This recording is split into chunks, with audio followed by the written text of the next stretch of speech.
Chapter 1. That Which Should Not Open. "Can only change things if you take risks, Aiden," he whispered. His father used to say that all the time. If he were still alive, he would probably die from fright at the risk his son was about to face. Aiden looked up to gain a better view of the torch. It hung from the cave's ceiling, immeasurably distant, like an unreachable glass sphere. Its ever-burning flame shifted colors with the passing hours, the only measure of time for the residents of the mines. A few scratches and designs deliberately marred the perfection of the clear jewel. Runes. They remained unclear no matter how hard Aiden squinted his eyes, distant even from the tallest of the residences, or, maker forbid, the Overseer Tower. The gate was not, though most wished it was further away, thrown to the abyss for all they cared. Aiden was not one of them. He hurried along the ruins, ducking from shadow to shadow, in the cover of the crumbling houses all around him. The early light was reassuring, for it guaranteed the adults were still at the mines, but only the Maker knew where the sovereigns, the so-called district overseers, prowled in wait for an excuse to commit violence. Better safe than sorry. Aiden spat on the ground. Bastards. No one came to the cursed ruins, not by accident, not by intention. Few were brave, or fool enough, to even contemplate the idea. The mere thought of approaching anywhere stained by the forbidden light of runes sent shivers down the spines of the common folk. Well, not mine, Aiden tried to convince himself. But the consequences of being caught sure put caution in his steps. The threat of the execution of an entire bloodline, excision, as the sovereigns called it, was enough to instill reason into even the most reckless of fools, yet life tended to drive people into corners sometimes. When it did, reason and caution were all but thrown to the wind, and survival was all that mattered. Aiden's belly protested. He gritted his teeth, cementing the resolve to do what most miners would never dare to attempt. Soon the gate stood in front of him, a massive door wrought in metal darker than the purest piece of coal, a chunk of craftsmanship so tremendous no human hand could have crafted it alone. It towered over even the highest of the crumbling ruins, what once had been houses, almost reaching the ceiling itself. Something deep inside the young boy yearned to uncover the mysteries of the runes. If this goes well, if I manage to draw the runes, we'll be rich. Aiden could already count the coins he was about to make, but it was the pleasure of discovery that pushed him to take the risk in the first place. With a determined nod, he grabbed the shoddy notebook concealed inside his pants and the precious piece of coal he had been saving for this very occasion. With his eyes glued to the gate, the runes seemed to draw themselves into his paper as he copied them to the best of his limited ability. Only I can see them. No one else so much as glanced at the runes without suffering a tremendous headache as far as he knew. All everyone else could see were blue blurs of light. If there's something wrong with me, only the Maker knows. Aiden flipped the few remaining pages as he drew, trying to save space. Paper was not cheap or easy to come by in the district after all. If he ran out before accomplishing his mission, it would be hard to get a return on his investment.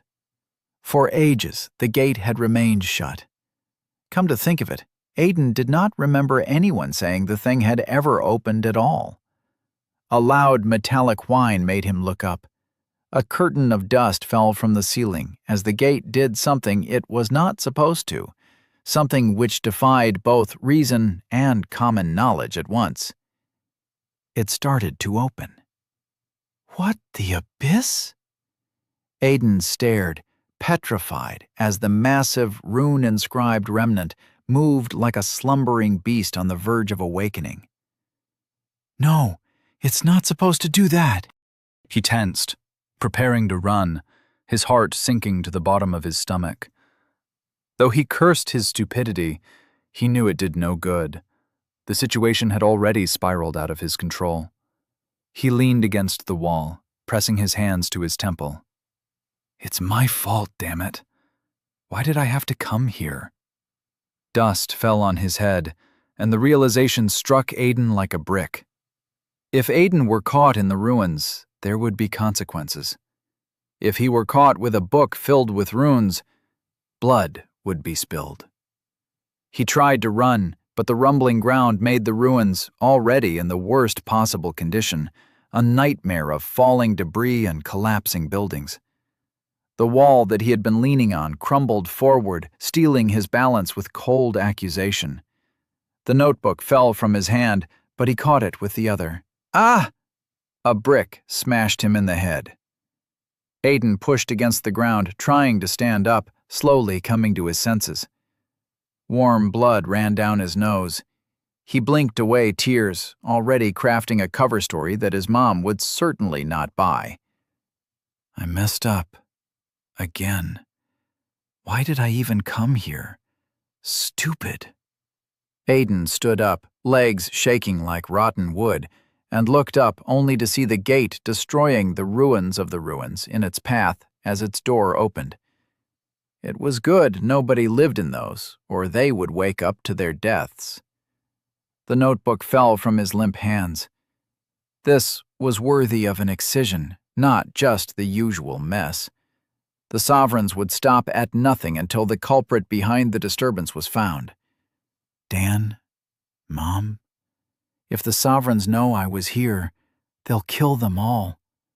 The pain of his broken nose and a split lip lay forgotten in the chaos. His heart lurched, almost seemed to stop, as what had been sealed for ages now stood open.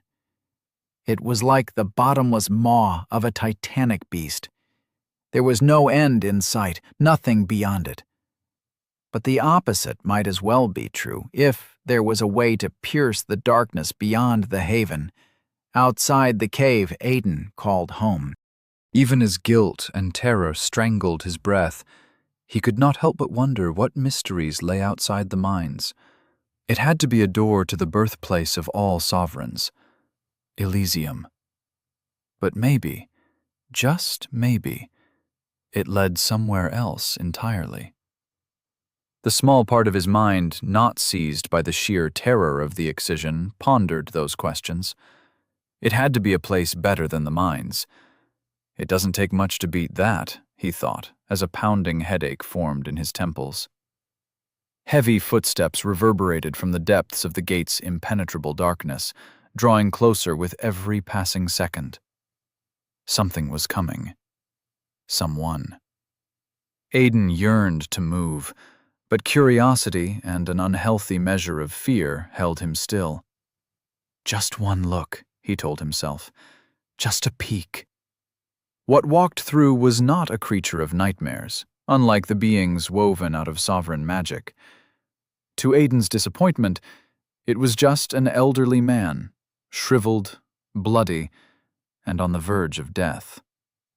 He looked older than a piece of rotten leather, his face aged enough to defy the natural course of life. It was hard to believe someone could live that long. The eldest in Aiden's district was only 30, but this man looked old enough to have met death itself. The white-haired elder favored one leg, grimacing at each step as blood flowed from a gaping wound on his throat. There was a hole in his knee and a burn mark on his shoulder. He might be old, injured like he had taken a severe beating, but that was the least of Aiden's concerns, for the man was tall. His height easily doubled that of any miner. Maker's mercy, he's a sovereign. The gate sealed shut behind him with a stone-crushing force. The man dropped to his knees, vomiting blood on the floor with a vigor that contradicted how close he must be to passing. Something stirred within the crimson pool, thick and scaly. Alive. It twisted amidst the blood, thrashing as if gasping for breath. Bile rose in Aiden's throat as he laid eyes on what resembled worms. Red worms, though their size was much bigger than anything he had ever seen. One of them lunged at the old man, its vicious pink fangs glistening in the air, ready to take his fading life. Aiden shouted a warning out of instinct. "Watch out!" The sovereign disappeared alongside the oversized worm. "Abyss, take me," Aiden blurted out. Even after blinking a couple of times, he struggled to comprehend what had just happened. "Where in the damned thing?" the sovereign snarled behind him. "Repugnant creature."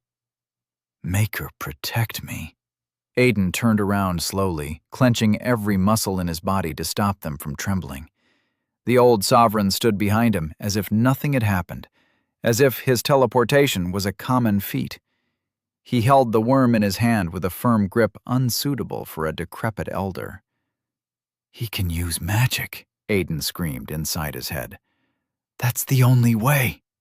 Sovereigns who were blessed by the touch of the arcane could perform things beyond comprehension. Aiden was not versed in their magic, but disappearing into thin air sure as the abyss was something only one of them could do. The sovereign's black eyes stared at Aiden, but his gaze soon turned to the book abandoned on the floor. Aiden also looked at it, a weird feeling festering in his gut. It might have been nothing, but he did not remember it falling so far from him. A brick to the head could confuse even the brightest minds, and Aiden's was far from brilliant. "It's time, Korvax?" The elderly man looked up, seemingly talking to himself. "So it begins. Not just a sovereign, he's also crazy." Aiden made every effort not to breathe. The last thing he needed was to anger a crazy being capable of ending his life in an instant. "I'm dead. Maker, please, please keep him away from my family." Before Aiden reacted, before he uttered excuses to save his family from excision, the sovereign vanished again. But Aiden was ready this time. He turned around, expecting to find the elder facing his back. Nothing. No one was there. Not convinced, Aiden inspected his surroundings, desperately seeking any trace, wishing to find none, hoping the matter was done. Nothing. Not a soul. Thank the Maker. When Aiden reached his neighborhood, the torch burned with an eye-watering brilliance, signaling the coming of a new day. His eyes stung, but that had nothing to do with the runic remnant hanging above all its citizens. Pain radiated through his body with every step taken, with every ragged breath that came out of his swollen nose and split lip. I could have died. Death was not even the worst possible fate. He knew that from experience. Excisions were rare, but when they happened, the wounds on those who remained never healed. Aiden yanked the notebook from inside his pants with more anger than reason, more strength than necessary. But there was also curiosity amidst the fear. Flipping through its few pages, he saw the meager amount of runes registered, their meaning unknown, their uses even more so. 6 runes. A near-death encounter with a sovereign from beyond the gate, and all he had to show for it were 6 runes. Abyss, take me. It'll have to do. If he inscribed them on stone, someone might buy it. And if he could inscribe them into metal, even Big Red, the underboss of the mid-market, would jump at the opportunity to acquire them. Anything that had runes on it had to be handed over to the authorities. Keeping remnants was forbidden, as per the Maker's decree, and his enforcers did not treat with kindness those who broke the law. Yet, he could do it, if he was careful. The key was to keep the supply low, to not raise the suspicions of the sovereign overseers, or other people. Wincing in pain, Aiden pushed the door open and entered his home.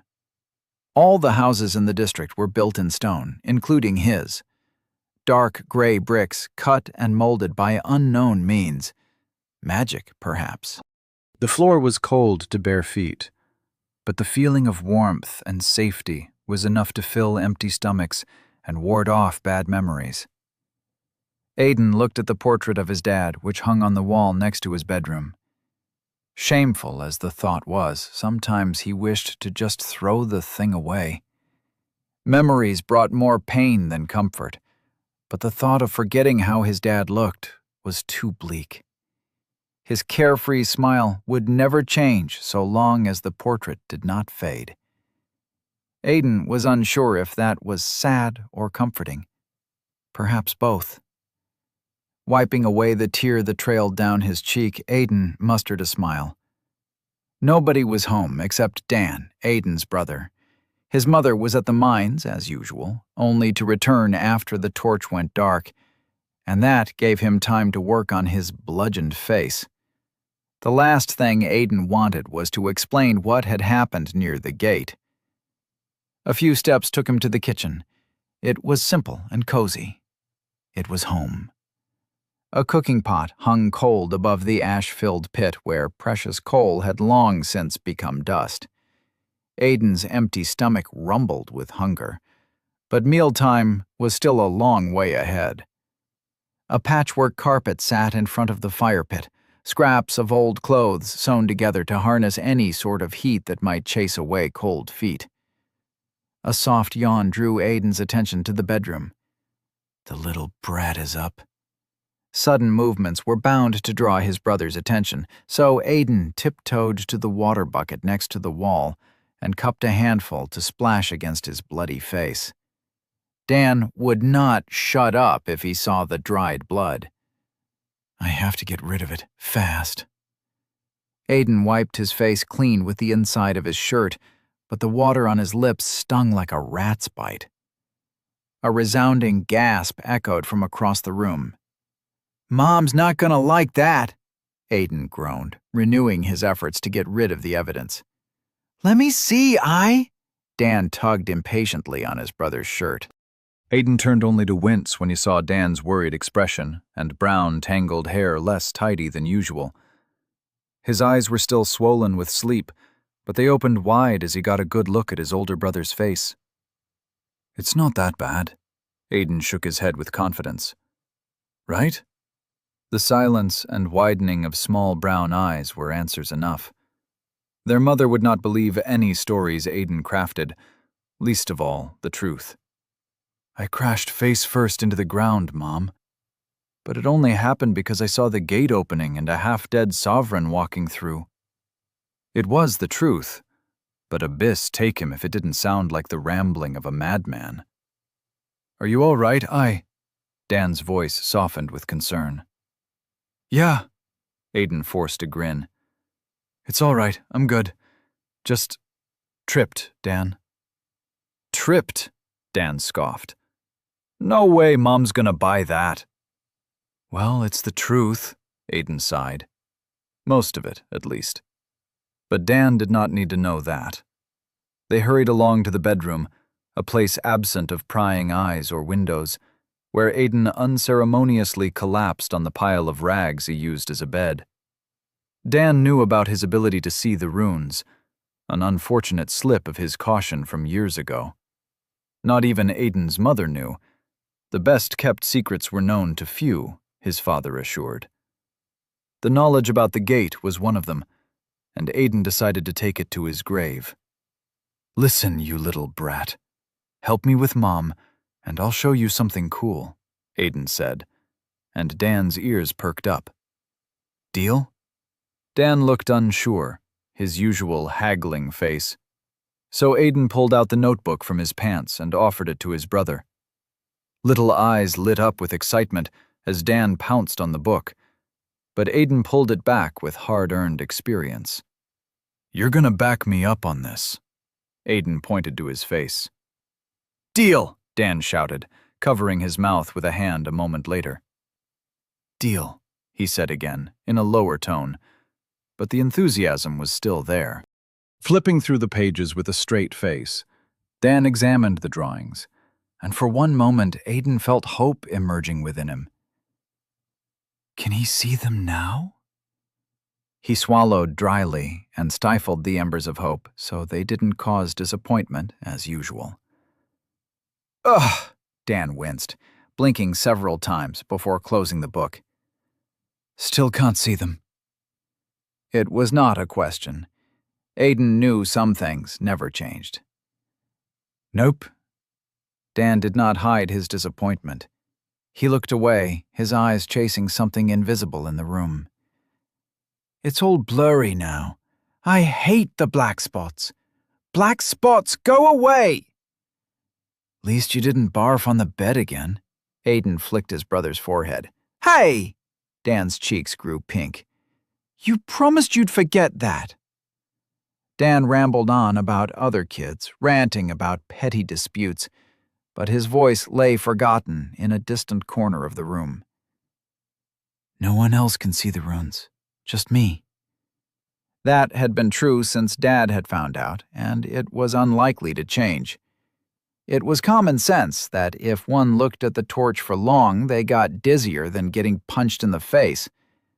But when Aiden looked at it, he saw symbols crafted with intent and beauty. Sometimes they almost seemed to make sense. Almost. Aiden gave up on trying to understand why he was different. As long as he did not stand out, it did not matter all that much. The nail that sticks out the most gets hammered down, or so his dad used to say. More like excised. Here, Dan kept on talking. Does he ever shut up? Aiden grunted. Here! Dan planted a slap on his brother's head. Ow! Aiden stood up, hand eager to give his brother a well-earned beating. Daniel, you little shit! Care to explain? An angry voice interrupted him. It was his mother's berating tone, and it was filled with fire. Mom? Aiden grimaced. What happened this time, Aiden? She put her hands on her hips, the stance of an inquisitor. The Heather boys? Gambling? Scamming people on the mid-market? Silence stretched out between them as Aiden thought of an excuse. He fell on his face. Dan burst into laughter, ending Aiden's chances once and for all. He got mad 'cause I used all his coal. He pouted, eyes on the brink of shedding tears. He beat me again, Mom. I is so mean to me. Irina looked at him, shook her head, and sighed. Aiden might have been born with eyes that could see runes, but his brother was born a genius of deception when it came to convincing their mother. Perks of being the younger sibling. Did she buy that? Aiden stood, stunned. Dan, you beautiful brat. I owe you one. His brother smiled back, careful so that their mother did not see it, and winked. You know coal is expensive, Dan, she whispered and brushed Dan's messy hair, nudging him toward Aiden. Tell your brother you're sorry. You two shouldn't be fighting over silly things like this. Aiden ended up having to apologize for a non-existent beating, but that was a cheap price to pay. Before Irina had the chance to find out the truth, he changed the subject. Mom, is everything good? It's not even late light yet. Did the sovereigns suddenly become kind, or what? The abyss will melt before that happens, Irina scoffed, looking at him as if he had just said something weird. Did you really forget? Nothing short of the Maker's decree could stop the mines. Wait, there's something else, Aiden corrected himself. There was a day when something like that happened, though it only came every 10 years, so it was easy to forget. The ascension. It was the sole chance at a life in Elysium, the home of the sovereigns, the only opportunity to get out of the mining district and have full bellies and warm, real beds. It was also the day Aiden's father had passed, the day that got him killed. Chapter 2. The Day of Ascension. The murmur of an excited crowd overpowered all other noises near the place where the fate of common people changed, the steps to Elysium. People enveloped the empty area, but only a steady stream got through the 4 gates in the fence that kept hope at bay. A pair of sovereigns dressed in pristine white vestments guarded each entrance, their towering height making adults seem like children from afar. A dais forged of smooth stone stood directly below the torch, carved without adornments or useless garnish. Its beauty lay not in its form, but in the hope it instilled in the residents of the mines. Ascension. Standing in the center of their homeland, Aiden saw more of the things he had forgotten in the hectic passage of the days spent in hunger. Walls of stone on all sides, asphyxiating like a prison, far too small for the number of people it sheltered. The ceiling was not much higher than the Overseer Tower, a magnificent spire built by sovereigns that was off-limits to the common people. It's no better than a cave, but better than the gloom. "Let's go," Dan urged for the 10th time. "Not yet," Irina snapped at him, her voice uncharacteristically stern. "Wait a little more." Even Aiden's mother could lose her temper when provoked enough. She examined the crowd with pursed lips and a frown on her forehead, her hopeful smile gone. "Mom, what's wrong?" Aiden followed her gaze. Irina's concern had become palpable when her eyes reached the dais. Aiden did not take long to notice the number of sovereigns that guarded the place. It was almost as if they sought something, for only those who were sufficiently inspected at one of the 4 gates were allowed entrance to the square. The line of thought froze in Aiden's mind. The sovereigns knew about the gate. There was no need to guard all the gates with such vigor, to inspect every miner that passed through, unless they were looking for something. Someone. The old sovereign. Sweat formed on Aiden's back as he contemplated the consequences of the white-robed men finding out about his involvement with the gate's opening. They know about me? No. No way.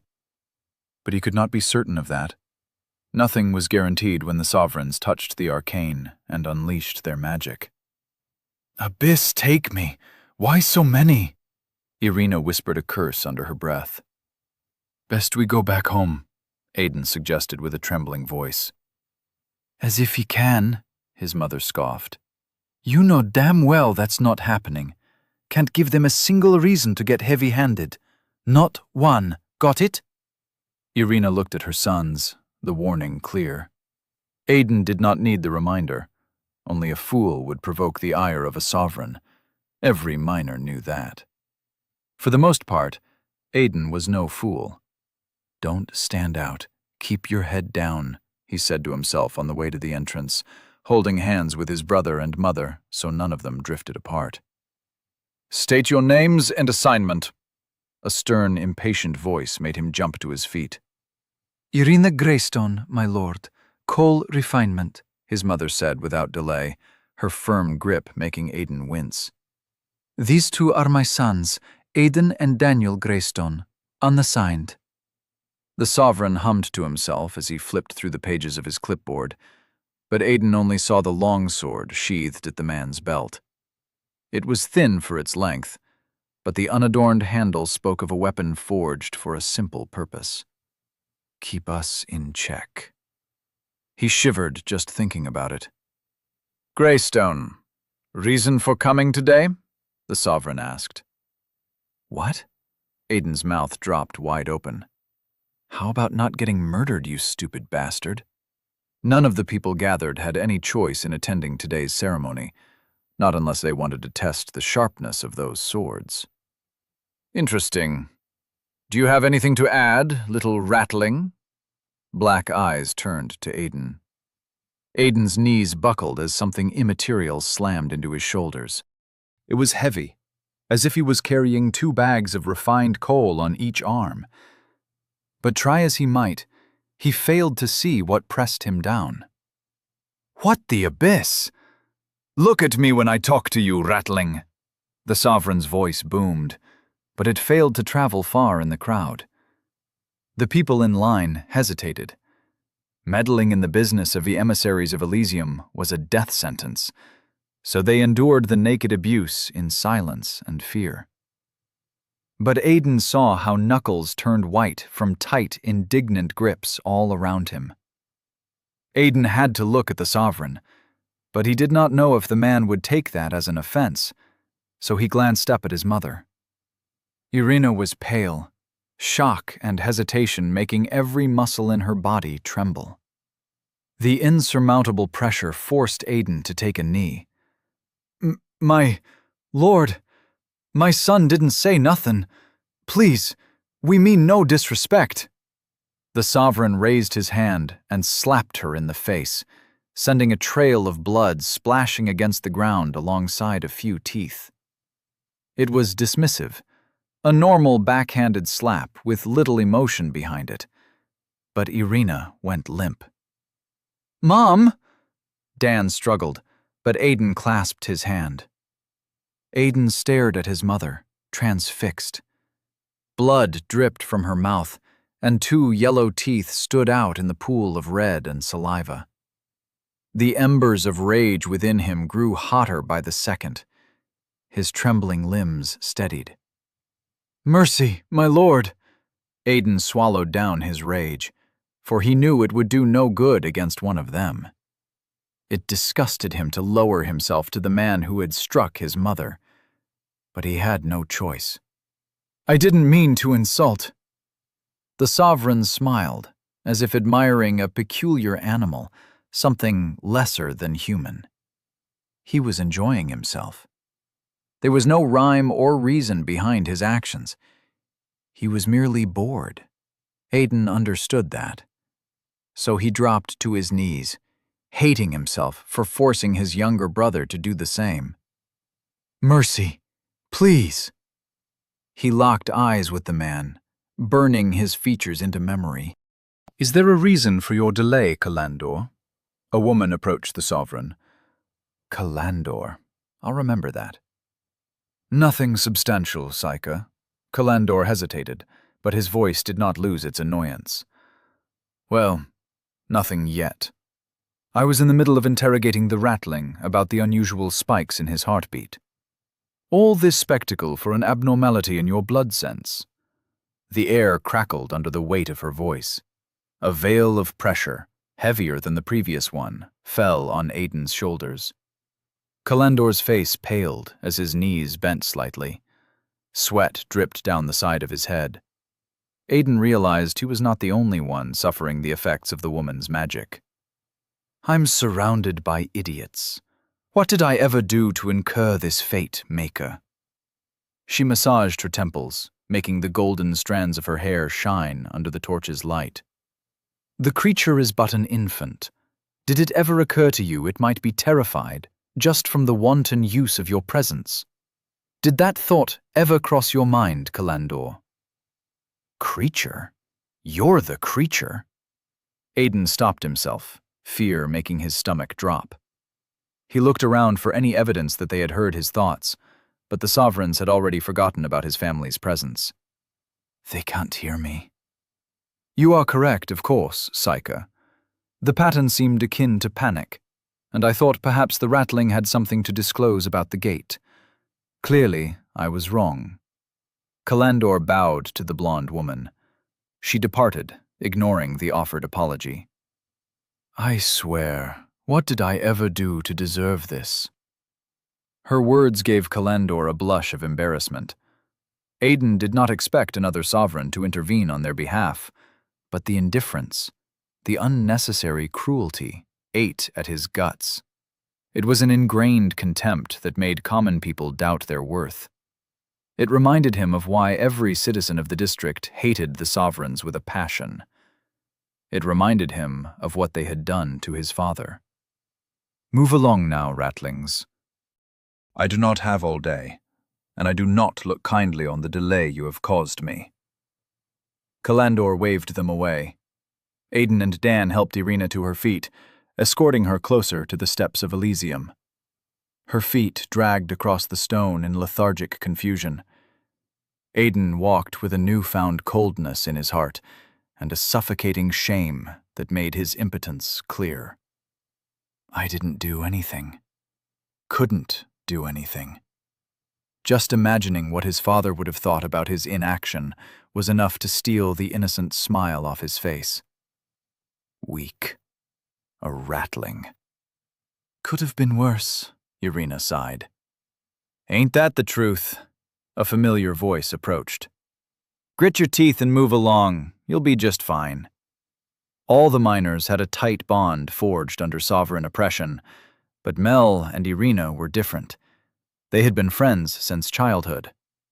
That was no small feat, with the gloom mine's increased mortality rates that hung above their heads like an unsheathed blade. Mel, Irina took a deep, ragged breath. Seems like you're in one piece. Dear, Mel motioned to her husband, Tom. Help her walk. Can't have the boys getting tired. Tom approached with a dark frown, a snarl barely restrained between his teeth, but he did as she asked. Aunt Melissa whispered lies to Dan, the sort of things everybody told themselves to make reality easier to endure, trying to pull him from his wide-eyed paralysis. It's gonna be all right. Aiden mocked Melissa's comforting words. Mommy is good now. He gritted his teeth. Lying was not comfort.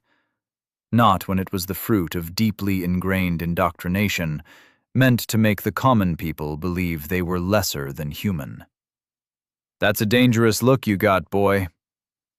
Aiden did not know when Tom had stopped carrying his mother, for the man now walked beside him. Cut that out right now. Calloused hands gripped Aiden's shoulder, and his tone brooked no disagreement. Aiden slapped the hand away. After what they— Shut up! Tom silenced Aiden with a hand over his mouth, his grumpy expression shifting to fear as he pointed to his ear. Rage burned in his gaze, but shame and fear kept him still. They can hear us. Aiden understood the message.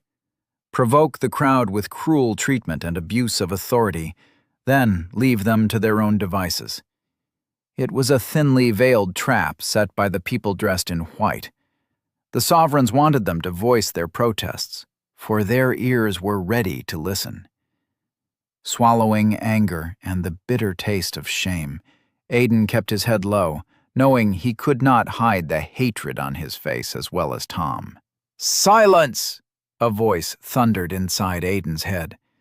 It was louder than a pickaxe striking a vein of coal, commanding words that did not seem to traverse the air, but rather originate inside the mind itself.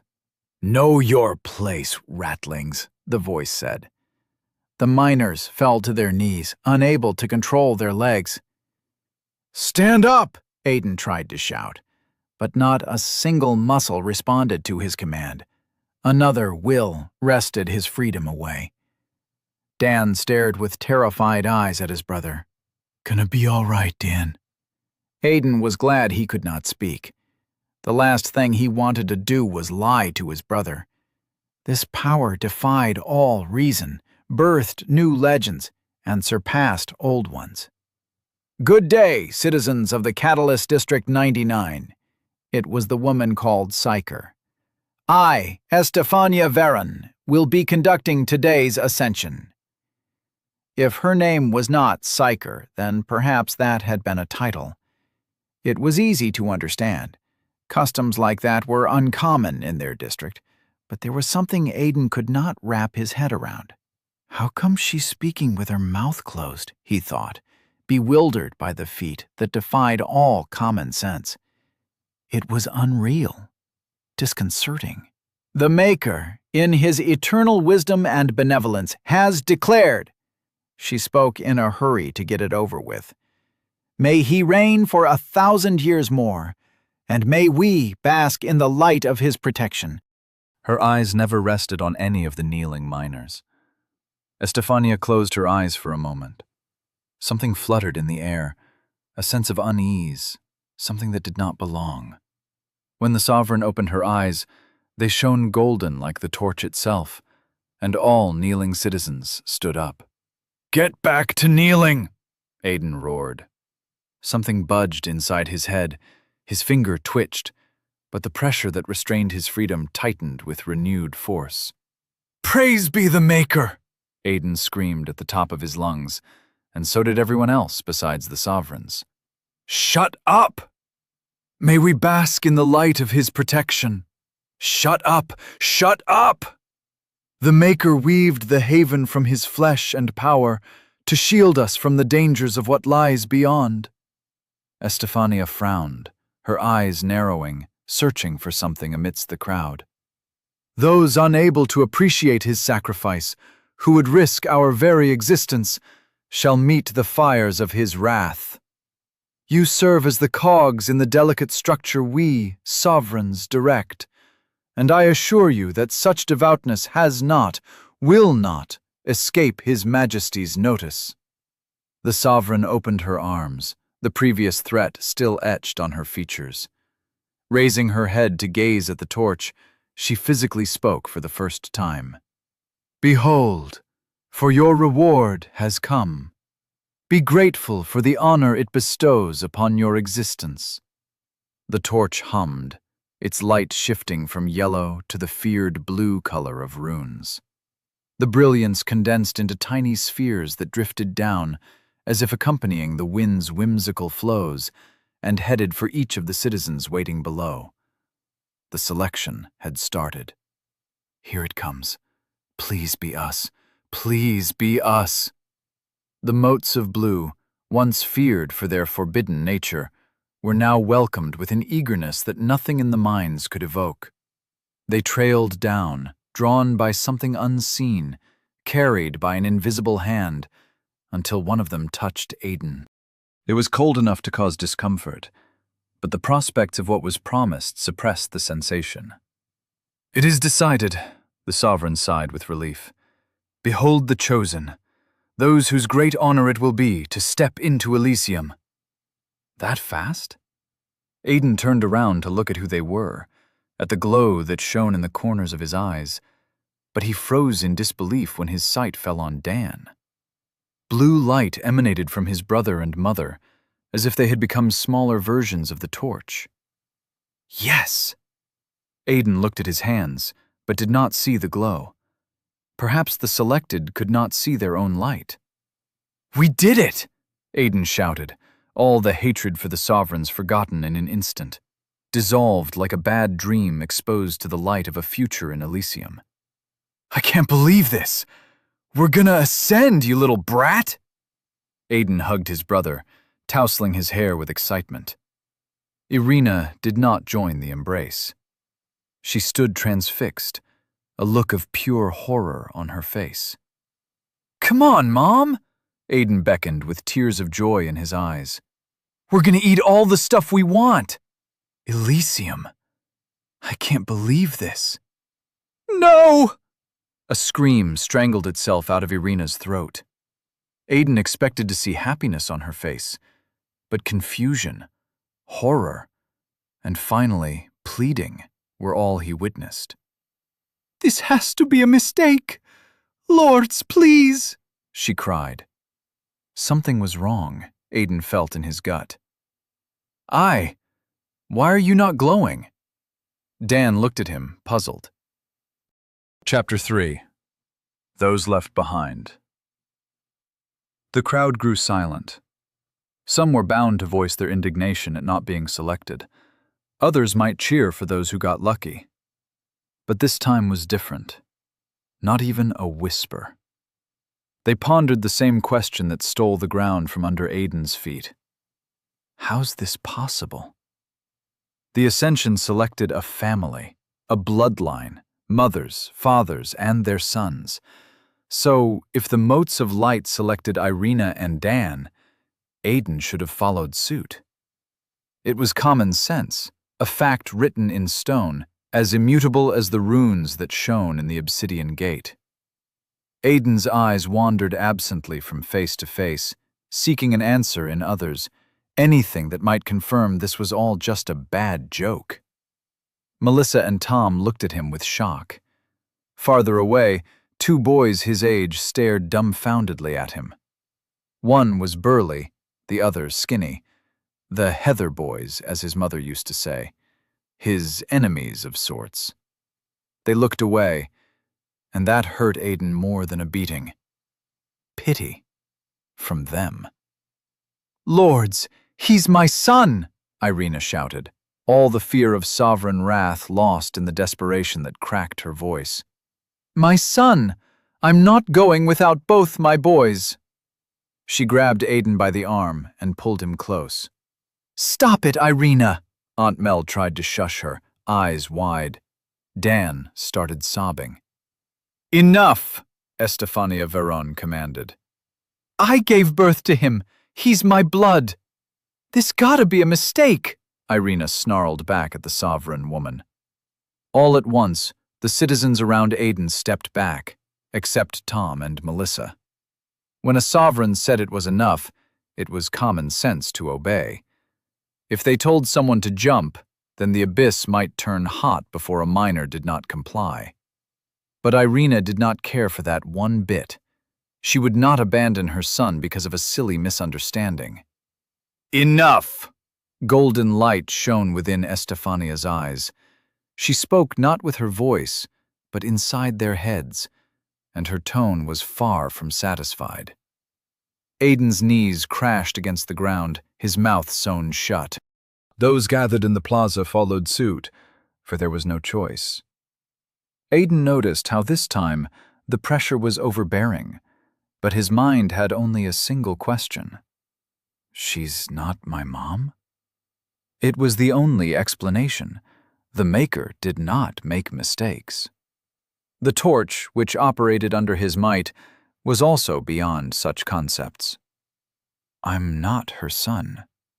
But how?" Aiden looked at his mother, at the genuine horror and denial on her face, and understood Irina asked the same question. She never knew. "Dad, what in the abyss did you do?" "The Maker made his choice. There cannot be a mistake, you dirty ratling," Kalandor scoffed, his annoyance bordering on aggression. "Perhaps you have lost count of the number of cubs you produced, or the number of men you slept with, but that is not a matter that concerns us." "How did I ever slight you, Maker?" Estefania whispered. Kalandor coughed, looking at the woman with a tinge of fear, and stepped back. "The torch traced the ties which lay dormant in your blood, Irina. Whatever was your other name," the psyker sighed. "I shall not speculate on its outcome, like my most intelligent subordinates, for knowing the truth would change nothing. You, Irina, and you." The sovereign hummed with a pensive frown. "Irina's son. Yes, that will work. The two of you, and you alone, were chosen. You have 1 minute to say your goodbyes. Kindness within cruelty. It seemed even sovereigns felt pity. Finally, we are done." "Ah, thank the Maker," the psyker sighed.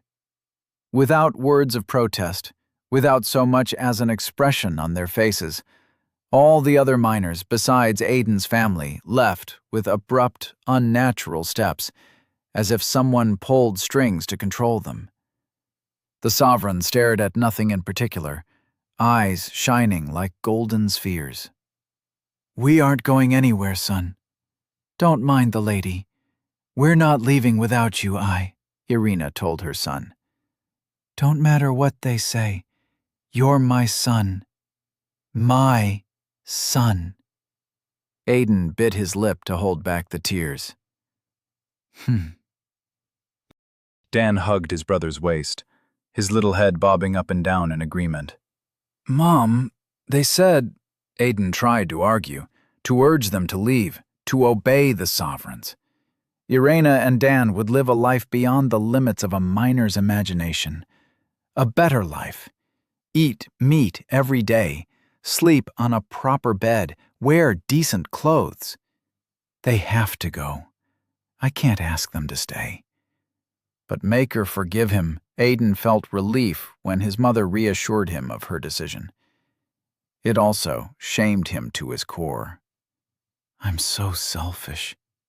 Tears fell like water from a broken tank. But I don't want to be alone. It is time, the Sovereign declared.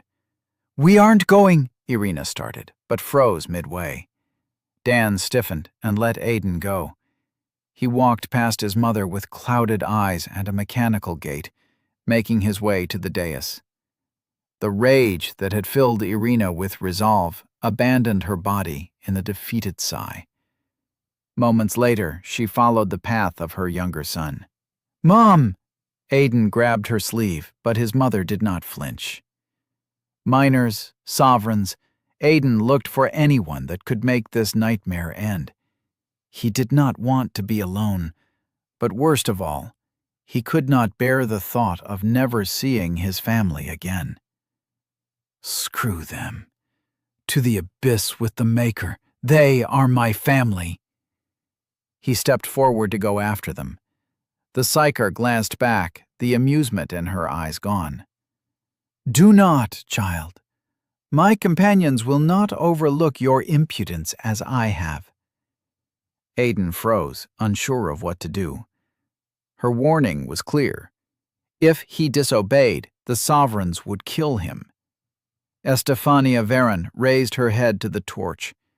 The blue flame inside the crystalline sphere quivered, its elusive movements building momentum until it raged like a pyre in the wind. A solid pillar of light shot down from it, enveloping Irina, Dan, and all the sovereigns on the dais. When it was gone, not a sign of Aiden's family remained. He fell to his knees and sobbed. Reasoning rang hollow. I just need to get selected next time. Even though Aiden tried to convince himself otherwise, he knew he faced long odds. Tears dropped to the gray stone below, giving it an even darker tone. I hate them, Aiden whispered to himself as he cried. He did not dare say it out loud, for fear of one of the two sovereign overseers of the district catching wind of his words. Do you? I suppose that's only natural. Ah! Aiden swung a fist behind his head with more surprise than anger. No one stood behind, but he had heard someone right next to him. Bawling like a lost child. You're disappointing, son of Corvax von Astreus. The voice again. It sent chills running all over his back, for Aiden remembered whom it belonged to. Rolling away, he swung his head up to look at the speaker. His entire body froze, as if Estefania had once again used her powers to steal his freedom. The elderly man from before, once drenched in blood from injuries incurred in the beyond, stood over Aiden with a frown of displeasure. He was taller than a miner, but shorter than a sovereign. His clothes were plain brown, worn but without holes, the sort commonly sold at the fair. There was only one reason for one of them to wear such clothes. He wants to blend in. It's you. Aiden directed all his bottled-up anger at the elder. This is all your fault. All because you opened that damned gate. I wouldn't go around spouting such careless words. You never know who might be listening. Aiden swallowed hard. The elder was right. Who in the abyss is Corvax? He asked, redirecting the topic to less dangerous grounds. Who else but your father? But I suppose he used a different name. Will, if I'm not mistaken. The elderly sovereign scoffed. The irony in that. You knew him? Yes. The elderly man sighed, crossing his arms and closing his eyes as if to recall a memory. Not a good one, judging by his souring expression. In another life, he was a friend. It's a shame he passed away before I could give him one more beating. The elder stuck a hand in his pocket and brought out a simple black ring. "It was your father's. Now it belongs to you." He offered it to Aiden. The ring glistened with a dark light, as if someone had transmuted coal into metal. No scratches, not a single imperfection marred its fluid surface, which shifted with a black substance that neither felt wet nor stuck to the finger. Metal was a rare thing in their district, jewelry even more so. Will had been a miner, so it was impossible for him to afford something of this nature. Not to mention Aiden had never seen his father wearing it. It's a scam. Dad was not friends with a sovereign. You can go to the abyss, you decrepit geezer. Of course, Aiden did not voice his concerns in quite that manner. The elder, though more approachable than most, was still a sovereign who was plenty capable of snapping him in half. The elder raised a white eyebrow at Aiden, throwing a pointed look at the ring. "No thanks." Aiden turned and walked away. "What do I need a stupid ring for? To get stabbed and robbed at the mid-market? Shove it up your ass, geezer." "The life of those you hold dear will depend on this ring," the sovereign said. Aiden stumbled. Rage filled him in an instant as he turned around, ready to fight the old man to the death. "How dare you talk about my family?" A shiver raised the hairs on the back of his neck, for emptiness was all he found behind him. He's gone. The black ring alone remained. The torch had dimmed to a dour orange by the time Aiden made his way back home. That's what it used to be, anyway. His feet pushed through the streets as if weighted by heavy bags of dirt, but that did not bother him all that much. The longer it took to get there, the better. Nobody waited for him there. It doesn't matter if I get there at all. The shadows bent at every corner, the only company on his way back. All the miners were back at work, but he dreaded the moment Melissa and Tom sought him out. Aiden wanted nothing more than to be left alone. Today was a sacred day to many, a mourning day to a few, the worst day to him. He rolled the black ring between his fingers. It was smooth, pretty, useless, nothing more than a ticket to get into trouble. But the white-haired sovereign's words had gotten to him, whether he liked it or not.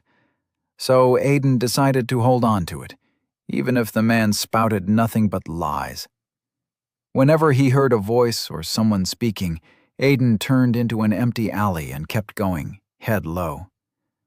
Some spoke of him, expressing their pity and dissatisfaction at not being chosen themselves. Some spoke of his mother, their words filled with poison and accusation. Aiden wanted to cut all this senseless gossip at the root, come swinging and talk later, but he was tired. Nothing makes sense anymore. Their words, cruel or not, held reason. If Irina isn't my mom, then only Dad knows the truth. Except he was dead. Their expressions, the terror and denial, had been real.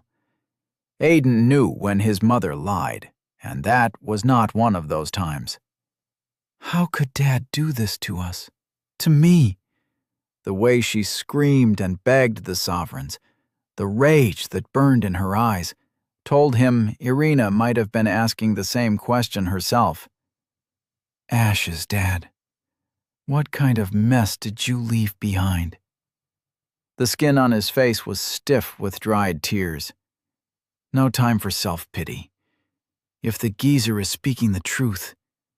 But his words might as well be part of a cruel sovereign plot to deliver further torture. Aiden hated the doubt that made him second-guess every step he took. Not daring to put the ring on his finger, Aiden stowed it in his pocket. The sound of conversation caught his attention near his home. The door was wide open, and the clatter of things being thrown to the floor echoed amidst laughter.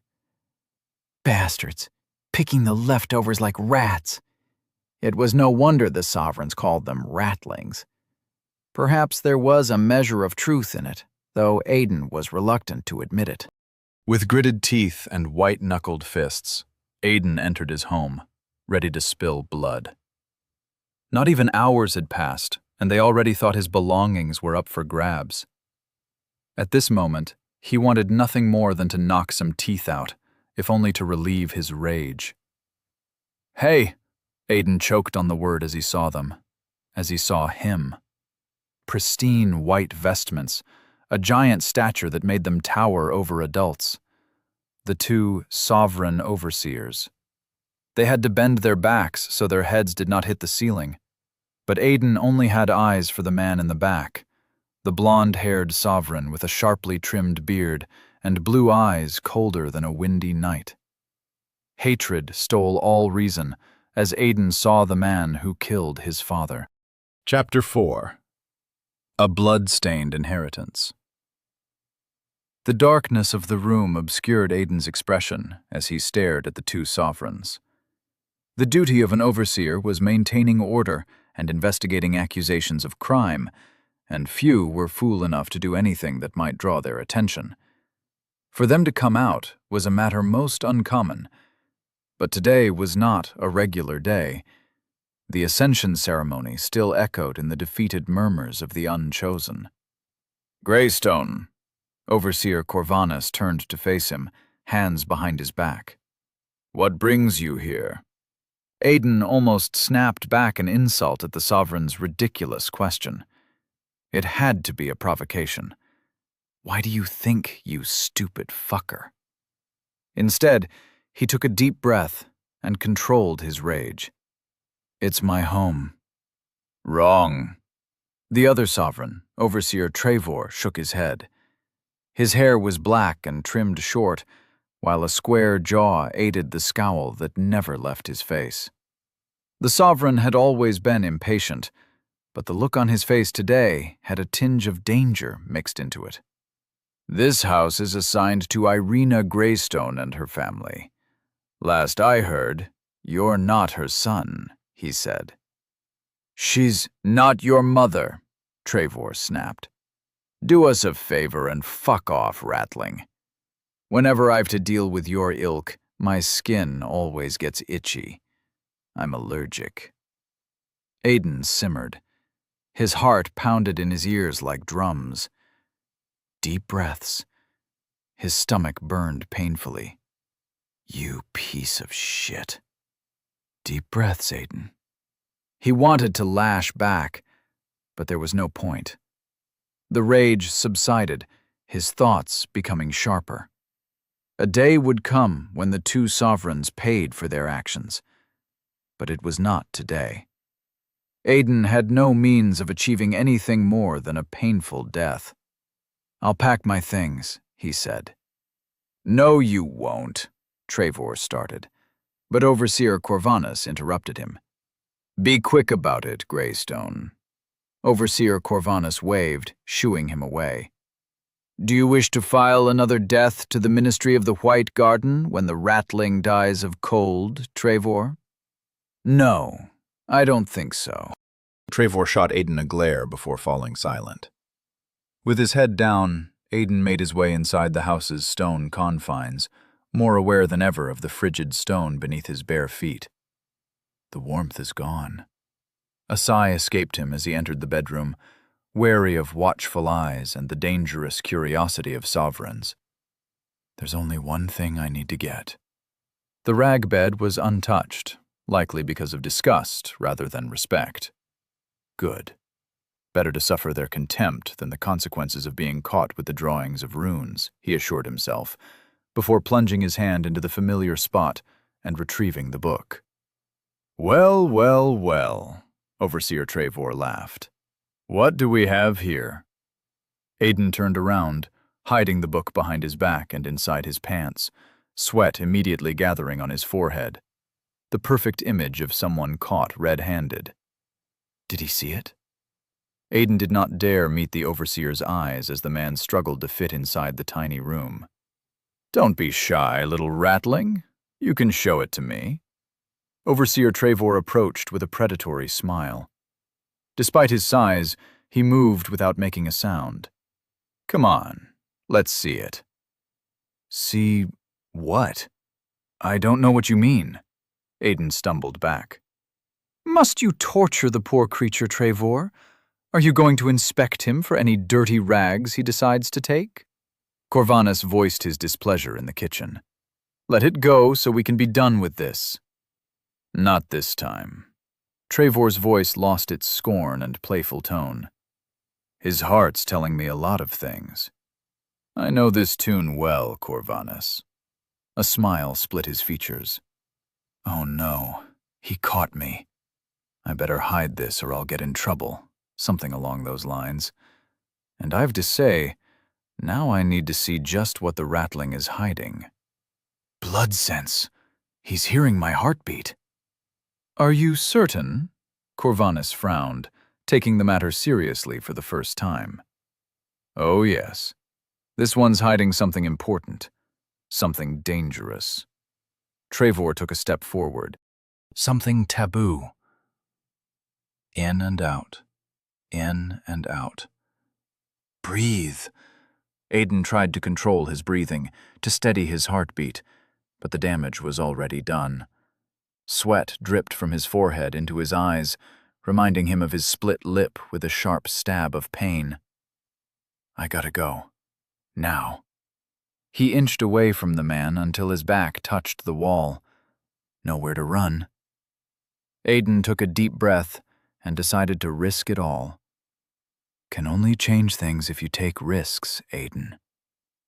You know, little ratling, there are things that can get you killed. But I suppose you already know that, given what happened to your father. He was smart for a ratling, always treated his betters with respect and subservience. Trevor threw Corvanus a look. Quite the surprise when he attacked a sovereign on duty. Maker's mercy, what sort of rabid beast bites the hand that feeds it? "The kind which needs to be put down," Corvanus said matter-of-factly. The controlled rage almost exploded, but Aiden subdued it with an icy grip. It was not the first time someone mocked his father's death, but by the Maker, it would be the last. There are also crimes that'll get you more than a slap on the wrist or a blade through the neck. Nasty stuff, those. Things worthy of an excision. Trevor placed one massive hand on his shoulder. Opening the gate is one of them. Aiden's heart skipped a beat. "He knows about the gate, Corvanus," Trevor shouted, distracted by the possibility of finding the clue they had been looking for. That's right. It was all the cue Aiden needed. A plan formed in his head. "I saw the gate opening, my lords. But I swear I didn't have anything to do with it. It was all that man." "Maker protect us all," Corvanus said, closing his eyes. "Out with it, you cretin. Who's that man? What did you see?" Trevor's eyes quivered with fear. Aiden knew his fate was already sealed the moment the sovereign sensed the fear in his heartbeat. Proof meant nothing to them. After a night spent under their torture, Aiden suspected he would confess to being the Maker himself. "They're gonna kill me no matter what I say." A man walked through the gate. Aiden ignored their incredulous shouts, bringing the book forward and opening it so the runes were visible only to him. He dropped this book. The sovereigns looked at him as if transfixed, their attention fully focused on the book Aiden held in his hands. Before any of them had a chance to react, Aiden pivoted it toward them, shoving the notebook in their faces. The reaction was instant and unavoidable. Sovereign or minor, it did not matter. Trevor's hand on his shoulder fell as he collapsed onto his backside. Corvanus blinked through tears and stumbled backward. Aiden grabbed the book, ducked low to avoid Corvanus's blind swing, and ran. "That's not gonna hold them for long. 30 seconds, if I'm lucky." The wind hit his face as the roars inside the house haunted his maddened run. The puffs of his breathless gasps somehow overpowered the loud beating of his heart, but not the sound of stone walls caving under the sovereign's rage. "Aiden!" Tom shouted behind him. "Wait!" Aiden threw him a glance. "Sorry, Tom, but it's better if you stay away from me." It lasted no more than a second, but the man seemed to grasp the gravity of the situation, his steps slowing until he gave up with a heavy nod. "Greystone!" The shout echoed through the entire district. Aiden shoved the notebook into his pants, and the dark ring slipped out, pinging against the stone. He caught it as he ran, snatching it mid-bound, as if the Maker himself had bestowed him the grace of a thief. "Can't lose you, can I?" The ring stayed in his hand. Attracting attention would not be a problem where Aiden headed. No sane person would willingly head closer to the gate. "Just until I lose them." With a resolute exhale, Aiden shoved the ring onto his finger. As Tenri's circlet initiated. "Ah!" Aiden threw a blind punch behind his head and missed a step. He heard a man's voice just over his shoulder, but it belonged to none of the sovereigns he knew. None of that mattered, as Aiden crashed hard against the ground, his knee and shoulder burning hot. "Who's that?" Aiden picked himself up and ran faster than before, sparing only a glance back to ensure no one was following him. No one. Thank the Maker. The ruins replaced the residential buildings within moments as he fled. Am I going crazy? I could have sworn somebody spoke just now. Maybe I'm losing my mind. Welcome, Draven von Astrace. Shit, who? Aiden was ready this time. It was not a whisper over his head, but a voice that spoke inside his mind. Sovereign magic. Words formed in the corners of his vision, floating in thin air and matching his pace with effortless grace.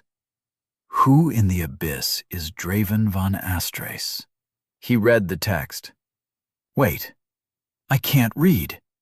Nobody had ever taught him how to do it, yet he understood every single word as if studied in Elysium.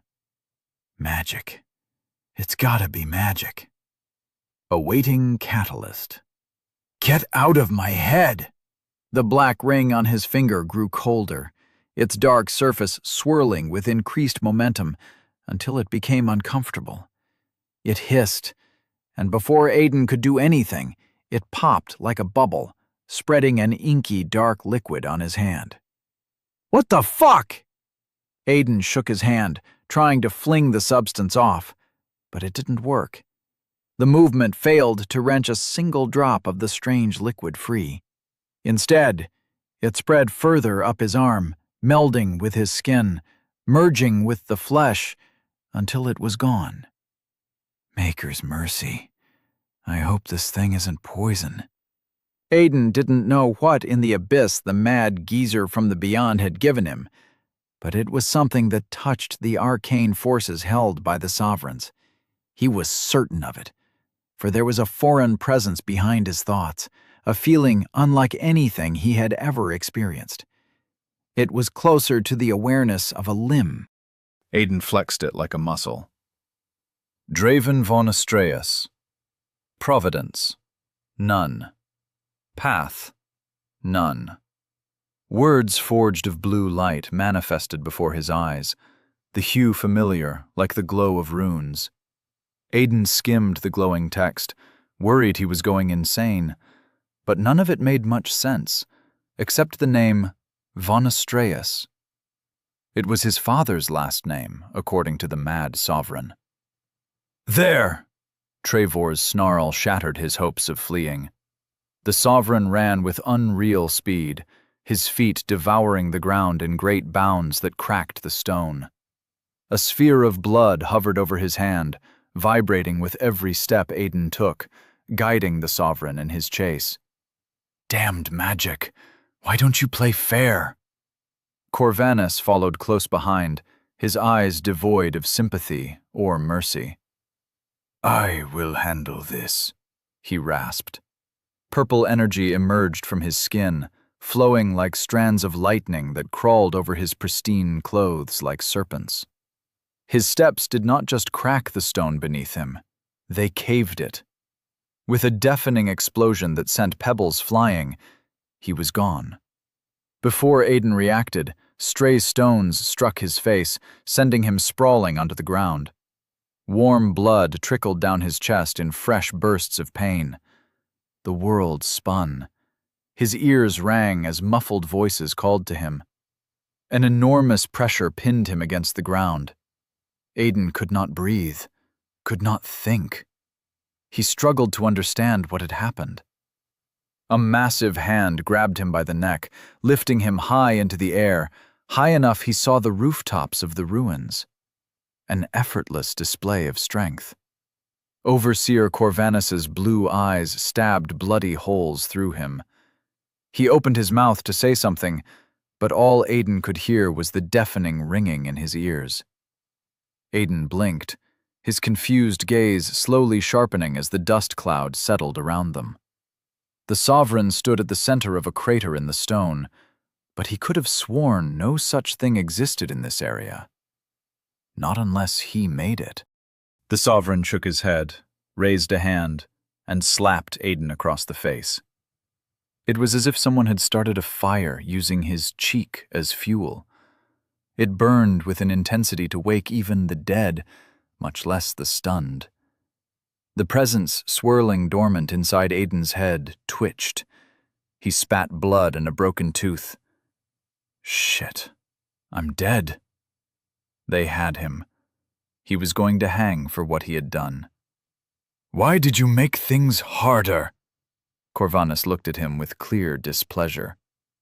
Trevor arrived, his sphere of floating blood still hovering above his palm.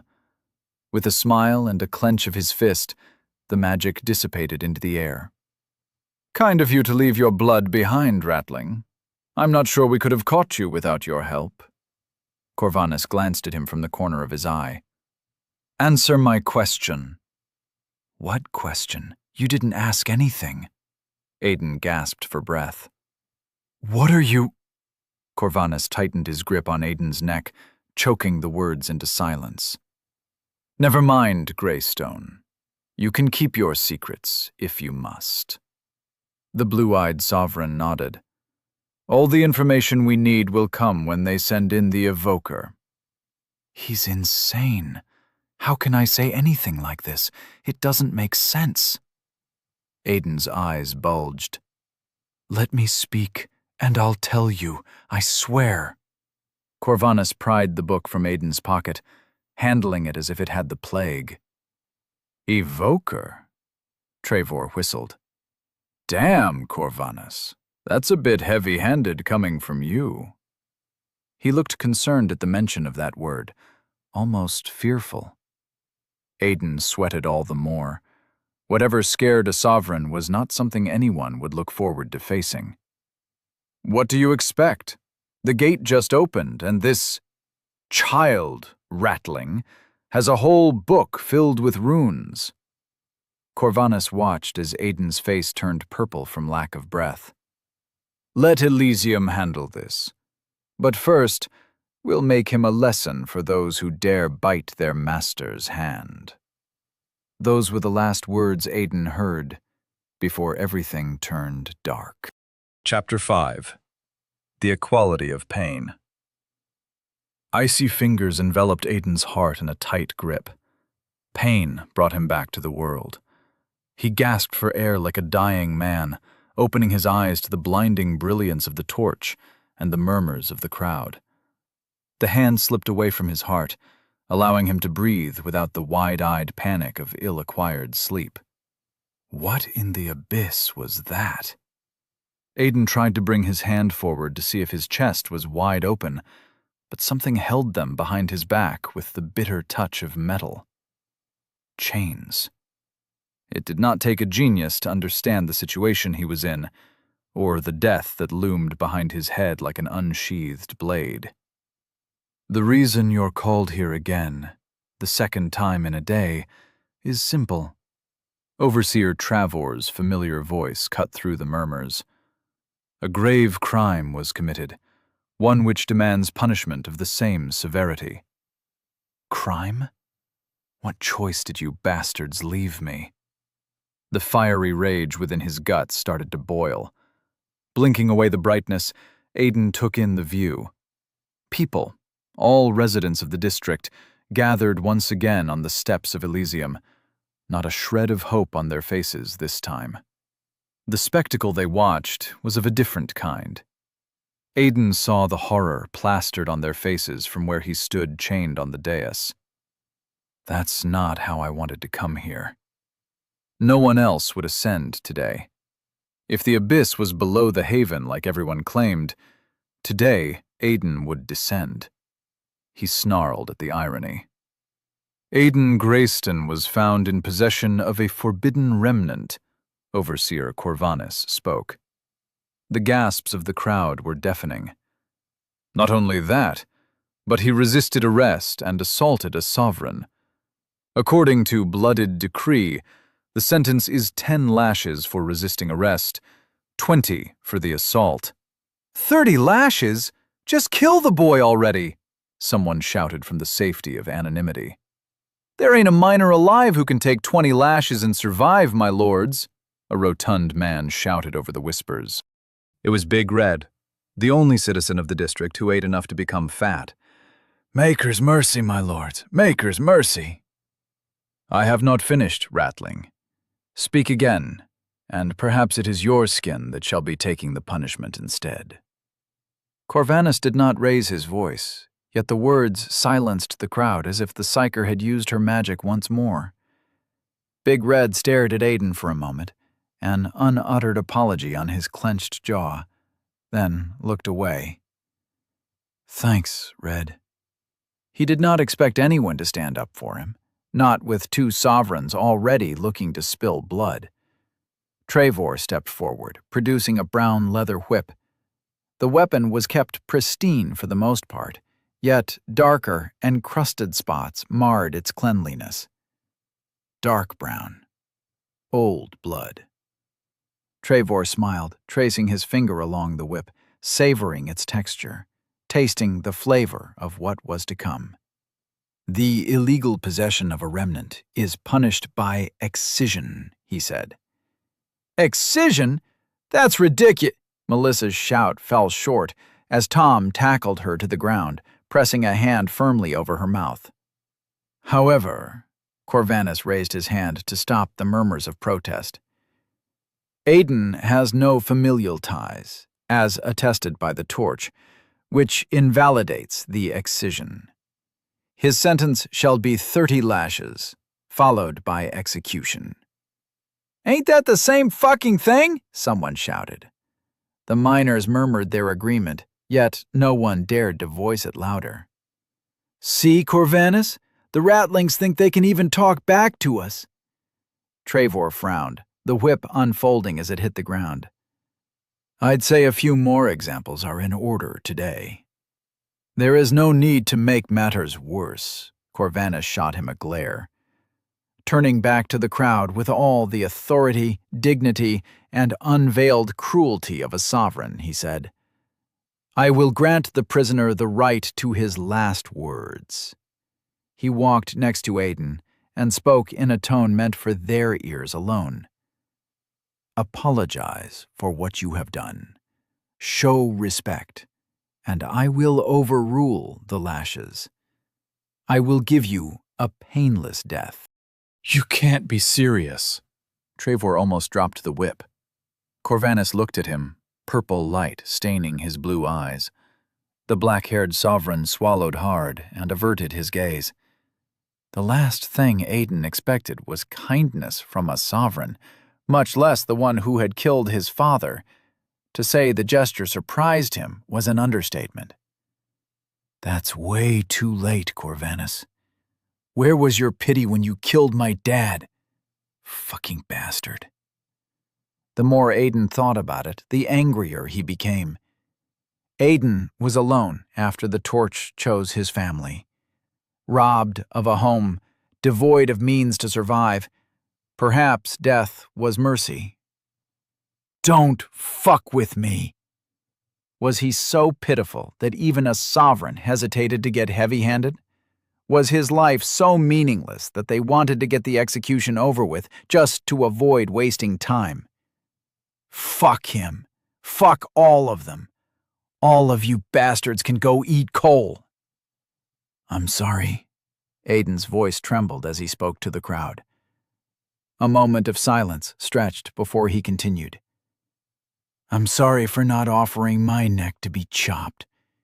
You pieces of shit. Who do you think you are?" Corvanus sighed and closed his eyes. "If I'm gonna die, then I won't be taking this shit anymore." Resisting arrest? Want me to kneel and lick your shoes? Go fuck yourselves. Every single one of you sovereign bastards can go to the abyss. His brown eyes had turned bloodshot. Some people in the crowd nodded, while others shuffled uncomfortably. "You think you're so above us minors, but you still eat and shit just the same." Aiden let the rage inside him speak, the years of oppression that never found an outlet to escape. Until now. "Just because you're taller, it means you're better than us? You bastards only know how to take. You look at us like we're some nasty insects, not even worth stepping on." Spittle flew from his mouth, but Aiden did not care. "My dad, my family, my home." You took everything from me already, and now you want my life? You know what I'm really sorry about? That I can't kill you myself. Abyss, take me. I'd sell my soul to make sure every single one of you sovereign fuckers died a horrible death. The gasps were loud enough to shake the ground, but that did not stop Aiden. Overseer Trevor watched with wide-eyed wonder. No one had ever displayed such rebellion in the open, much less in front of two overseers. Aiden's outburst might have taken him by surprise, but elation soon followed, for the punishment for such defiance was not something Corvanus could overlook. Not this time. "That's what you get when you let these ratlings think they are human," Trevor chuckled. "Proceed with the sentence, Overseer Trevor." "Wait!" Tom barged forward, pushing his way through the crowd. "My lord, the kid ain't thinking straight. He just lost his family. I'm sure those are just empty words he's spouting. He ain't really mean what he said," Tom pleaded. But he knew deep down it was too late for that. "Tom, sorry I'm leaving such a mess behind."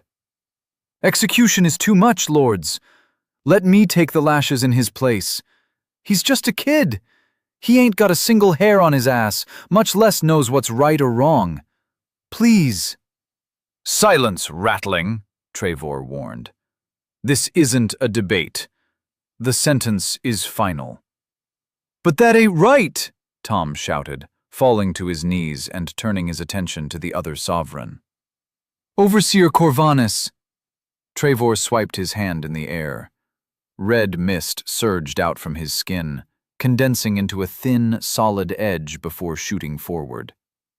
Aiden heard the sound of wind being cut, followed by a wet thud. He struggled to process the sight before him. Tom's head rolled across the ground, leaving a sinuous trail of blood in its path. It hit the bottom of the dais, where it stopped. His jaw was frozen open in protest, in pleading, in horror. "Any other ratling wish to bargain?" Trevor sneered, not even looking at the life he had taken. Slain. He merely smiled. It sent shivers down Aiden's spine. "Dear!" Aunt Mel ran to her husband. She stopped in front of his body, her eyes drifting from his torso to his severed head. Tears streamed down her face as she let out a scream. Tremors coursed through her body as she struggled to stand on unresponsive legs. She cradled the headless torso of her husband. "Noisy." Trevor waved his hand once more. Another head fell to the ground. "No!" Aiden thrashed against the chains. The metal bit into his skin, drawing blood, yet the pain felt distant, foreign. The awareness in his mind trembled. "They didn't do—" Trevor planted a slap on Aiden's face. It lacked any actual power behind it, a casual admonishment, yet the entire world inverted upon itself. He gagged on his own blood and broken teeth. The Sovereign looked satisfied. "By all means, scream, ratling," Trevor smiled, patting him on the head. A moment later, he wiped his hand with a disgusted expression. With a single motion, he ripped off Aiden's shirt as though it was rotten paper. The whip went high into the air and came crashing down with a crackling pop. Molten fire ripped through skin and flesh. It felt as though someone had decided to use Aiden's back as a canvas for a drawing, but the piece of coal chosen still burned hot. The pain spread like a pulsating, bright line until he could no longer tell where it began or ended. Aiden held back the scream. "It's all my fault. I should have kept my mouth shut. It's my fault." He looked transfixed at Mel and Tom. Dead. It was his fault. He bit down the scream. Another lash came, and this time he did not have the power to resist it. "There you go," Trevor snickered. "But you can do better than that, can't you?" The whip struck again and again. It was the only thing that remained. Everything else fled before the pain. Only the whip, Trevor's provocations, and Aiden's blood-curdling screams made sound in the world. Not a single miner dared to voice protest, but he did not blame them, not after what happened to Tom and Mel. The 10th strike broke Aiden's rib. The 15th broke his spirit. The 16th should have killed him, but Aiden survived, somehow. It confused miners and sovereigns alike, as following strikes seemed to have a lesser effect even with the increased violence. Aiden had vowed to get revenge against the sovereigns. Kalendor, Corvanus, Trevor. But those delusions no longer mattered. He would abandon everything just to make the pain stop. Abyss take him. He would sell his own family if it meant putting an end to it. No! A piece of his mind anchored itself inside his soul. Never. All the pain, all I went through. They'll feel it one day. As Trevor struck harder, the pain grew weaker. Aiden had long since stopped screaming, gritting his teeth instead. Something within demanded retribution. He was not sure if it was the awareness or his guilt. Vengeance. Even if it took a day, a year, a decade, a lifetime. His thirst for it would not fade.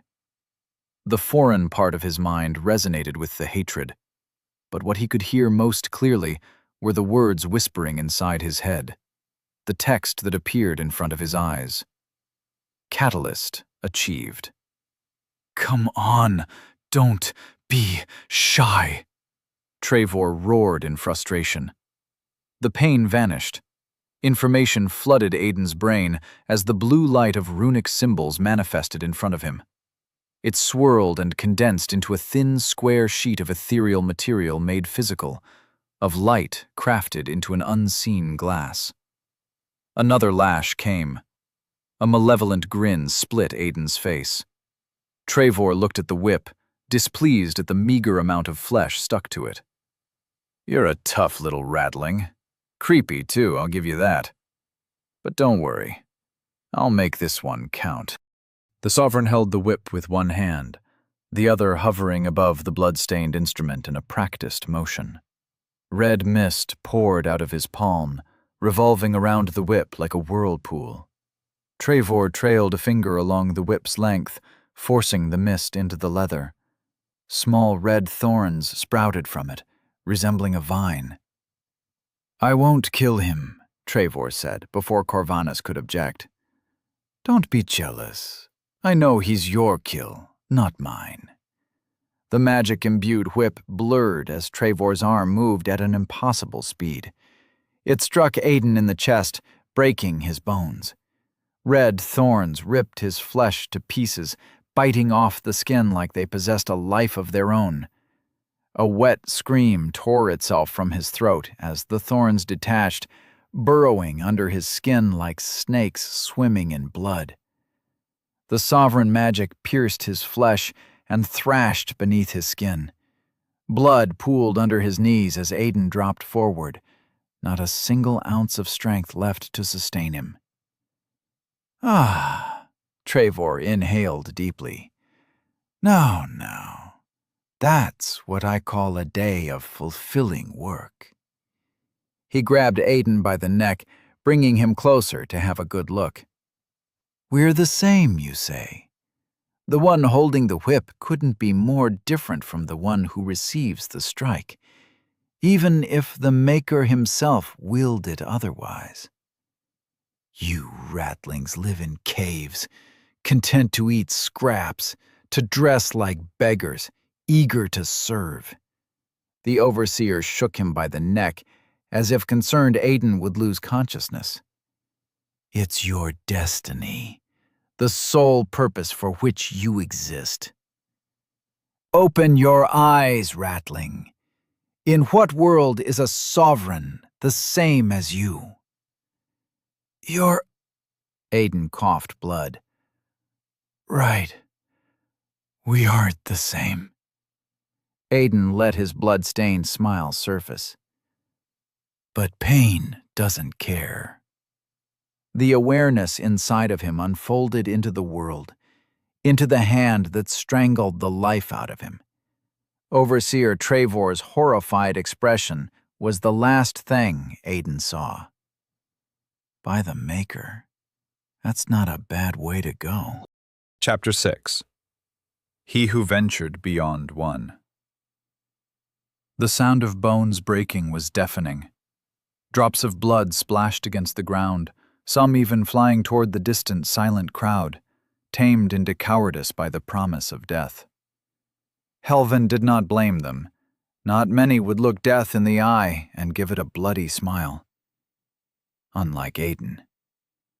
Perhaps I was wrong. The boy's crazier than his father. Helvin watched, mingling with the crowd, though his height surpassed a miner's. Nobody noticed his presence. Everyone was too busy staring wide-eyed as one of their own, no more than a child, was savagely beaten. Pathetic. Ever since the rebellion in the first district, their fire and will to live seemed to have been bred out completely.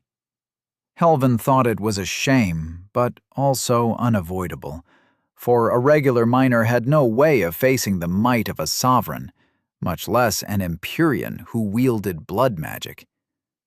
Once a resident of Elysium, with sovereign blood running through their veins, had their soul heightened to the six paths, they were no longer human.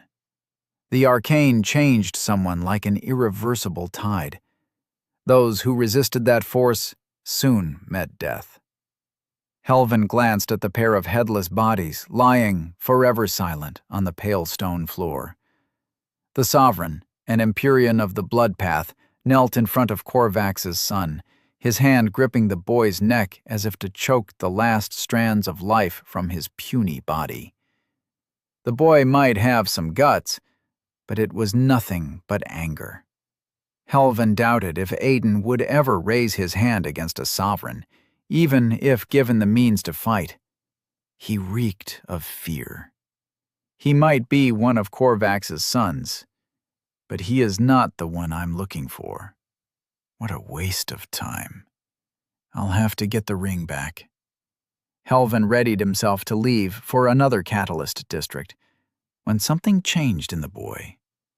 A shiver rang through his core, loud as the evening bell, strong as the current of wind that whistled silently. It can't be. Helvin infused his body with Hexion. The sensation was subtle, enough to escape the notice of most Empyreans, even those trained by the Magisterium Arcana, such as Trevor and Corvanus. But Helvin had passed that threshold centuries ago.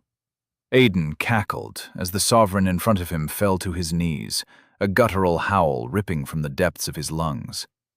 He thrashed on the ground, his hands clawing at his chest and tearing the white uniform from his muscular frame. His nails dug deeply into his skin, carving bloody trenches from one side of his ribs to his neck.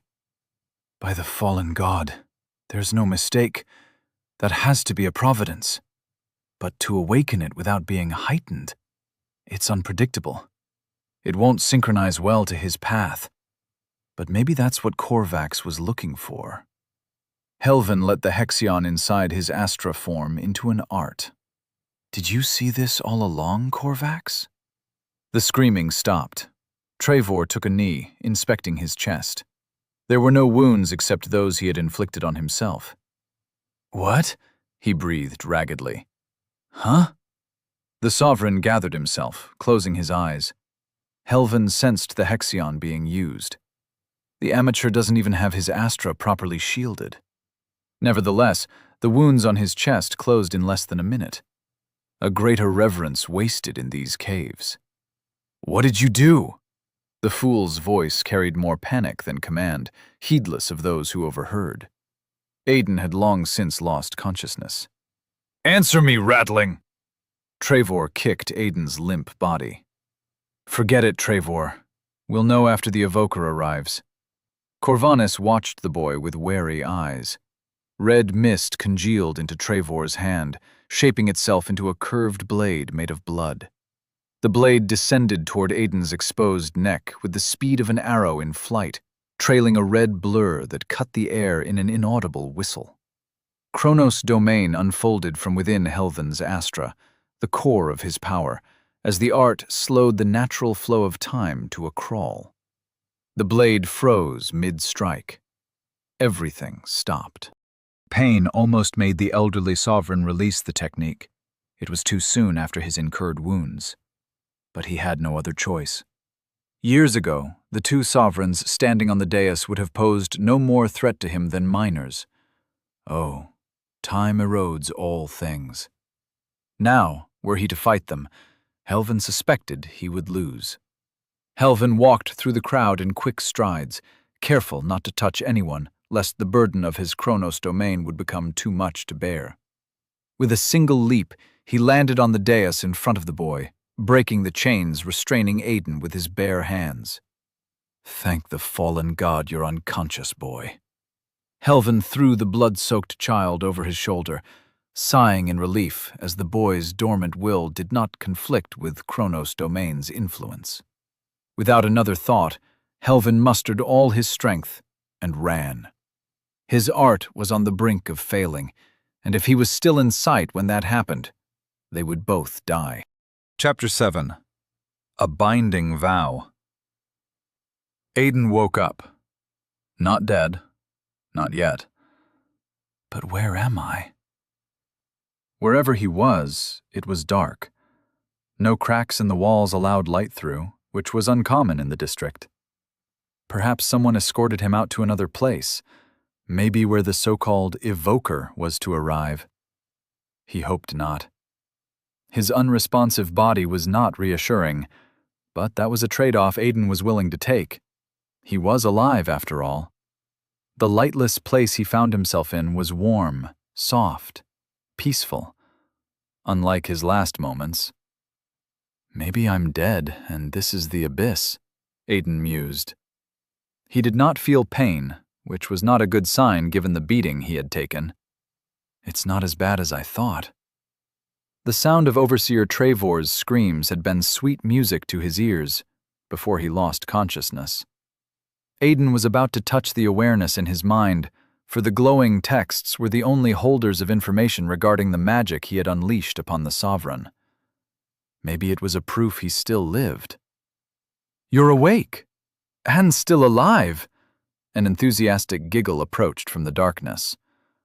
I was a bit worried you wouldn't make it, truth be told. Ah! Aiden tried to get up, urging his body to run. They got me, Abyss. He felt the dormant magic in his mind, touching it as if it were a limb. Empty. He knew he could not unleash the same attack again unless its reserves were full once more. Hey, shh! A hand brushed against his forehead. You're safe now, Aiden. It was a woman's voice. It did not belong to Trevor or Corvanus. The evoker. It had to be.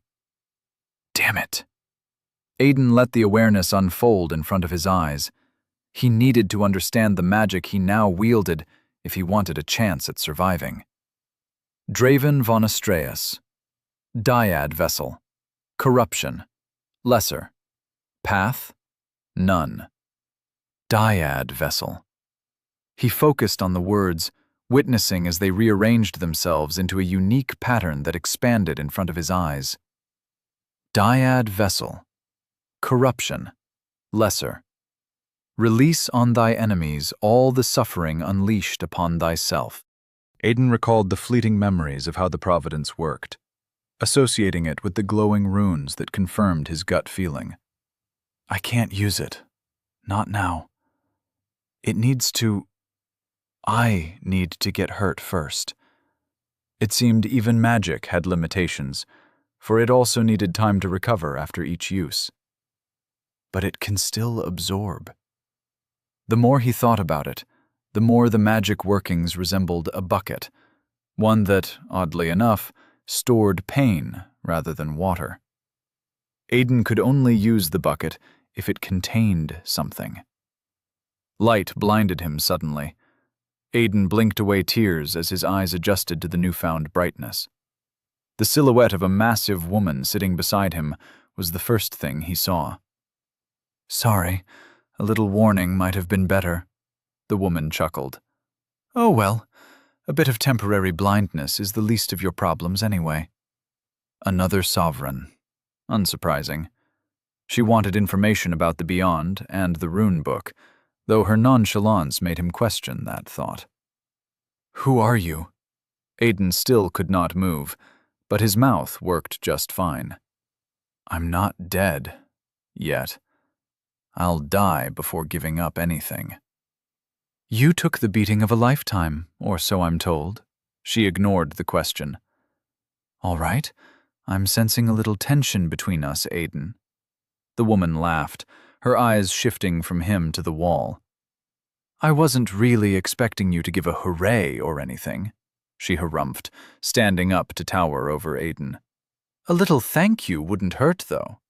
Maker's blessing, Myra, you saved my life? Thank you. Thank you so much. My body doesn't hurt, even though a couple of sovereigns nearly beat me to death. Thank you, Myra. You're the best. Aiden's mouth dropped open. What? Enough, Myra. It's good that his trust doesn't come easy. Someone else spoke. We meet again, boy. Aiden's eyes darted to the other side of the room. A wrinkled, white-haired, decrepit old man rested against the wall with arms crossed. The sovereign from the Beyond. He approached Aiden, but his white hair and aged skin did nothing to mask the presence pressure he emitted. It was hard to describe, but the look on his face and the certainty of his steps put Aiden on guard. There's much to explain and little time to answer questions, the elderly man said, frowning. This is you. He held a mirror facing Aiden. A disfigured creature lay on the bed, a proper bed, not one made of rags. Aiden closed his eyes, trying to run from the reality, from what remained of his broken body. It did him no good. With a trembling sigh, he opened his eyes again and stared back at his reflection. Aiden lay broken in the comfort he once dreamed of, his lips slipping open to the side, exposing countless missing teeth. A deep cut ran down his chest, twisted trails spreading from it like roots. It's me. Rather than despair, Aiden only felt fury. Tell me, boy, are you heightened? The old man asked. I'm a what? Aiden stuttered, confused. No clue what kind of nonsense you're crapping out through your mouth, you sovereign piece of shit, he snapped at the elder. This situation was the old sovereign's fault. None of it would have happened if the gate had remained shut. None of it. Aiden did not know who the man was, but he already hated him with every ounce of his being. His family, however, was more important than hatred, and he needed to find a way to find them. He's not lying, Gramps, Myra nodded. The sovereign looked unconvinced, but chose not to press it. If I'm alive, it's because you need me, Aiden broke the silence. The sovereign needed him, so his best chance of saving his family was to find out whatever he could about his situation. My family. You said they were in danger. Yes, they will die in a year or so, the elder nodded. What? The shackles holding his body dormant snapped as Aiden stood up and grabbed him by the arm. Say that again. Ah! Myra took a step back, blood seeping from the corners of her mouth. Use your providence on me, and I'll cut off that arm, the sovereign said. He glanced down, unconcerned, but the threat in his chilling tone was clear. Shivers crawled under Aiden's skin as he released the elder's hand. You can't restrain an unheightened minor boy, Myra? The white-haired man shook his head. I've been blocking that damned trace for hours, you heartless geezer. Myra wiped the blood from her mouth, a maddened look possessing her eyes. You know my reserve isn't that great. I'm just a median reverence. Do this, Myra. Do that, Myra. After you heal him, block the trace, Myra. After you block the trace, make sure he's not dead. Abyss below, woman, the man from the beyond took a step back. I just asked. So she's the reason I couldn't move. Aiden did not understand how sovereign magic worked, but whatever hold Myra had on him injured her once broken. And how the abyss does he have this much will, Helven? She asked. Helven ignored her. My family. Other questions could wait. Why did you say that? They got into Elysium. Why would they be in danger? Nothing in this world comes free, Aiden. Helven looked lost in memory, but it only lasted a moment. I'll only help you if you help me first. What do you want? Aiden suppressed the hostility in his tone. Pledge yourself under my service. Swear to obey and follow my instructions. No. Aiden did not hesitate. Myra laughed, while Helven looked taken aback. Is this geezer stupid? Who in the abyss would agree to that over some shady rumors? Aiden restrained his temper, but he failed to understand how anyone would dare offer such terms. Perhaps the old man was a swindler, or thought Aiden was stupid. I'm not keen on becoming a slave just because you said some obscure nonsense about my family, Aiden scoffed. You want me to take your word for it? No thanks. They're probably safe and sound in Elysium. What if that's a lie, boy? Helven waved his hand before Aiden could reply. And make no mistake, you would not become a slave. You already are one. Aiden narrowed his eyes. What do they call your kind, boy? Helvan took a deliberate pause. Ah, yes. Ratlings. Send you to the mines, pay you with scraps, beat you bloody for the slightest mistake. Yup, sounds pretty much like a slave to me, Myra said with more enthusiasm than necessary. Aiden gritted his remaining teeth until he tasted blood. They're not wrong. The Maker knew the kind of hardship the miner families had to endure. It was something etched in their blood so deeply it had become normal. Somewhere along the way, they had settled for the injustice, choosing to forget a life once lived with dignity.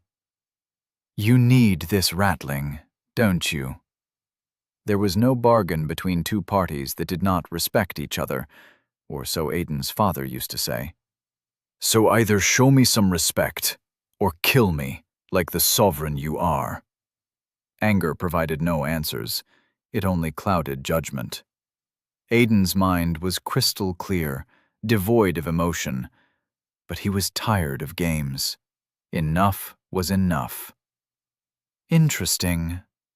A smile adorned the corners of the sovereign's mouth. It was the first semblance of pleasant emotion he had displayed. A deal, then. Not a vow of servitude, but of partnership. You can call it a transaction if you want. You help me, and I will help you. How can I know you're not lying about my family? Aiden hesitated. Helvan was the only person ever to question the safety of Elysium, but he was also the first who might have seen it firsthand. No other sovereign would lower themselves and speak to a minor when not necessary. Helvan's words, truthful or not, held weight. You can't. Helvan paused. Unless you're a wielder of the blood path, an Empyrean that reads lies from people's hearts. But I don't think that's the case. Well, it hardly matters. The words, once written on a binding vow, will require me to comply. He produced a piece of leather from his black robes. Aiden swore the scroll was too big to fit in the elderly man's pocket, but he chose not to focus on the thought. You still haven't said what you need from me, he pressed. There was no way out of this. Aiden did not dare gamble his family's life. Lie or truth, Aiden bit the hook with enough strength to shatter his teeth. Oh, Maker, let this ugly geezer not be a swindler. You will infiltrate the Oran House, a minor sovereign family, the same one who holds your family. Helvan examined Aiden for a reaction, but found nothing. There have been some rumors about a secret meeting known only to Viren nobility, but no information about what is being discussed. They have my family? Aiden solidified his resolve, certain he would follow the sovereign's direction. Still, the plan itself did not sound feasible. Me? A minor? It sounded ridiculous as Aiden voiced it aloud. I might be small, but sovereigns aren't blind. You just said Elysium is not safe for us. They'll kill me. Aha! That's where I come in, Myra said, her eyes flashing red. I'm gonna make you look like a sovereign. Maybe you'll even be as strong as one. Probably not, though.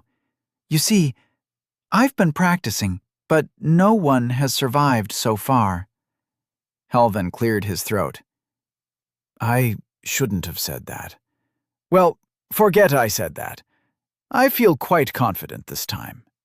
Her smile faltered. Probably. Truth be told, it's more like 50-50. I'm dead. Fear the unknown as he might, those people had saved Aiden's life. That was something he could not discredit.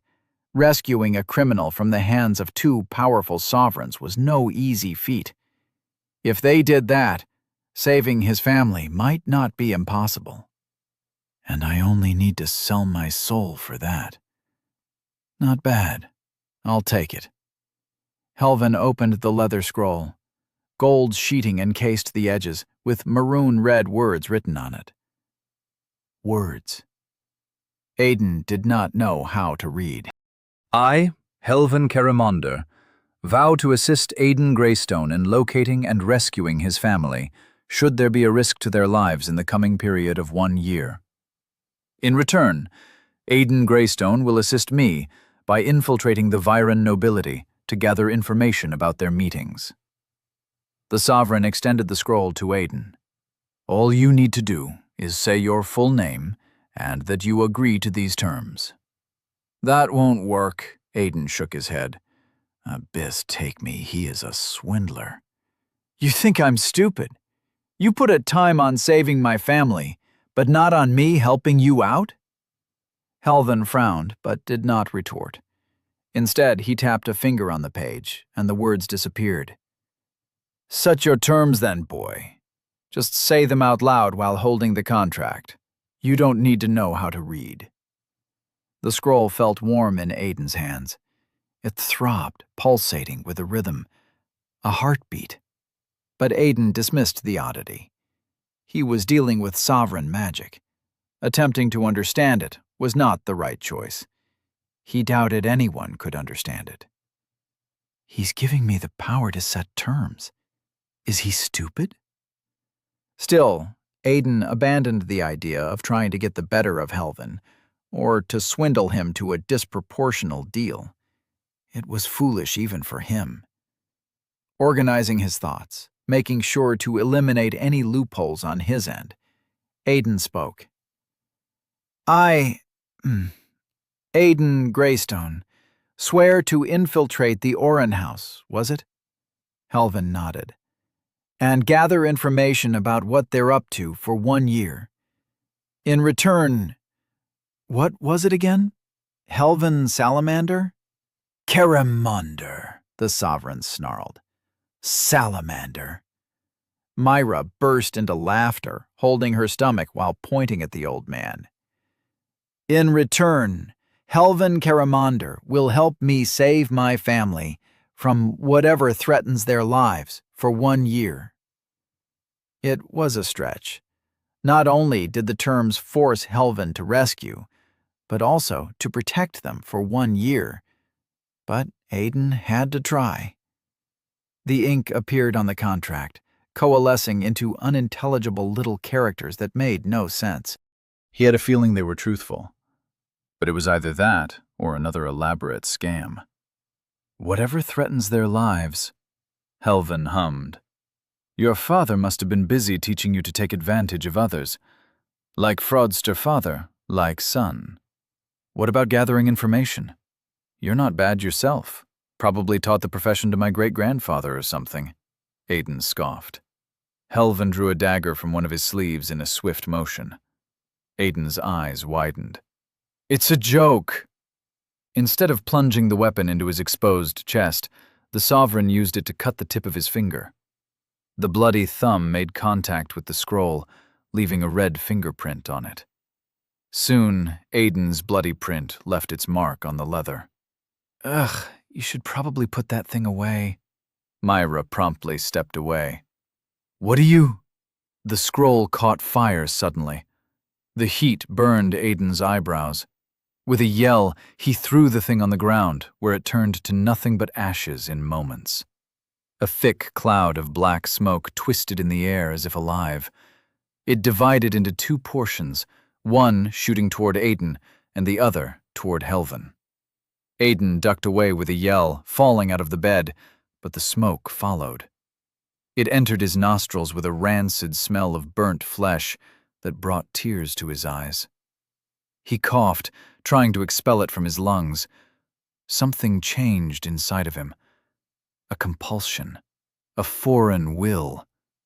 Deep within his soul, a contract now required him to go to the Oren house, wherever that was, infiltrate their midst, gather information. It was a silent voice that never stopped talking, compelling him to take steps toward that path. The witnesses of the beyond welcome you, Aiden. Helvin nodded, seemingly unfazed by the smoke that entered his throat. Rest well tonight, for tomorrow you die, so a new sovereign is born. Chapter 8. The Birth of a Sovereign.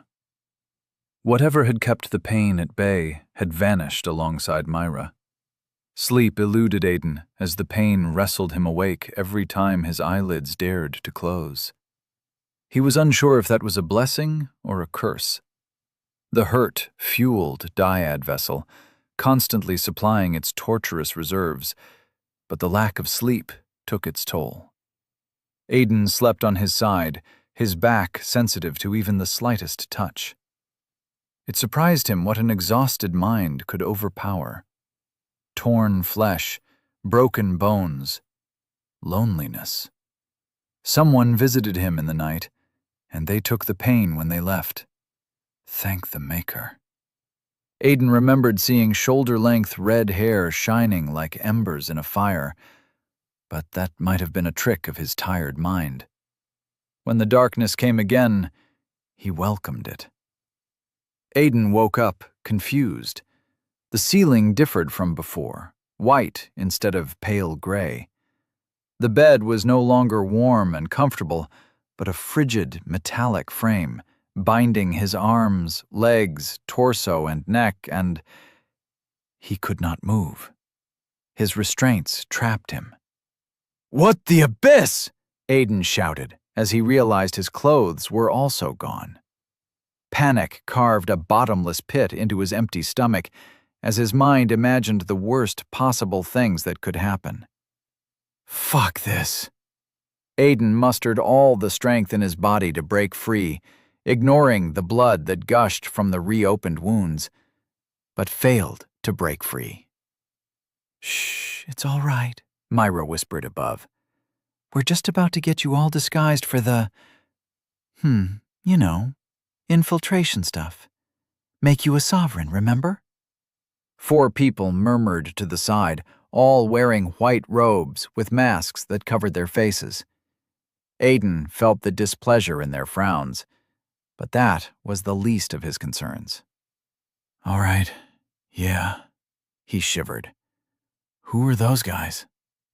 "Don't worry about them. They are just here to help me," she said, while putting on gloves. "Our Reverence's reserve is, well, not great, so I'm gonna need some help to make sure you don't end up dying." It was the second time she mentioned the dire consequences of failure. Maker's mercy, what did I get myself into? Aiden wanted to run, but it was too late for that. They're bound by vows to forget all about this procedure. Once their jobs are done, we'll never see them again. Myra hesitated, her hand hovering above Aiden's chest. "Helves told me about your ability. Can you not do that to me?" After a brief hesitation, Aiden nodded. Hurting the person who held the key to his chains was not wise. Myra shoved a large piece of leather in his mouth. "Bite on this." Aiden's questions were silenced into muffled whimpers that escaped his torn lips.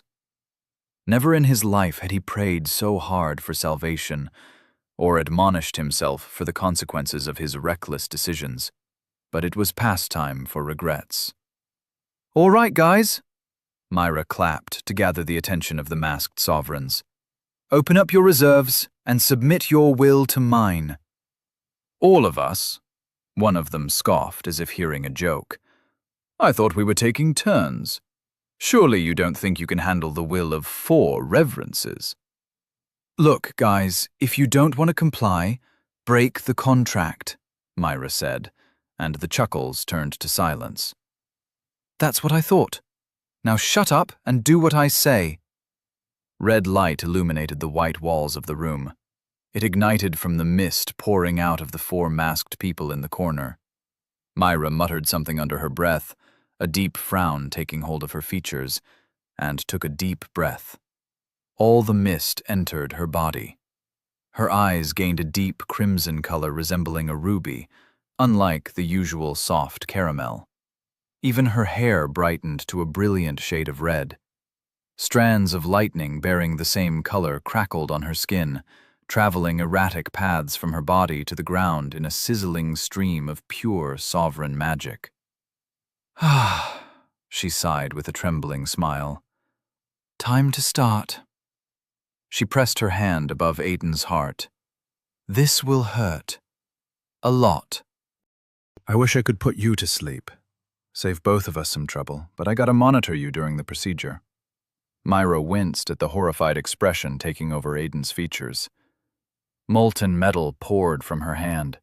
It entered Aiden's flesh, burning, ripping it apart, remaking it. Brown eyes bulged out of their sockets as the pain overwhelmed him in a second, even though Dyad Vessel worked ceaselessly to lessen it. The room grew dark, the pull of unconsciousness dragging his eyelids closed. It was a relief from the pain, something too tempting to deny.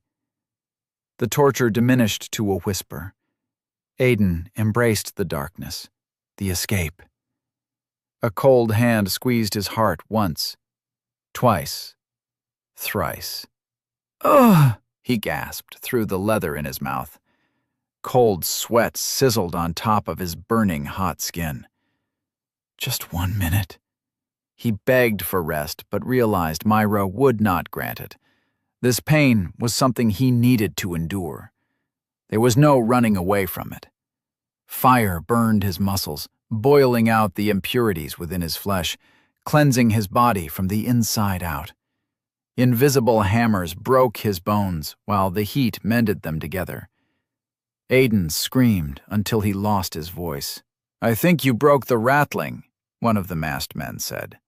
The leather in Aiden's mouth came loose, as did the restraints. But instead of returning the stolen freedom, they granted nothing more than a chance for rest. "Good morning, sleepyhead," Myra chirped. The voice made Aiden wince. The cold metal pressing against his back told him where he was. Something on his face made Myra's smile falter, probably the undisguised terror. The four people stood silent at the corner, as if to keep distance from the red-haired madwoman. Aiden did not blame them. He wished to do the same. "Ah," she hummed to herself. "Not feeling up to it?" "Who likes to get tortured?" Aiden let out the bitterness and fear he felt. Without a word, Myra started to untie his body from the table. She stood to the side, arms crossed, and motioned him to stand up. Aiden did as he was told, while a part of him wondered if he could just run away. "My family needs me." His shoulders were suddenly heavy. "Just a little longer." Aiden followed the red-haired sovereign to the long mirror next to the door. His body felt wrong, though he failed to understand why. Aiden looked down at Myra. "Wait, how come Abyss take me? I can see the top of her head." He faced the mirror, gazed at the skinny, naked sovereign who looked back at him. His body was thin and gangly, all skin and bones. His hair was brown, and his eyes followed suit. That was secondary to the scar that traced a cruel red line from his right shoulder to the left side of his belly. "Is that me? What did you—" Aiden did not know what to ask. Perhaps he should thank her, but showing gratitude to a sovereign was beyond him. "Nothing special, really."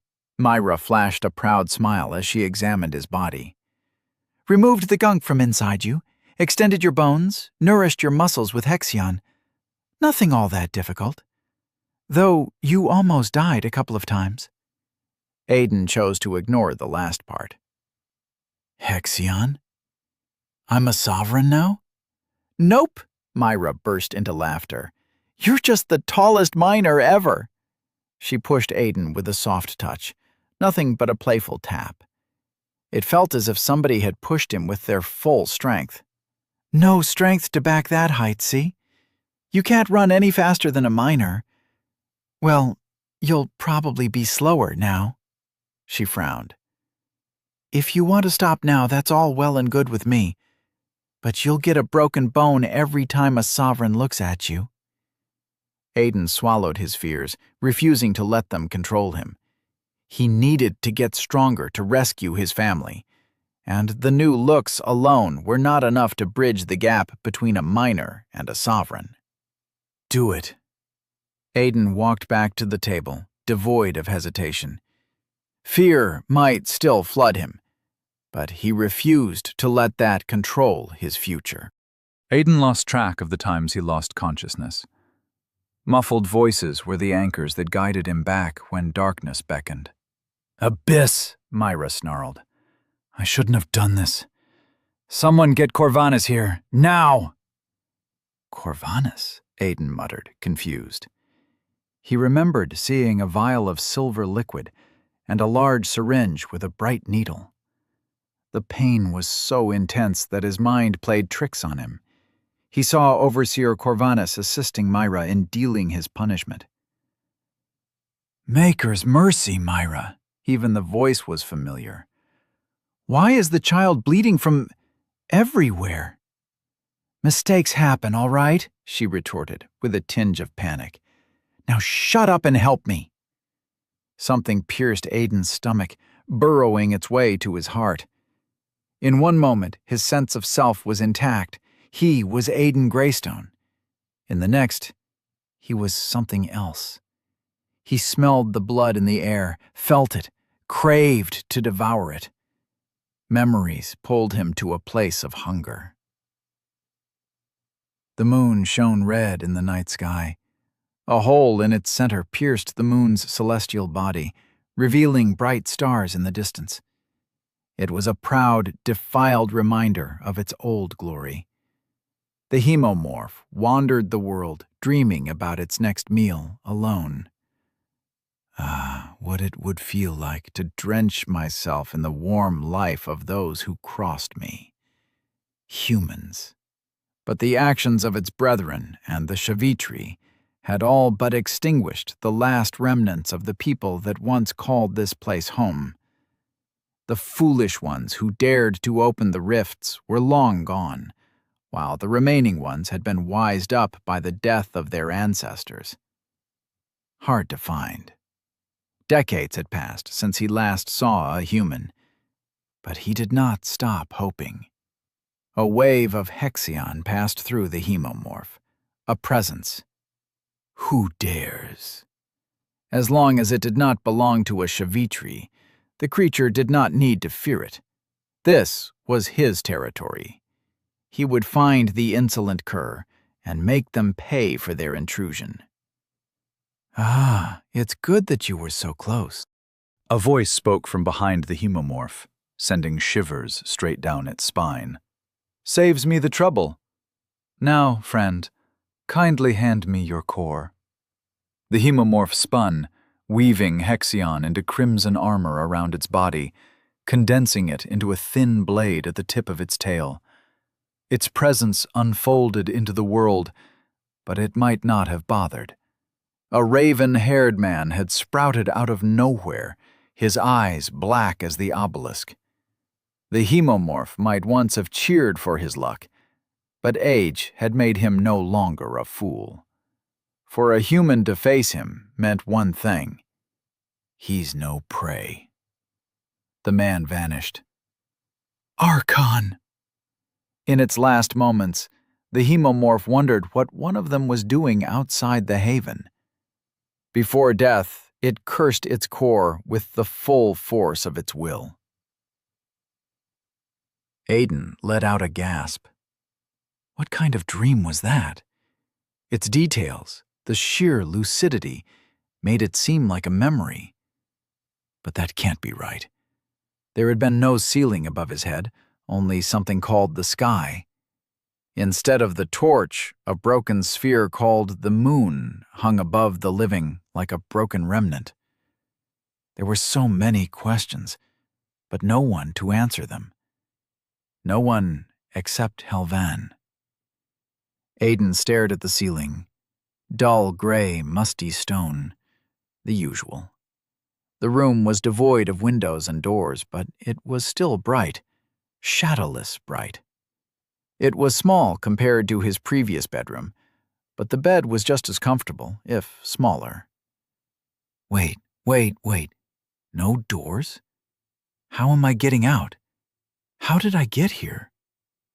Deep claw marks tore the walls as if a rabid animal had vented all its pent-up hatred on the unfeeling stone.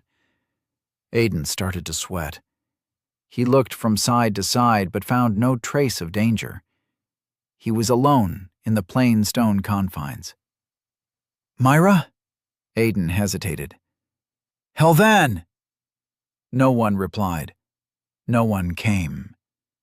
There was only silence. Dyad vessel revolved in his mind like a sphere, its capacity filled to the brim, a testament to what Aiden had gone through.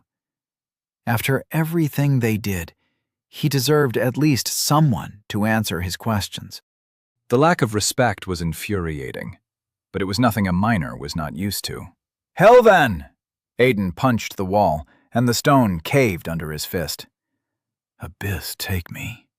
He looked at his hand, unscathed, no pain. He punched the wall again. The stone crumbled under the strength of the blow. What kind of power is this? Good to see you made it back. Helvan appeared out of nowhere, striking a dreaded resemblance to the memory Aiden had just lived through. "Is this how you treat a partner?" Aiden snapped at the elderly man. "I never left.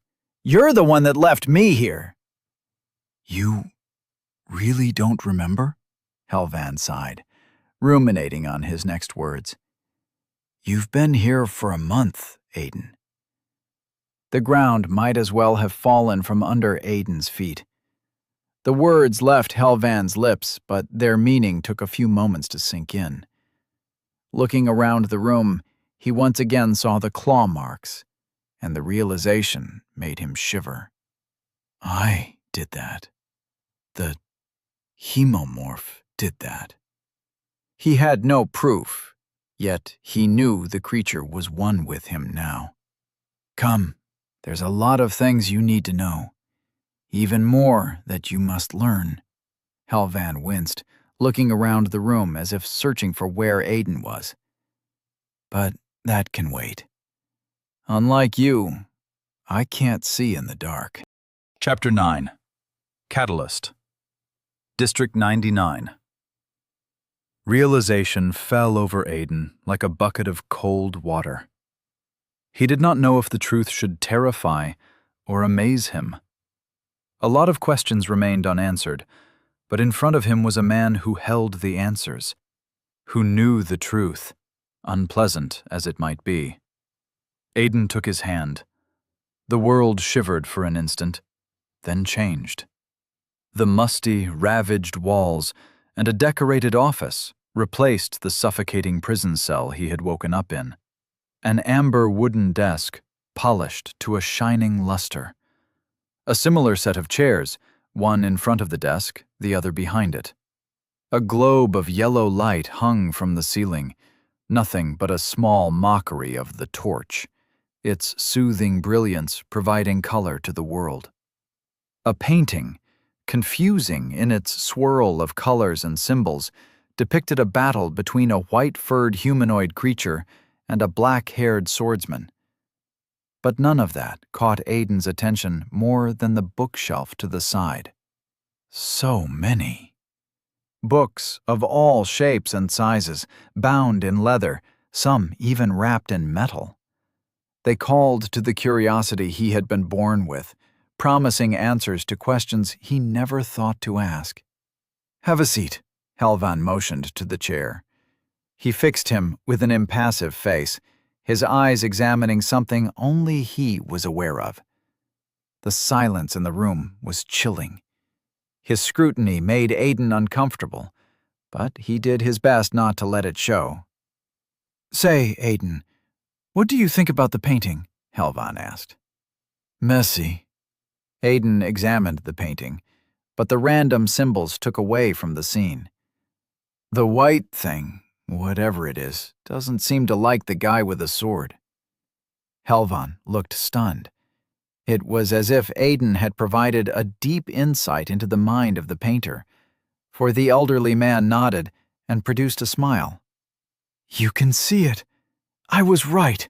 I knew it," the old man muttered. "I mean, they look like they're about to kill each other." Aiden frowned at the reaction. It did not fit Helvan's attitude, not as far as he knew him. What's so shocking about that? What? Helvan looked back at the painting, but quickly turned away with a sickly frown. "Ah, yes. A conversation for another time, Aiden. That's not what you want to know, is it?" Aiden swallowed the dry lump in his throat. "No. My family. You said they're in danger. But Elysium is supposed to be a paradise where you can eat your fill, sleep in actual beds, that sort of thing. Why are they in danger?" "All true," Helvan said with a nod. "If you are born sovereign." "But," Helvan silenced him with a raised finger. "What do you think a catalyst district is, Aiden?" He continued to speak without pause. "It's a factory. Common knowledge, right? But what does it produce?" "Coal," Aiden said with a frown. "Wrong." Helvan pointed up to the light sphere in the ceiling. That doesn't require fire or coal to feed its flame. Neither do most of the heat sources in Elysium. Coal was a straightforward material, at least in Aiden's eyes. The residents of the district mined it in the Gloom Caves. Some lucky few were even granted a portion of it, depending on their performance. It was something essential for their daily lives, for one could not start a fire without it. It was a constant reminder of their dependency, an incentive to wake up every day and perform grueling work. Yet the overseers restricted those of insufficient age from going to the mines. That made little sense, even though it was essential. Even when authorities harshly punished adults who failed to meet their quota. Even when mining that single resource was the purpose of their existence. Purpose. Aiden shivered at the thought. They never needed the coal. People. He closed his eyes as a dark realization fell over him. The Catalyst District produces miners. People. And they harvest us during Ascension Day. That's why they don't allow kids to mine. Can't have their products be damaged. The daunting truth in Aiden's words elicited no more than a dispassionate nod from Helvan. Why? Why do they need us? Aiden was forced to reconsider everything he once took for granted. I'm afraid I can't tell you, Helvan sighed. That's a load of shit. Abyss, man, you promised answers, Aiden snapped at him. Frustration made his grip tighten on the chair until the polished wood broke. Aiden paid it no mind. During heightening, every sovereign is forced into a binding vow. It's built on the very remnant that grants them access to the arcane. Impossible to avoid. A frown wrinkled his aged face further. Even if I could tell you, I'm afraid the knowledge would only harm you. A binding vow? That's just convenient. All those who know are forced to keep the secret. The rest all assume miners are brought as servants. Nobody even questions that. Helvan shook his head at Aiden's indignation. Why should they? No one in Elysium cares about what happens down here. Aiden heaved a sigh. Helvan was right. Every miner knew none of the sovereigns bothered to do more than what duty required of them. As long as a miner did not make their tasks harder, it was not unheard of for the overseers to stay at their towers for months. I could set fire to this place, kill every miner, make this place a wasteland, and it wouldn't mean a thing to Elysium. It happened before, after all. A dark shadow cast over the old man's face. More than once. No, that can't be right. I've never heard of something like that. Not in your district. Helvan must have seen the distrust on Aiden's face. He motioned to a book on the shelf, forgetting Aiden did not know how to read. The Rebellion of Catalyst District 1. Wait, what do you mean by 1? Aiden shot to his feet. There are more than one? That's right. Your home isn't that unique, boy. Besides the gate, there's nothing irreplaceable about it. The old man glanced at the broken chair, but did not mind. There are 99 other Catalyst districts. Yours happens to be the 99th. Aiden fell silent. We'll continue this tomorrow. Helvan stood up and walked to the door, motioning for Aiden to follow. Think about what I have disclosed to you. For thought is the light that guides the victorious, and impatience is the killer of fools. The sound of a muffled impact shook the ground. Grunts of pain echoed in the long hallways as Aiden followed Helvan along what had once been dark tunnels. Now, the darkness gave way under his unnatural sight. The walls rumbled. Light spheres hung from the ceiling, illuminating the path ahead and casting shadows where their brilliance did not fully reach. Nothing escaped Aiden's eyes, be it shadow or complete darkness. Everything was but a shade of gray. A muffled grunt of pain echoed in the corridor. Aiden yearned to learn the full extent of what he was capable of, but there was too much going on inside his mind. Now's not the time. He glanced at Helvan, the old man's height shorter than he remembered, and shook his head. Prying answers from the sovereign was no simple task. Somebody uttered a nasty curse. Helvan stopped in front of a plain, wrought metal door. All the noise originated from behind it. He opened it, motioning for Aiden to follow inside. The ceiling was higher inside the room, several paces above even the tallest sovereigns. The area was circular and wide, with weapons organized into wooden racks at the edges. Smooth stone, similar to the material in the steps of Elysium, formed the floor. Splashes of blood were the ornaments that adorned the floors and walls. Two people noticed their intrusion. One was a sovereign man of similar height and age to Aiden. His hair was black, cut short close to his scalp. He was a shirtless, bloody mess, with muscles adorning his lean physique, stringy and refined into tight cords that rippled under his skin. The other made Aiden flinch on instinct. She had shoulder-length red hair tied behind her head, caramel eyes that were observant, inspecting him as a crafter would their masterpiece. A cheerful yet chilling smile played on her lips. Myra. Aiden! She approached, excitement written clearly on her face and arms open for a hug. So good to see you. Aiden tried to step behind Helvan, but Myra was faster. She enveloped him in a tight hug that sent uncontrollable shivers running through his body.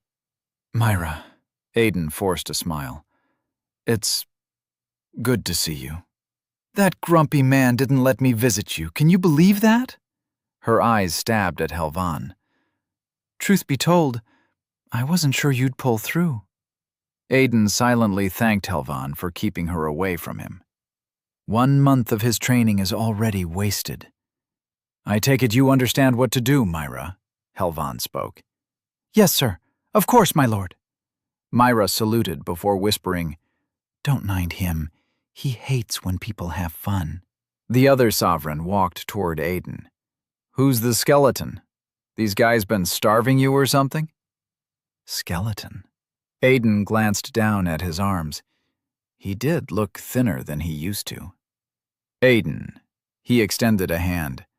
The other sovereign, to his surprise, shook the hand without disgust. Name's Finn.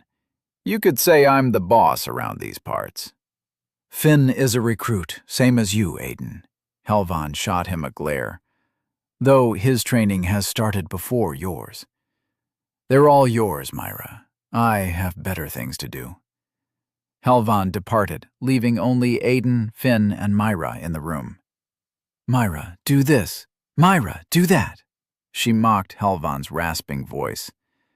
I swear, ever since he came back as an old man, he's been all bossy and bitter. Came back as an old man? Aiden exchanged a glance with Finn, but the other man shrugged. This woman is not right in the head. Anyway, boys, there's a lot for you to learn. Myra clapped to get their attention. Especially you, Aiden, but we'll get through that. Etiquette. How to not get your ass handed to you. How to go about without getting caught. That sort of thing. But let's start with the easy part. Fighting! A maniacal grin overtook her features. Finn, you will spar against Aiden. I just want to know what he's capable of, so don't play around breaking any bones or causing any injury I'll need to heal. Got it? Might be better to give him something to eat first, Finn said, throwing a concerned glance at Aiden. I'm not hungry. Wait, that's weird. It had been a month since he last ate anything, unless Helvan had fed him while he had not been himself. Aiden was certain that was the case, for the alternative was far too bizarre to consider. Really? That's odd. The old man didn't feed you anything, Myra said, shattering Aiden's hopes. Finn moved as Myra spoke. He pivoted his body forward, fist cutting through the air in a blur of explosive movement, and shot a straight punch at Aiden's gut. Air rushed out from his lungs as he doubled over and dry-heaved onto the floor, another indication of an empty stomach. What The abyss, he coughed. Wake up, skeleton boy. The fight started the moment she said so. Finn turned his back in clear provocation. Come on! This can't be all that you got. The short-haired sovereign smirked and beckoned Aiden with one hand behind his back. A challenge. A mockery. Underhanded bastard. Aiden had never been in any fights, only one-sided beatings that ended up with him on the floor. But this time, he yearned to be the one to teach a lesson. Closing his fist, Aiden raised his guard and shortened the distance with measured caution. Finn raised an eyebrow and relaxed his shoulders. His arm twitched as he threw another punch at Aiden's face.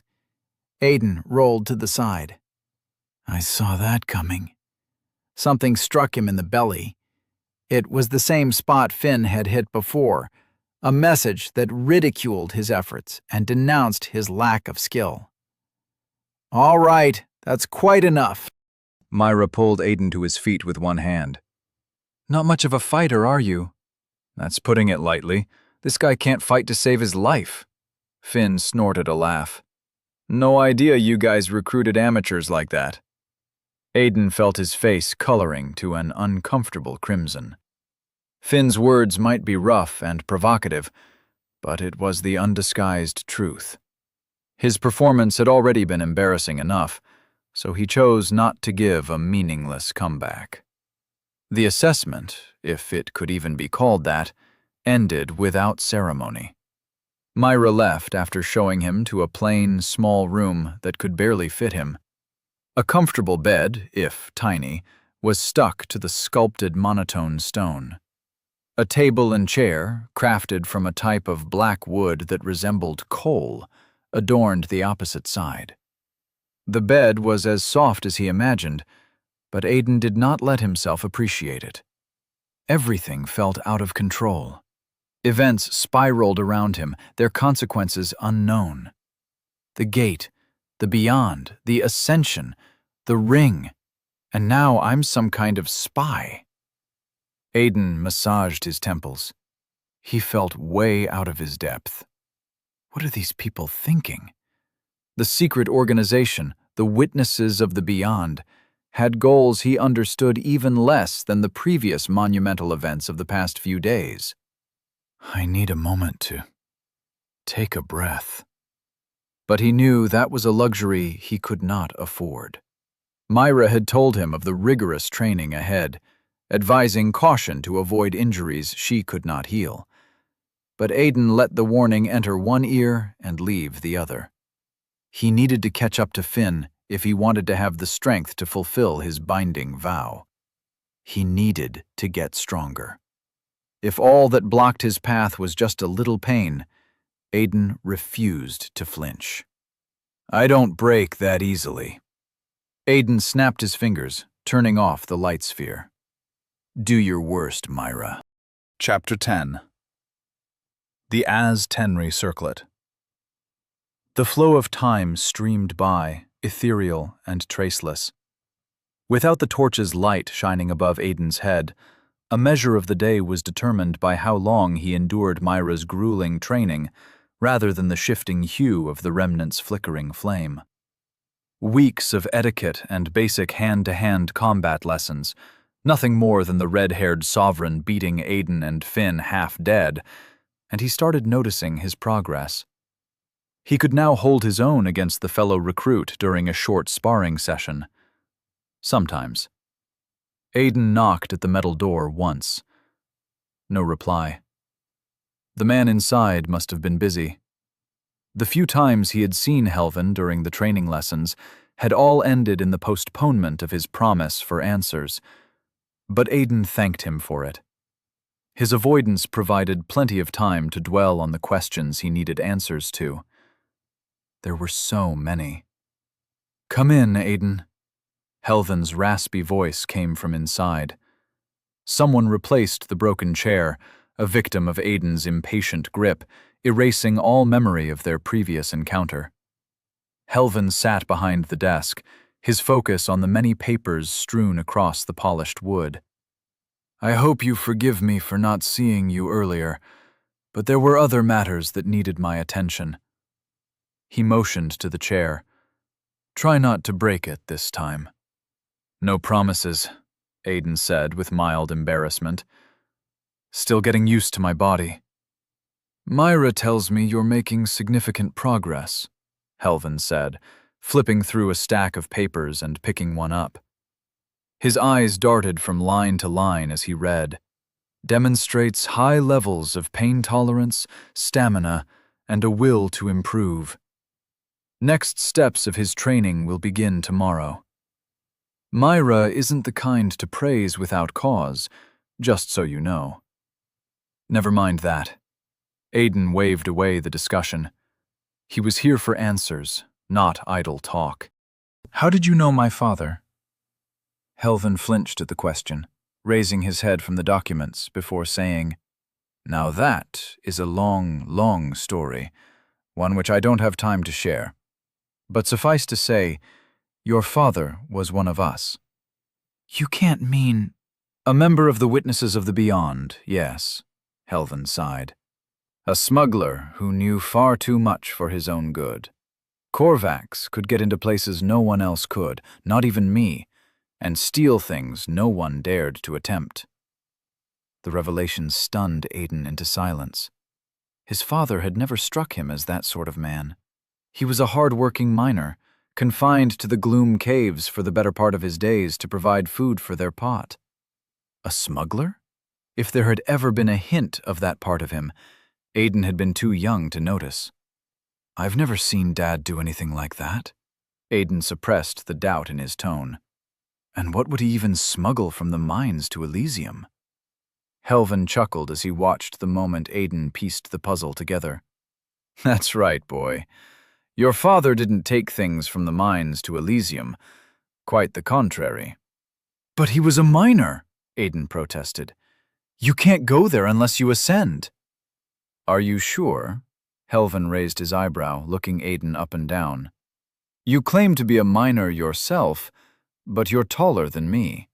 Those hands of yours could break a chair with no effort, almost like a sovereign. If we can make a miner look like a sovereign, perhaps making a sovereign into a miner is not impossible. Helvin's words echoed in the small room, like a pickaxe striking stone. A sovereign into a miner? Aiden's vision blurred. Dad was a sovereign. All along? Korvax, or Will, was the successor to the Astreus house, and a dreamer without equal. With each word Helvin uttered, Aiden's world crumbled further. That ring you've got? It was one of his cargoes. What got him killed? That makes me... No! Refuse the reality as he might, there was no outrunning the truth. The blood of sovereigns ran through his veins. I'm half sovereign. The reason I didn't get selected at the Ascension. But what about Dan? Aiden grabbed at the contradiction like it was his lifeline. He was chosen, and he's my brother. Sovereign blood ran thin in his veins, unlike yours. Helvin sighed, considering what to tell him. The torch's light shines only on those whose affinity to Hexion is poor. You are the exception. That is all there is to it. Aiden wanted to flee the room, but the same curiosity that had prevented him from turning tail and running when the gate opened now urged him to stay. Hexion. The breath of the arcane. The fuel that ignites the magic wielded by sovereigns.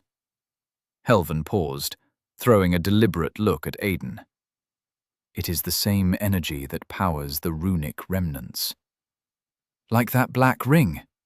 Aiden remembered the old man referring to his providence the day he was rescued. What in the abyss is that thing?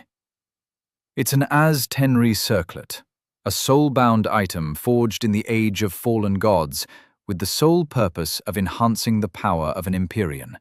Sovereigns heightened by the arcane. The tone of his words became puzzled. You're not supposed to have unlocked a providence without undergoing heightening. The ring had activated the moment it entered his finger, without so much as expressed permission.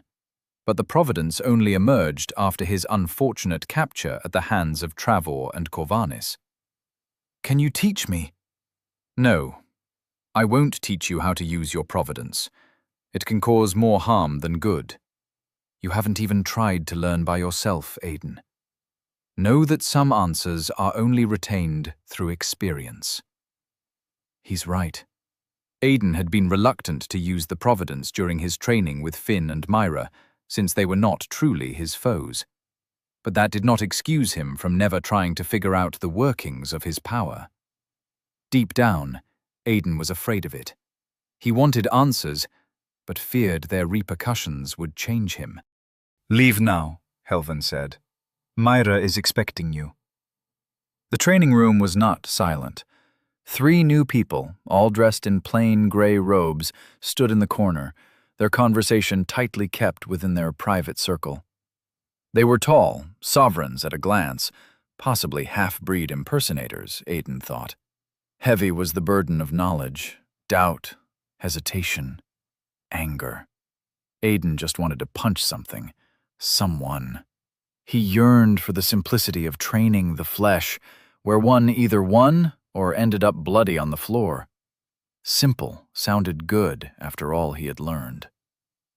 Aiden, good to see you're not late. Finn approached with a grin. He still had a bruised eye, and a split lip showed Myra had just lectured him. Any idea what's going on with them? I was hoping you did, Aiden shrugged. Your guess is as good as mine, man. Probably some crazy idea of training from that mad woman. Finn glanced at the door with apprehension. Aiden examined his frame, eyes, demeanor, anything that might give him a clue to Finn's real nature.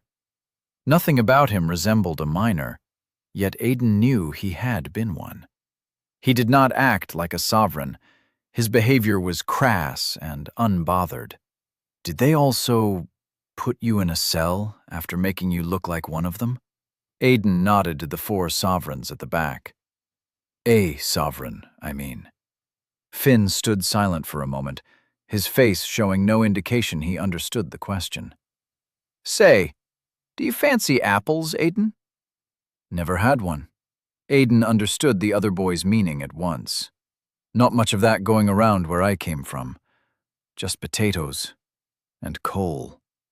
Abyss, take me! You're a miner? Finn's eyes bulged out of their sockets. Myra said I was the only one that survived. Same as you, but from a different district. This is fucked up.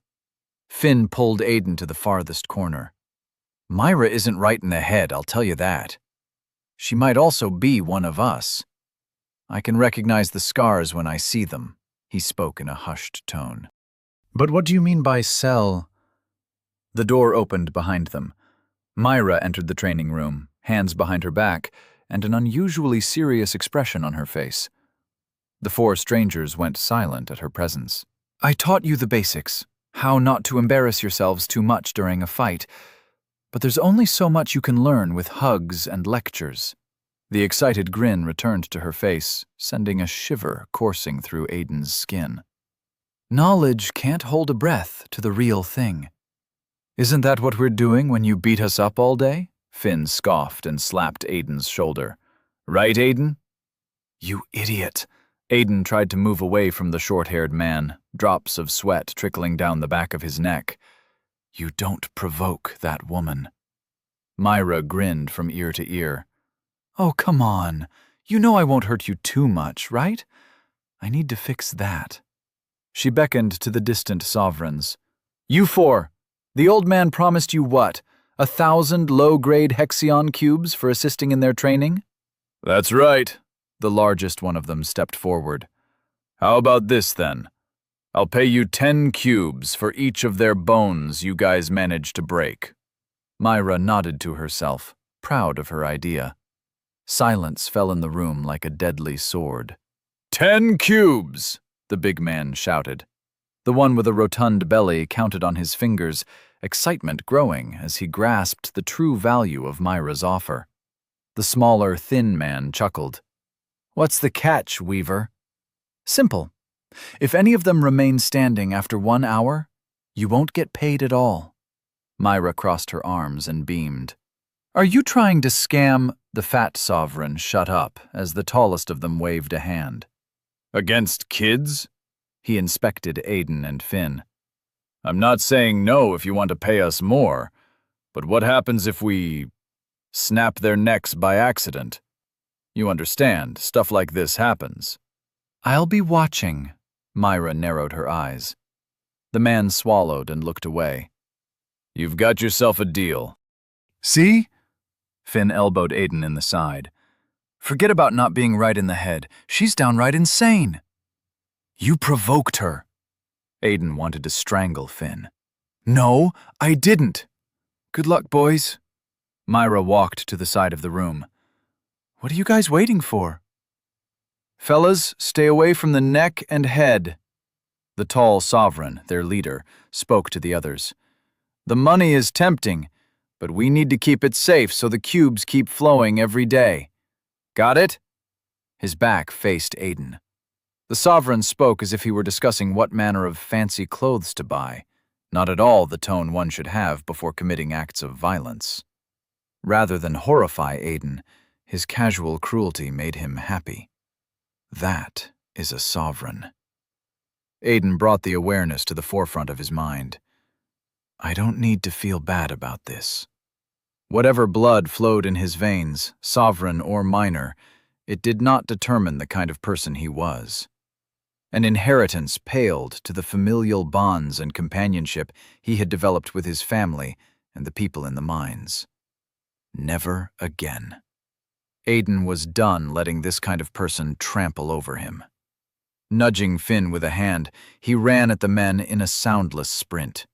Finn tackled the speaker to the ground, his fist crashing into the man's face until his blood joined the dried spots on the stone. Aiden jumped mid-sprint, sending a flying kick straight into the chest of the thin sovereign, who fell to the ground wheezing for breath. The fat one turned in alarm, ready to rush to his companion's aid. Aiden met him with a fist to the gut, planting his knee on the man's face as he doubled over. 2 down. Something crashed against his ribs. A boot smacked him in the face. You fucker! A flurry of kicks to his ribs followed an angry shout. Get up, Aiden! A pained growl cut Finn's voice short. Aiden witnessed the thin man getting to his feet and tackling Finn to the ground. The tall one recovered moments later, joining his companion in beating up the stunned kid. They forgot all their talk about avoiding the neck and skull and the howls of rage that echoed amidst the bloody stone. Enough! He caught the pudgy man by the leg, bringing him down with a punch to the groin. The sovereign's howl drew the attention of his friends, who abandoned Finn's unconscious body. Aiden had no time to be concerned. A punch broke his nose. Another one burst the air out of his lungs. If he did not finish his fight now, there would be no chance of escaping. He called upon the power that hibernated in his mind, commanding it to unleash its reserves on the man on top of him. Dyad Vessel obliged. Its capacity was drained in an instant. The pudgy man collapsed to the ground with a soul-piercing roar. The smell of piss filled Aiden's nostrils as his attacker shook uncontrollably on the ground, foam bubbling from his mouth, hand scratching at his chest. He went still with a last whimper. The Providence resumed absorbing the pain that rained down on Aiden. The multiple cuts, broken bones, and bruises that had once drowned him in agony dwindled to a muffled noise in the background. Aiden stood up with a blood-stained grin on his face. The 2 remaining sovereign hesitated for a long moment after observing what happened to their companion. Good, as long as they fear. The men roared and charged at him in unison. Chaos ensued in the training room. 2 men piled on top of Aiden. He felt his arms snap under a powerful grip.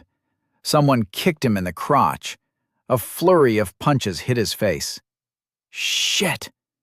Aiden urged Dyad Vessel to act once more. Nothing. The Providence was dormant, recovering after its previous activation. I'm gonna die. Darkness encroached on his vision. Muted pain laced his body. A vengeful grip strangled the breath out of him. The call of the abyss was strong, and Aiden was too weak to avoid it. Chapter 11. Illusion of Morality. Weeks passed in a mixture of broken bones and spilled blood. Myra healed broken bones with the help of the other masked sovereign from the operation room, but some wounds not even her ethereal hand could mend, for they left scars too deep to perceive. Before he realized it, Aiden looked forward to every reading, writing, and etiquette lesson. It was a breath of fresh air amidst the daily violence. After countless attempts and groveling on the ground with broken bones after failed strategies, the secrets of Dyad Vessel unveiled under Aiden's relentless experimentation. No matter how much he tried, the Providence, if completely emptied, would not activate again for a day, but it never stopped gorging on the pain. It thrived on suffering. It grew after each use, becoming stronger, increasing its capacity. It was hard to notice at first, yet the progress became clearer as the days turned into weeks. Dyad Vessel was expanding. The Sovereign Trio had become hesitant to move against Aiden. None of them wanted to end up on the receiving end of his mysterious power. That gave him an advantage he was more than ready to grasp. "What's the matter, fatso?" Finn roared a provocation from the safety of Aiden's back. "You gonna shit yourself today? Wear a diaper for all our sakes, man." "Shut your mouth, you fucking brat," their leader, the tallest of the trio, silenced Fatso with a glare. None of them had ever introduced themselves, and Aiden saw no need for courtesy. They fought each other, and that was all he needed to know. Fatso, Skinny, and Boss, Finn had given them names of his own choice. The three spread out in a line, each man equidistant from the others, and began their encircling approach. It was nothing new. Aiden understood they would lose if the trio surrounded them, Dyad Vessel or not. If they remained on the defensive, defeat was assured. Aiden did not fancy the prospects of that. Without warning, he ran at Fatso. Finn followed behind in wordless synchrony. Pouncing at the man, Aiden threw a half-hearted punch at his face. Fatso stumbled back, eyes wide, his body inching away as if Aiden had the plague. He was not wrong. All it took was a single touch for the Providence to work. The first one to taste Dyad Vessel's fury would fall to the ground unconscious, which was nothing to be embarrassed about. A broken bone was excruciatingly painful by itself, but several broken bones singing their thundering tune all at once was more than most people could handle. Aiden sidestepped, moving away from Fatso as the man broke their formation in panic. He leaped at the most dangerous fighter, Boss. With a snarl, the Sovereign aimed a testing kick at Aiden's knee. Playing it safe, huh? He had figured out long ago how the ability worked. With a grunt, Aiden allowed the kick to strike true. Boss flinched in alarm, not expecting the blow to land. Too late. Aiden doubled over, grabbing the Sovereign's leg in a tight hold, and tore away the fabric of his pants with his bare hands. "No! Motherfucker, not me!" Raw screams replaced his words, sheer agony honing his pitch to resemble the grinding metal grinding onto the reservoir of Dyad Vessel, willing the Providence to not release its full capabilities, a trick he had learned the hard way. 1/3 of its capacity was enough to disable most people on the receiving end. 2/3 left. Boss punched Aiden in the face with little strength behind the blow. This guy's tough. But the damage was already done. That punch cost him his balance. "Now, Finn!" Aiden shouted. Finn leaped at Boss, kneeing the Sovereign in the face and breaking his nose with a stream of well-placed punches. Aiden turned to intercept Fatso and Skinny. "Fuck this!" Fatso rushed forward. Aiden ducked under Fatso's punch with practiced motion, stepping forward and planting his elbow into the man's crotch. He grunted in pain, but didn't collapse. Aiden stepped back, taking care not to fully commit to a single attacker. Skinny rushed at Finn. Sneaky bastard. Aiden rolled away from Fatso and tackled Skinny to the ground. Something hit him in the back of his neck, a huge weight smashing him against the ground. Shit, how's Fatso this fast? He felt pinned under an insurmountable weight. "Ha ha ha! I got him, boss!" Fatso roared, raining down backhanded punches. I messed up. The plan's as good as shit now. Immobilized, at the mercy of Fatso's revenge, Aiden had no choice but to use Dyad Vessel. It was a waste to use it against the slowest of their bunch, but it was that or be out of commission. Finn was strong, more skilled than him on all accounts, so he could hold off a weakened boss by himself, maybe even beat him. But he would be helpless if Skinny reached him. A giant fist clobbered Aiden in the eye, clouding his vision.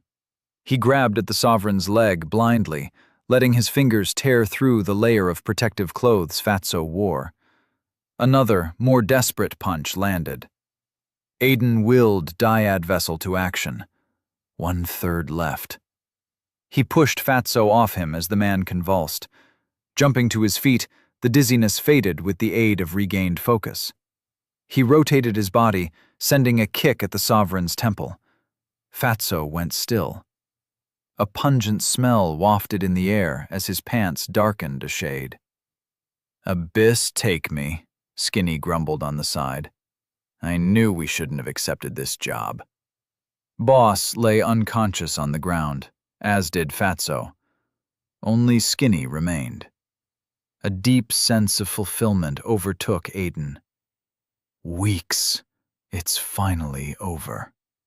After grueling training, several days of pain beyond comprehension, they had finally won.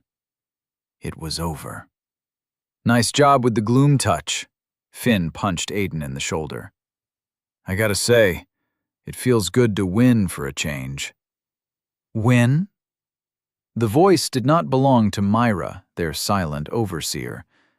It was Helvan who spoke, his tone filled with disappointment. "One of your foes still stands, while all three draw breath."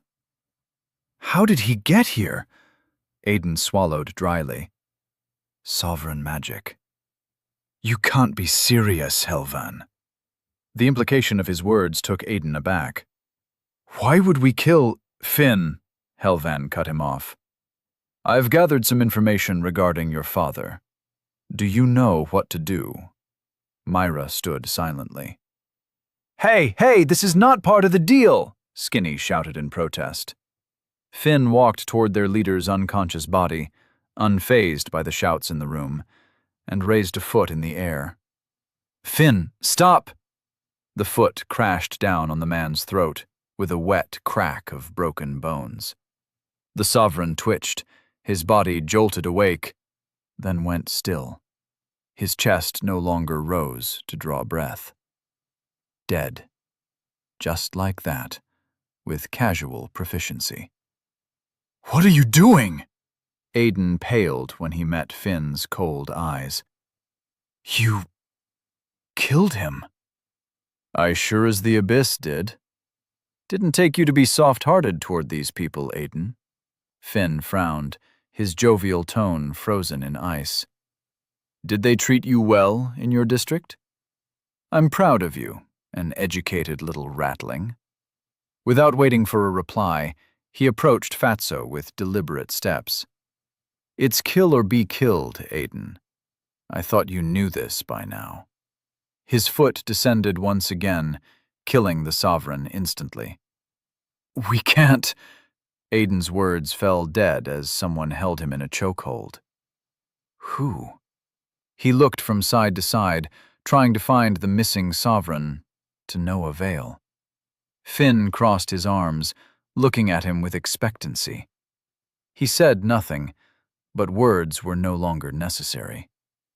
"Take one more step, and I'll kill the boy." Skinny's deafening shout spilled over Aiden's ear. "Very well." Helvan's calm sobriety overtook the man's despair. Relief filled Aiden as the elderly sovereign spoke. It was about time to put an end to the madness, to the unnecessary blood spilled in the training room. Aiden might hate the sovereigns, but he had never killed one of them. His new appearance might resemble theirs, and the strength he now wielded belonged to their kind. But he was not one of them. "Kill the boy, and I'll let you go," Helvan said, shattering Aiden's hopes. "Double the agreed payment added to what 3 have earned daily." The grip on his neck turned deadly. Aiden felt his neck pop as Skinny grunted in agreement. Fear jolted his body and mind awake like never before. The ridiculous idea of morality abandoned Aiden's thoughts. All that mattered was survival. He refused to die. It was kill or be killed. Dyad vessel unfolded into the world. The sovereign's grip on his neck loosened. A primal instinct overtook Aiden's body. When he came back to his senses, Skinny no longer moved. His body was cold. What? Aiden looked at his blood-soaked hands. What did I do? Aiden sat in silence. Myra had escorted both trainees to a larger room with 2 beds and a set of desks, but the ample space only made him all the more conscious of his actions. Finn had been right. Kill or be killed. No fancy ideas remained once one's life was in danger. Still, the reality of what he had become, or perhaps what he had always been, was daunting. The door opened as Helvan strolled inside with 2 thin books tucked under his arm. His face was expressionless as usual, but the long look he gave Aiden glinted with approval. It made him sick to his stomach. The approval of a sovereign felt like a slap in the face. "Congratulations, young men," he said with a thin smile that never reached his eyes. "I think you're ready for the next step."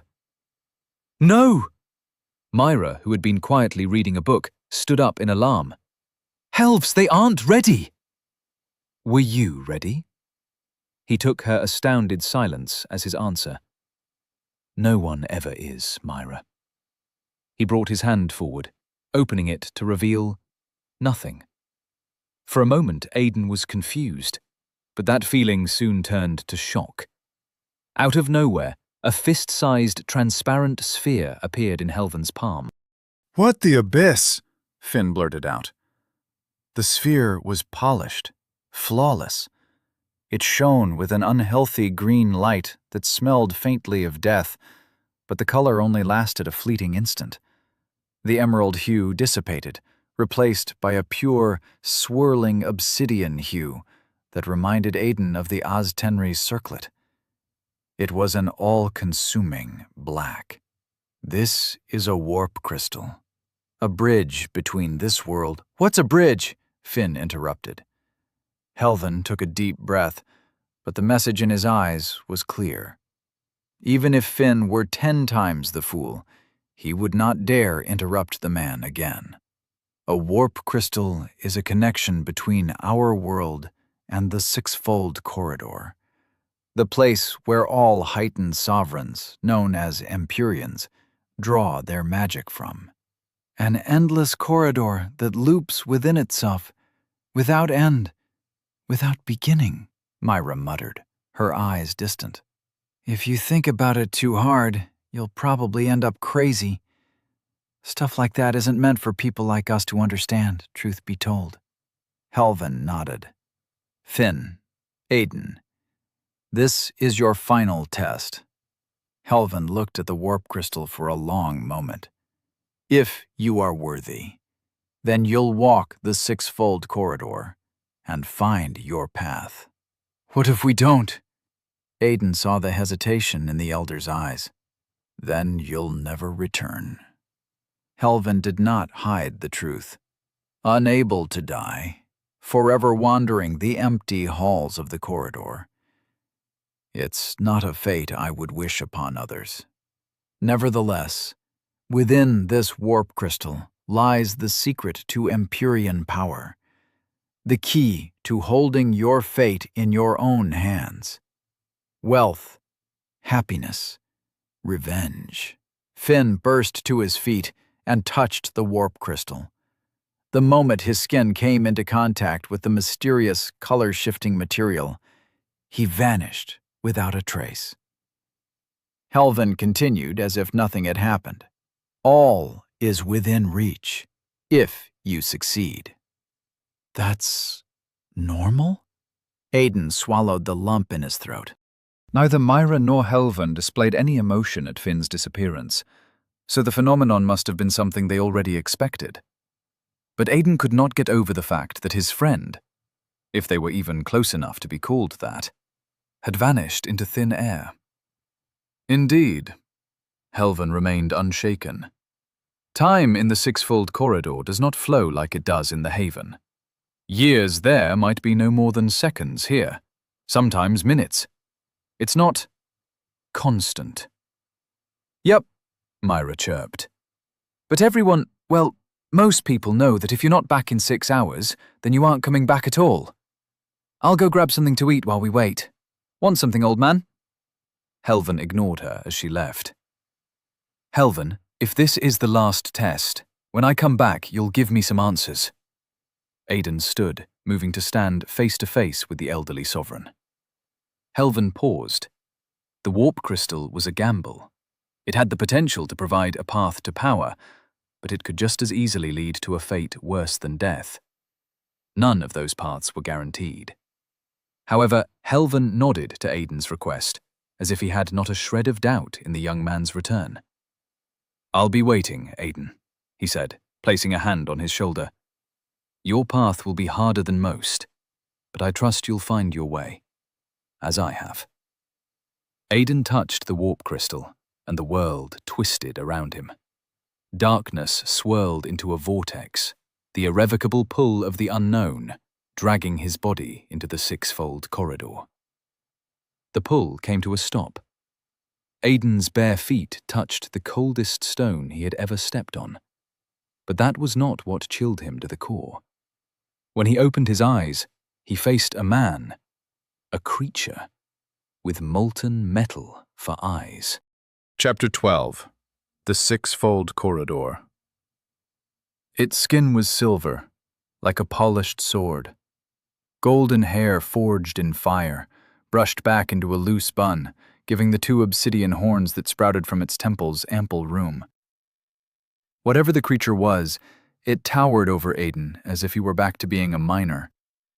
The simple white robes that adorned its gigantic frame felt out of place, mundane compared to the regal appearance of gold and silver that adorned its physique. I hath awaited thee, last fragment, the silver giant uttered in a booming tone. Time for explanations I hath not, for mine presence shall be marked by those who linger in the beyond. Maker, protect me! Aiden took a step back. The creature blinked in confusion before bursting into laughter. Surely thou jest. Why wouldst a hunter shield its prey? Commit not the same folly twice, last fragment. I am named Astegon, keeper of the sixfold corridor, the one who watches, the third heir of creation. The giant gave an almost imperceptible nod. It is well to meet thee once more, old friend. Astegon guarded a doorless, dark corridor. No bricks formed the obsidian floor, though swirling, interconnecting spirals and intricate carved lines adorned the walls surrounding Aiden. There was no light other than the creature's burning eyes, but that proved no impediment for one capable of seeing in the dark. I don't think we've met before? Aiden could not make sense of Astagon's ancient tongue. This is the first time we meet, last fragment. But it is also the 6th. Astagon opened his arms wide, his voice thundering as though it were the heavens themselves.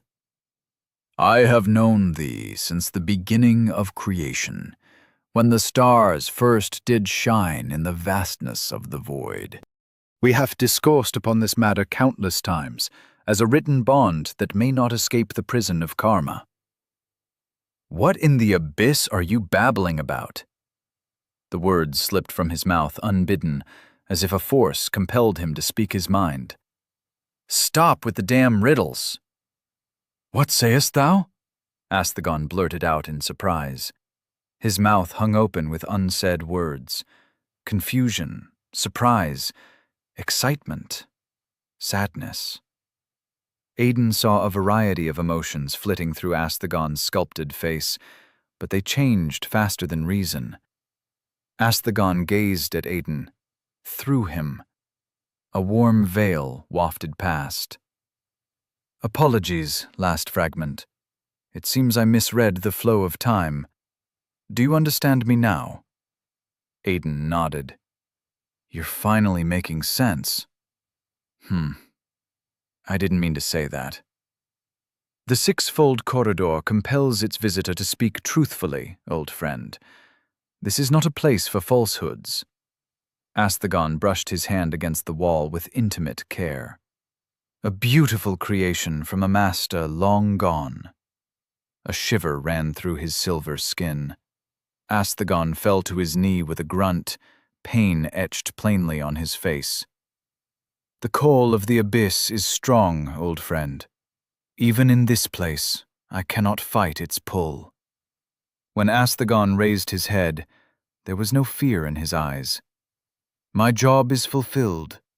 He might have killed me, but Korvax's hope will live. You know my father? Aiden grabbed Astagon by the shoulder, but let go with a wince. The silver skin's cold aura almost froze his hand solid. Are you all right? The usurper's bonds on my soul are deeply rooted. He will not rest until I have vanished from this realm. Astagon punched the ground, lifting himself with visible effort. The cracks in the black stone mended as if nothing had happened. With my last shred of power, Astagon touched his index finger to Aiden's forehead, I bind you to the 6-fold corridor. A foreign presence entered Aiden's body, disappearing without a trace into the deepest confines of his soul. He could have dodged the hand, avoided the painful touch, but Aiden decided to trust the silver-skinned giant. Walk your path, Aiden. The giant's body became translucent. Rely not on your physical senses, for the flesh can never reach the truth. Rely not on knowledge, as the mind cannot understand eternity. Who are you, really? Aiden spoke in a hurry. I don't understand anything that's going on. Astagon regarded him with a soft smile. I am many things, was many things once, but only one of them truly matters now. He placed a hand on Aiden's shoulder. I am a friend. He vanished as the last words left his lips. Only the 6-fold corridor remained. The walk down the unguarded tunnel proved insufficient to take Aiden's mind away from the absurdity of the previous events. Helven did not disclose much about the warp crystal, only that it would lead to a place called the 6-fold corridor, the root of sovereign power. More like the origin of even more questions. The silver-skinned creature, Astagon, implied his presence here was abnormal, yet Aiden wondered if the elderly man knew about him. Probably. There's a lot he's hiding. His words carried the riddled tone of someone treading dangerously close to breaking a binding vow. every sentence crafted to produce answers while avoiding the consequences of backlash. Aiden understood what he needed to do, more than ever. Get stronger. The weak had no right to live in a world where the strong ruled with an iron fist. Empyreans wielded miracles with their bare hands, spoke to their minds, robbed their bodies of free will with but a whisper. It was impossible to oppose that when your greatest weapon was an empty stomach. It was no wonder his district never thought to revolt. What could they accomplish but a certain massacre? Aiden was surprised others had tried at all. During the weeks of excruciating training, he had learned to rein in his fear, to accept the pain, and let it sharpen into a weapon. Pain had molded him into what he had become, but it was not nearly enough to put him on equal footing with trained warriors. Dyad Vessel made that gap smaller, but the Providence had limits. I need more. Power to create blades out of thin air, a way to disappear between steps like Helvan did, a body capable of soaring into the air like Corvanis had. The meager power he had accumulated paled to the arcane might of a heightened sovereign, of an Empyrean. Aiden walked with the determination to find the source of their power, ignoring the statues of heroes immortalized in their glorious moments that adorned each side of the corridor. If it took eternity to find it, then he would walk forever. Hours passed as he dived deeper into the endless corridor. Perhaps it took no longer than a minute. Aiden had no way of knowing. Time behaved oddly in the sixfold corridor.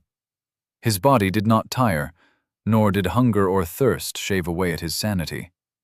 His thoughts remained untouched by fatigue, unshackled by the chains of bodily needs. Time isn't passing. It was a guess, but Aiden felt confident in his assertion. The idea sounded outlandish at first, but it made more sense the more he pondered it. If time held no sway over his life, he could walk in the corridors forever, lost without a measure of time, alone with his thoughts. No wonder Helvan had warned him about it. Don't rely on your senses, Aiden said to himself. Asthagon had used his last moments to give him advice. Aiden did not know the man for long, but trusted his words. It had to mean something. He closed his eyes, threading the empty halls without the aid of his sight. Aiden did not stumble or falter. It was as if something deeper than his five senses guided him, something which he could not place a finger on.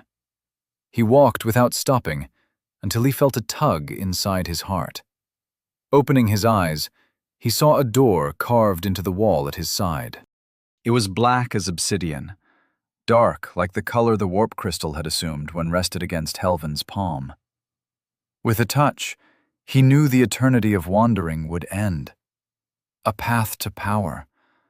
A mere acknowledgement was enough to undo the boundary between the strength hidden behind the door and him. He walked away without another glance. Don't trust the mind, He believed Asthagon's words, took them to heart. Aiden refused to open the door unless that little piece of himself, the one deeper than flesh and mind, accepted it. Years passed, or perhaps not a moment had gone by. Aiden stopped caring. He had long ago ceased thinking. Only one goal filled his mind, and he would not stop, need not rest, before that was done. A door that resonated with his truth, with his soul. When Aiden opened his eyes once more, he stood in front of a white door. It whispered its promises to him as the black one had, but his soul remained unshaken. Its aura conveyed a deep sense of familiarity and potential, something strong enough to rival most Empyreans. It pleaded its might, asserting to him its unparalleled power. Its aura eclipsed the obsidian door. No. Aiden strode past it with a sigh, trying not to contemplate the possibility of being wrong. Numerous other doors manifested in the time he spent in the six-fold corridor. Purple, followed by golden, then green. None of them resonated with his soul, yet he knew any of them would open before him. One left. The six-fold corridor had its name for a reason. It did not hold an infinite number of doorways, even though its length was endless. It held 6 doors. Aiden had no way of telling if other people faced so many choices. Is it normal? It might be part of a test, for all he understood. If some doors were fake, their paths leading to nothingness, then this place was twisted beyond comprehension. A last door manifested itself in front of him. It was red, with rectangular inlays that pulsed like the blood of a living being. The door itself seemed to be made of blood, reminding Aiden of Overseer Trevor's hovering sphere, but the material on it was far too concentrated. It almost looked like a precious gem, a ruby. The aura it emanated was the weakest he had felt. It promised power, less grand than the obsidian or white doors, but it guarded the same secrets that enabled the miraculous healing of broken bones that Myra flaunted as her own, or the magic Trevor used to track him down. Did I make a mistake? Aiden thought to himself, falling to his knees. He felt tired suddenly, despite the corridor's mysterious properties. I shouldn't have trusted Asthagon. Aiden tried to convince himself of that, but his heart beat with a vigor he had never experienced before. Deeper than his flesh, something called to him, urging him to open the door. It was the weakest among all others, but it resonated with him to an inexplicable degree. His skull throbbed at the mere thought of not choosing the door. Inside his chest, a hunger burst into existence. It spoke to him, its intention clear even though it could not form words. "Shut up already," Aiden chuckled bitterly. I know. That's the one." His heart roared. The memory of the beast under the red moon resonated with his soul. After an untold amount of time spent wandering in the corridor, the presence inside him had become a reassuring comfort, something Aiden had grown to rely on, all based on the words of a stranger. He raised his hand, wishing he were making the right choice, knowing that he had never had any choice at all. Within himself, there was only truth. Lies were a construct of the mind. And at that moment, Aiden did not think. He simply reached out and touched the crimson door. The world twisted upon itself as the crimson door opened without a sound. Light assaulted Aiden's eyes with a ferocious crimson intensity that yearned for the taste of fresh blood. With renewed resolve, he walked through the portal into another world.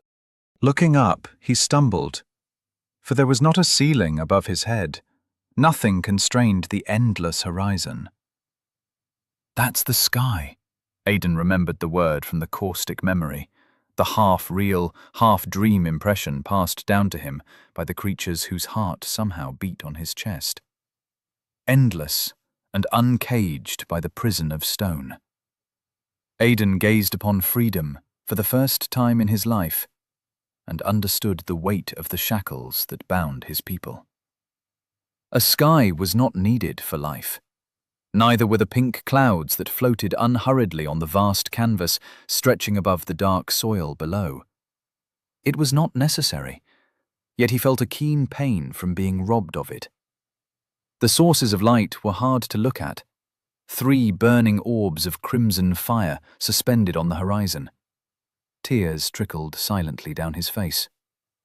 It's not fair. Their world was a cruel place, yet nobody tried to change it. It was disheartening to think they lived in the confines of a cave, when somewhere else, a place he had known for minutes, shone with the radiance of perfection and freedom. Why? Aiden did not understand why the people of the Haven would settle for caves. But I'll find out. Something trickled inside his lungs, diving into his blood, reaching every corner of his body. A living energy that never quite mixed with his flesh. It reached deeper than what was material, seeking the source of what made Aiden himself. The soul. Aiden followed the Hexion, as Helvan had called it, navigating its path until he stood in a place of pure darkness. Nothing existed within it, nothing but himself. But from the emptiness, the first rays of light burst into life as the red energy arrived. It settled at the center of his being, like the burning spheres of light that illuminated the strange crimson world outside. The once immaterial sphere tentatively assumed a shade of darker red. It spun with graceful rotation, gaining color until it resembled a ruby. It was small, frail, but it emanated a power Aiden had never felt before. With nothing but a nudge of his will, he approached the precious jewel. Magic. The key to Empyrean power. Aiden brushed a hand against its surface, feeling the call of home, of the Haven. The ruby shone brighter, rotating faster, creating an unseen vortex that drew him in with relentless force. Aiden closed his eyes and embraced the pull. Chapter 13. The Blood Path. Stale air entered Aiden's lungs as he returned to the room, to his world. It had been a long time, but his body did not register the passage of time as his mind did. He looked up at the ceiling and realized how much he had lost in a moment. With a sigh, Aiden sat on the bed and ignored the concerned looks of Helvan, Myra, and Finn. 6 hours, Helvan rasped. You had some of us concerned. Finn chuckled. I always knew you'd come back. Weren't you just saying he was a goner? Myra shook her head at Finn's embarrassed face. It's all well and good to have you back. Now spill it. I was back in a few minutes. What can I say? They call me a genius for a reason. Finn crossed his arms with a proud smile. White door showed up out of nowhere. Felt like I walked in that damned place for hours, though. Myra whistled. The dream path. Not bad. It's the most unpredictable. You're either really strong or super weak, truth be told. But hey, don't let that get to you. You'll be fine. Probably. Finn's expression soured. Hours? Aiden couldn't help but chuckle. It sounded like a blessing if he ever heard one. He was unsure how long he had braved those empty halls, but it had to be years. It sure as the abyss felt like it. The only thing standing between him and insanity had been the sixfold corridor's mysterious nature. What's so funny? Finn turned away from Myra with a decided harumph. What did you get? More questions than answers, Aiden said absently. Helvan remained silent, but his eyes never left Aiden. The aura that emanated from the old man brushed against him, harmlessly passing through his flesh. Just as the feeling caught Aiden's attention, it disappeared without a trace. A small smile tugged at Helvan's lips. Myra caught the look. A violent breeze burst out from her, freezing Aiden within an instant. How? Her mouth dropped open. How do you have an Astra? Aiden had never seen her so shaken. Oh, what? Are you also going to speak in riddles? Aiden snapped back. Also, Helvan hummed to himself. So he still lives. Which door chose you, Aiden? Red. Aiden wanted to ask about Astagon, but the slight shake of the old man's head stopped him. What's an Astra?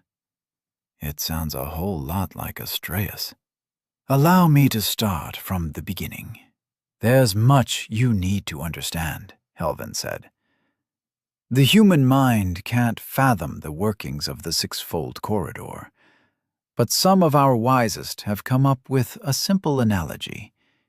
Each person, each soul, is born with an affinity, a predisposition to adapt to the greater powers beyond this world. The 6 doors of the corridor. It's only possible to attune to one path, no matter how you try, no matter what you do. His words faltered as the shadow of a memory passed through him. With the exception of the man known as the Maker. The Maker is real? Finn blurted out, taken aback. I thought he was just a dumb story made up by the sovereigns. He is real. The severity of the old man's tone was off-putting. Listen, you two. Listen well. If you ever learn his name, you must never say it out loud. Aiden remembered the words said by Astagon. Why wouldst a hunter shield its prey? Helvin shared the same sentiment. For some reason, a mystery Aiden was not sure he should utter aloud, the Maker was not merciful, as the stories told. Why the abyss not? Finn gave voice to Aiden's doubt. Is he shy or something? Speak his name only if you're tired of living. But don't think death will be swift. He watches over the abyss, and that place is worse than people make it out to be. Helvin nodded as he saw understanding dawn on the grim faces of the young men. You asked what an astra was. Aiden nodded. It's a reservoir of hexion within oneself. But you can think of it like a door that connects you to the realms stranded in the 6-fold corridor. Open that door, let the hexion flood you, and you can wield the strength held only by the most prestigious of sovereigns. Empyrean magic. So we can do the same thing you and Myra do? Aiden asked. True power. The strength of an Empyrean. It was what he needed to get his life and family back. How do we do it? Not quite. Touching one of those doors makes one attuned, yet only those who are heightened can bend Hexion to their will and channel it to perform the Empyrean arts. Helvin hesitated. Well, that goes for Finn and the rest of normal people, at least. Myra paced the room with a bone-shivering enthusiasm. But what about Aiden? I've never heard of someone forming an astra without undergoing heightening. Gramps, what's going on here? It's rare, but not unheard of. Helvin turned his attention to Aiden. But I don't recommend you try anything yet. Your astra is too frail, even compared to the weakest reverences out there, the lowest ranking an Empyrean can be. Straining it at this point will cause instabilities in your foundation. It doesn't seem like that bad of a trade-off, Aiden thought.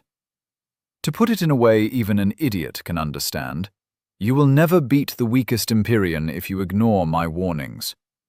The old man held a severe frown, the weight of his words falling onto Aiden like bags of coal. And those who hold your family are far from weak.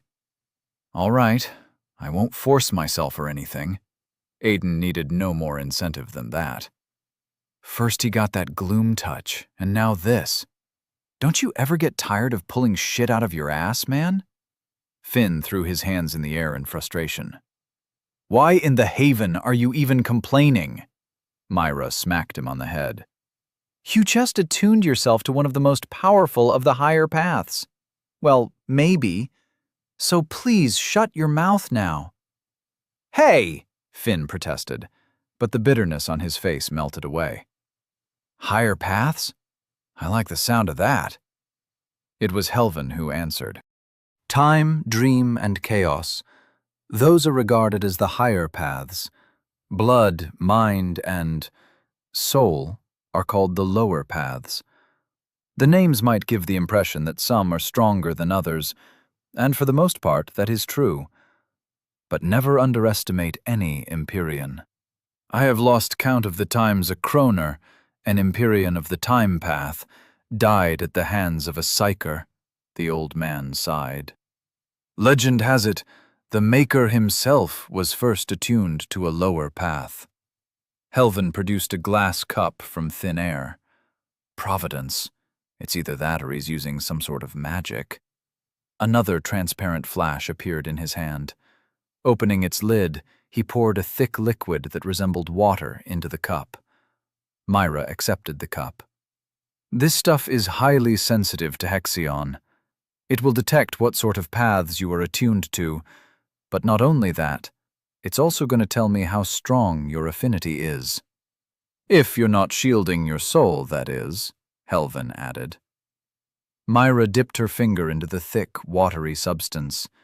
Tendrils of color spread from her finger, painting the liquid a dark shade of pink that almost reached red. She stared at it for a long moment, disappointment clear on her face. Well, my attunement to blood is not that great. She bit her lip. Coloring the primer red means my soul is attuned to the blood path.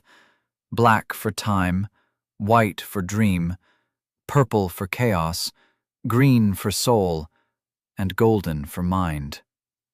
Stronger affinities will cause much more pronounced reactions. Check this out. She offered the cup to Helvin. The old man shook his head. I don't think so. Grumpy old man. Myra promptly turned away from him. Finn? The short-haired man stood up, reached for the cup, and dipped his finger into the primer. The pink color faded as the liquid returned to its transparent appearance, but it lasted only a split second. The color turned a hazy white, and before Finn could say anything, a rat jumped out from the cup, running up his arm with nimble grace. Shit! Finn stumbled and fell onto the bed. What the abyss? Where did the little shit come from? The little creature was nowhere to be seen. How's this even possible? Aiden took a step back. Did he create that rat? Just what can Empyrean magic do? It came out from the cup. Not bad, kid. Not bad at all. Helvin looked genuinely surprised. Greater affinity. It's not often we see it with the dream path. To manifest a living being out of dreams is not something any dreamer can do. Aiden knew Helvin rarely distributed praise. For him to say that, the talent displayed by Finn must be something worth a lot to the sovereigns. Finn flushed, either at the compliment or his earlier embarrassing display. Excited already? Myra extended the cup to Aiden. Just a ceremony, really. I know you're going to be attuned to blood, probably with a higher affinity like Finn. Aiden dipped his finger into the cup, wanting nothing more than to get this over with. He needed to learn how to use this power as soon as possible, not waste time in useless sovereign rituals. What's the use of a test if we already know the result? The primer flashed, then tendrils of blood burst from his finger like lightning. The liquid turned red instantly, and the glass exploded in Myra's hand. By the abyss! Myra gasped. The once clear liquid became as solid as a ruby, but somehow it started to move, to wiggle. The head of a small snake peeked out from the ruby. It opened a tiny jaw, hissing at the red-haired sovereign, before pouncing at her. Red mist poured out of her skin. Her eyes flashed red as Myra extended a finger to point at the creature mid-motion. A sphere of blood shot out from her index finger, obliterating the snake before it could touch her. The sound of stone breaking echoed in the silence. Aiden turned his head to see a clean hole in the wall where Myra's magic had struck. Helvin regarded the shards of glass with a raised eyebrow. The core of a humomorph seems to have elevated your affinity higher than I had anticipated. A sinister smile split his lips. The affinity of the last fragment molded by the innate potential of a blood beast. Things will get interesting. Last fragment. It was the same name Astagon had called him. What do you... Aiden closed his mouth, sealing the unasked question, for Helvin had vanished from the room. Truth be told, I've never seen anything something like that. It's beyond greater affinity, probably caused by the core we put inside your heart. Myra nodded to herself. You did what? Aiden put a hand over his chest. His heart beat once, twice, thrice. Was it always like that? He tried to reassure himself, but no heart ever beat 3 times like that. It was odd, unnatural. Is something wrong? Myra moved closer with a knowing smile. Don't worry about that too much. No, he stammered. Everything is fine. The last thing Aiden wanted was to be on that metal table again. Dark sight, weird heartbeats, just what in the abyss am I? He watched as Myra left the room, but held no illusions about her ignorance.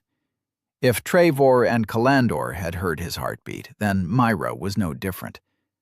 She knows more than she's letting on.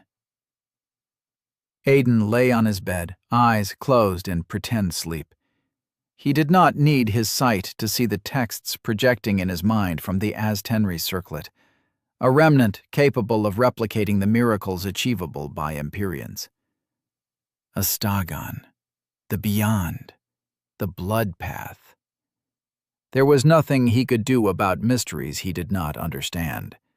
Helven had recommended he postpone any experiments with his Astra for now, but the Black Ring was different. Aiden was its sole master, and as far as he was concerned, there were no crippling side effects to using it. The blue screen came to life with but a nudge of his will. The words appeared on the floating sheet of dreamy light. Some of them were unfamiliar to him, but not all. His reading lessons with Myra were yielding results, and the Aztenry circlet itself conveyed the meaning of any words he failed to decipher. Draven von Astreus, dyad vessel.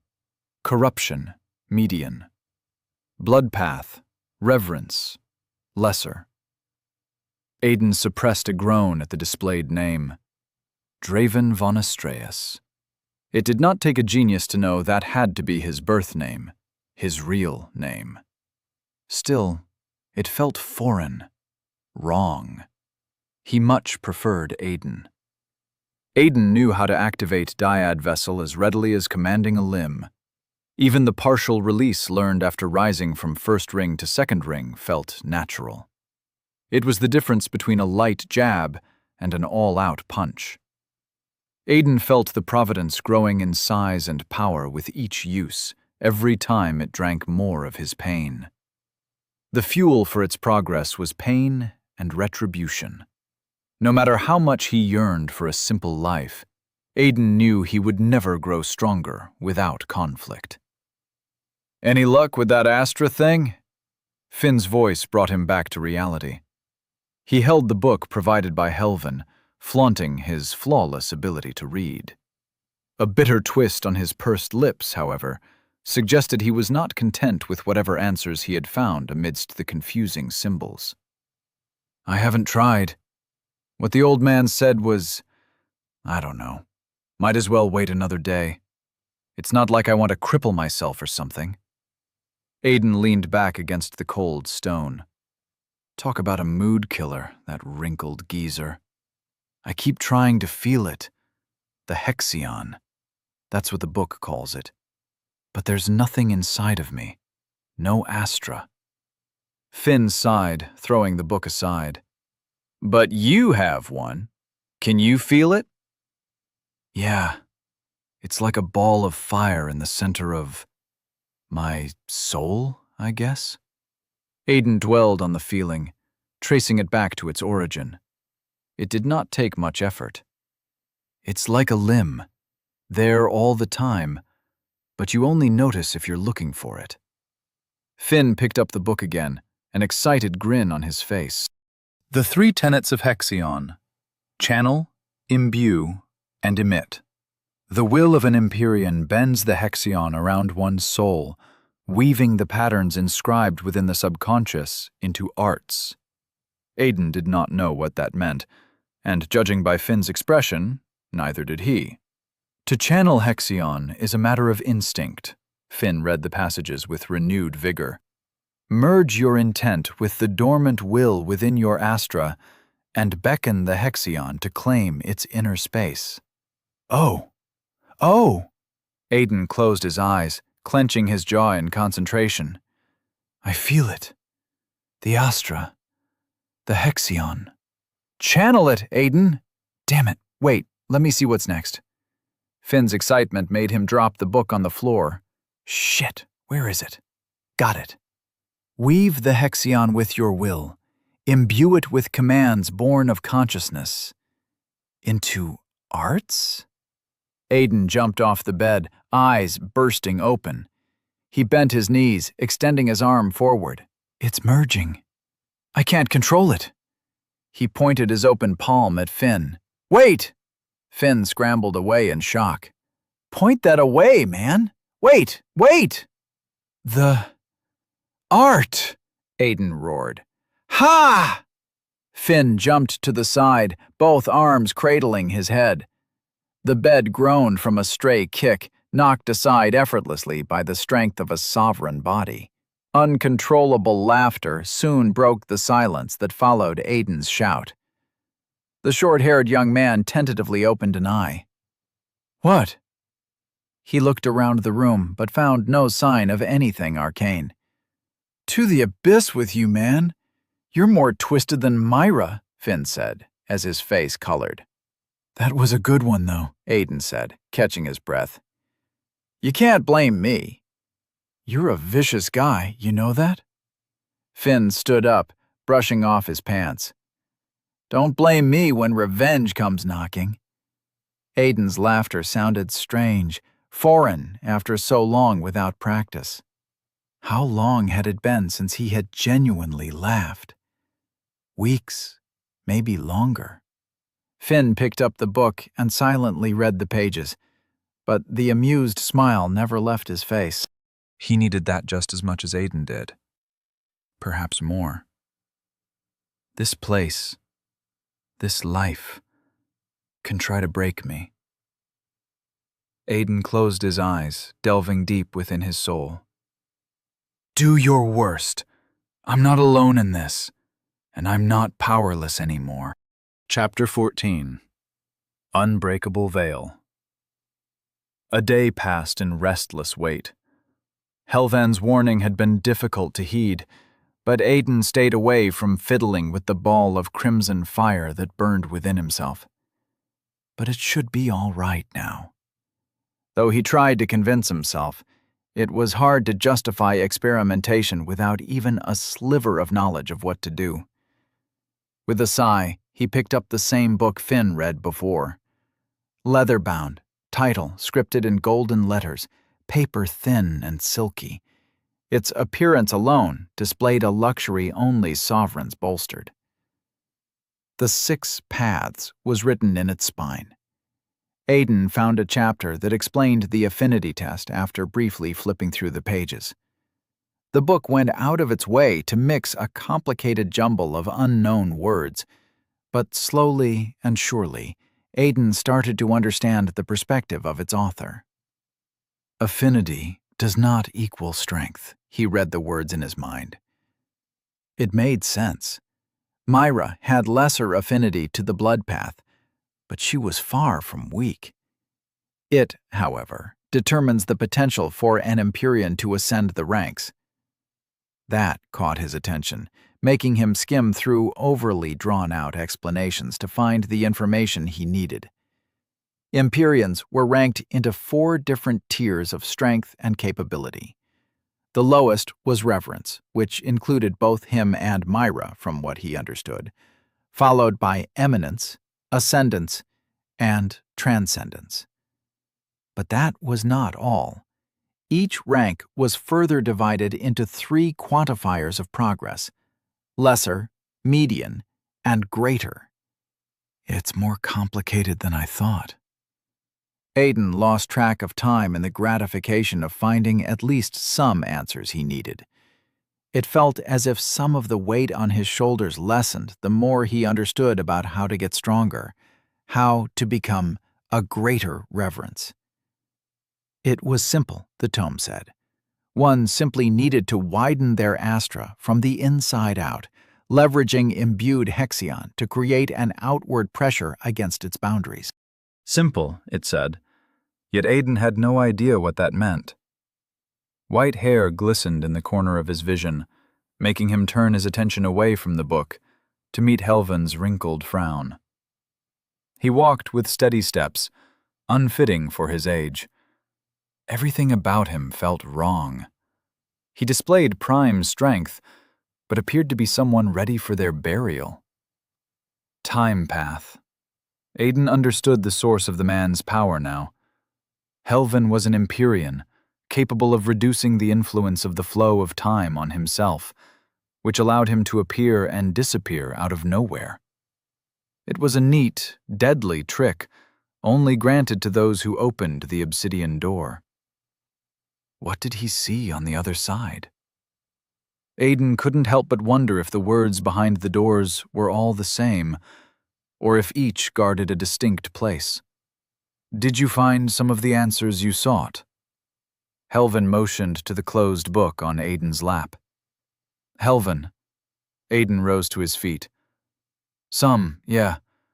Still not sure how to imbue hexion, or how to expand my astra from within. Imbuement will be taught to you later, but you're not to try to ascend a reverence's rank before heightening. Even I don't know what kind of side effects expanding a small, unheightened astra can create. Helvin glanced over his shoulder at nothing. It's better not to risk it. Gramps! The door opened behind him. Finn entered the room, his forehead drenched in sweat. Are you avoiding me or something? As impatient as ever, Helvin shook his head. I told you before, there's nothing you can accomplish without an astra. Heightening will come in due time, in a place where we have the resources to fund it. That place is not here. So what are you here for? Finn harumphed. To throw us riddles and disappear? Silence, Helvin commanded, and the air became solid. A malicious aura emanated from the white-haired elder, condensing and compressing the air until it was hard to breathe, impossible to even think straight. Helvin turned around, his obsidian eyes absorbing all light in the room, and the pressure increased. Finn fell to his knees, while Aiden was pressed against the bed. This is what you will face, Helvin snapped. Can you save your family when you can't even stand under my presence? Where is the jovial mask you so obnoxiously wear, Finn? Will you prostrate at your father's feet as you do at mine? Finn's calm smile fell off his face at the mention of his father. A bestial snarl distorted his features with rage. Blood dripped down his chin as he bit his lips. Shut up. Frustration shaved away at Aiden's patience, while hatred flowed inside him. He remembered Calandor, the man who struck his mother. The Sovereign had projected the same tangible oppression he now felt. But Aiden endured it in silence. He had spent his entire life leashing that hatred. It was an old friend at this point. Aiden would use it to fuel his power, not let it become a fire that consumed his reason. Aiden gritted his teeth, mustering the strength to stand. It felt like two giant hands pressed his back against the bed, and his vision had long since become hazy from the lack of breath. Yet his heart still beat. A guttural howl exploded out of Finn's lungs. He thrashed on the ground, punching the stone, gathering rage-filled strength to rise with a bent back. Blood traced crimson trails down his neck. His eyes were bloodshot, the picture of someone on the edge of violence.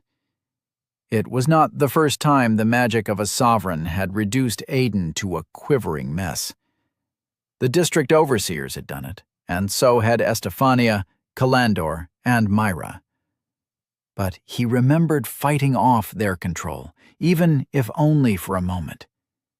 He immersed himself in the memory, in that brief victory against sovereign oppression. The darkness that surrounded his Astra quivered in response, on the verge of awakening from a deep slumber.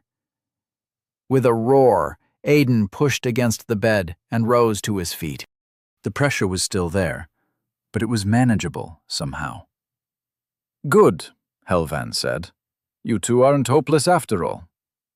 The pressure vanished with the elderly sovereign's nod. Aiden crashed back onto the bed, all the stamina in his body gone as the illusory weight disappeared. Finn walked to his bed with trembling steps, though the rage refused to leave his features. Now that he could think and breathe, Aiden said, "What was that? Every Empyrean can do that?" Helvan pulled out a chair and sat down facing the two trainees. "Every Empyrean worth their hexion can project their presence out into the world. It's not only a tool for oppressing the weak, but for limiting the abilities of the strong. Presence is the outward manifestation of astral power. But that isn't all," he paused. "By unfolding my presence, I can tell what rank you belong to, if your Astra is unshielded." "Isn't that bad? They'll know that we are Empyreans," Aiden asked. Finn remained silent, his gaze distant. Helvan picked up a book, flipped through its pages with uncanny familiarity, and said, "The Empyrean Principles: Soul Dive, Presence, and Shielding. I wish you had started with this one." Finn broke the silence with a scoff. "You guys aren't good instructors, is what I'll say. I gave you the tools. All you had to do was read." Helvan shook his head. "But time waits for no one. In 3 days, we will depart from this place and make our way to Elysium, where we will have both the resources and the security to train you better. Before that, you will only need to grasp the basics of shielding. It will do us no good if you are discovered as an Empyrean disguised as a servant. If the Orin finds you, not even death will end your suffering, for they have an evoker in their midst." Great. Someone who, according to the book, could enslave the soul of the deceased for all eternity. Aiden needed no further encouragement to learn. Quite the opposite. The prospect of building the foundations of his strength was more than another step in the path to save Dan and his mother. It resonated deeply with the injustice and rage that squirmed inside every miner. A way to fight back. "Teach me," Aiden said. At the same moment, Finn uttered, "I'm ready." Helvan rose from the chair, manifesting 2 mats out of thin air and arranging them side by side. "Sit," he motioned. "Legs crossed, palms resting on your knees, eyes closed." "Show off," Finn grumbled. Aiden did his best to copy the straight-back posture to the minute details, while Finn did the same. The elder examined them, rising to his feet and pacing around them. "Aiden, you can relax. We aren't about to fight to the death. This is just a visualization exercise. Malleable body, malleable mind." "Finn," Helvan stopped in front of him. "Relinquish your hatred until you have the means to act on it. If you can't control your emotions, you will never amount to anything other than a carcass that died with an ugly frown." The words must have stung, for a healthy blush colored Finn's face. Still, he obeyed, and after a few minutes, his breathing was peaceful. "We can begin." Helvan sat in front of them. "First, I will teach you how to soul dive. If you can't find the pathways to your soul, where your Astra will eventually form, then forget about shielding. You will never be able to perform the 3 tenets of Hexion manipulation." The soul is the root of our being, of our consciousness. Helvin's tone suddenly bordered on hesitation. Of our emotions. Someone without a soul is nothing but a husk driven by duty, but they can still project Hexion into arts just the same. I want you to think about a memory that instills strong emotions in you. The lasting ones, those which come to the forefront of our minds, are not usually pleasant. The tendrils of hate and anger are difficult to shake off. Aiden already knew how to find his soul. It came naturally to him at the moment Hexion condensed into his astra, the one that now rested in the center of his being, the rotating ball of crimson fire. He felt it as clearly as his crossed legs, or how a bead of sweat rolled down his neck. Finn could not claim the same. The same snarl of rage caused by the mention of his father returned. Even a fool could guess there was bad blood between them. The memory he was reliving must not have been a comfortable one. Aiden's mind trailed alongside those thoughts until he remembered his father, how his head had dropped lifelessly to the floor, and the grim look on Overseer Corvanus as he cleaned the blood from his blade. Find the source of your hatred, Finn. Helvin's words brought Aiden back from the pain. Trace its origin. Relive that memory. Feel its pain. Follow it. Track the events which caused so much hurt. For at the source of all, you will find yourself. Helvin closed his eyes, heeding his advice, but a sad expression overtook his face. Aiden might have been mistaken, but it almost looked like the old man could not find his soul. He dismissed the thought by how absurd it sounded. Found it, Finn rasped. There is nothing inside. It's just darkness. Of course, you don't have an astra, Helvin said matter-of-factly. That darkness is what your untrained soul looks like. Did you find yours, Aiden? Yeah, found it. I believe the grandiose sight of a torch is still fresh in your minds. A transparent sphere forged of the unbreakable material known as ekron. It resembles glass, yet it is more durable than Shavitri steel. Helvin took his time with each word. Something about his wording bothered Aiden. A torch, not the torch? The sovereign implied that the ever-present light source of his district was not unique in any regard. I want you to imagine the same material encompassing the entirety of your soul, guarding all the darkness within itself, protecting it. Impervious to attacks, unfazed by even the most powerful arts. A shield. His voice shifted from wondrous to serious. The unbreakable veil. The difference between life and death. Got it! Finn shouted with excitement. Abyss, take me! It's there! What? Helvin was taken aback. Take this matter seriously. I'm taking it very seriously, you grumpy geezer.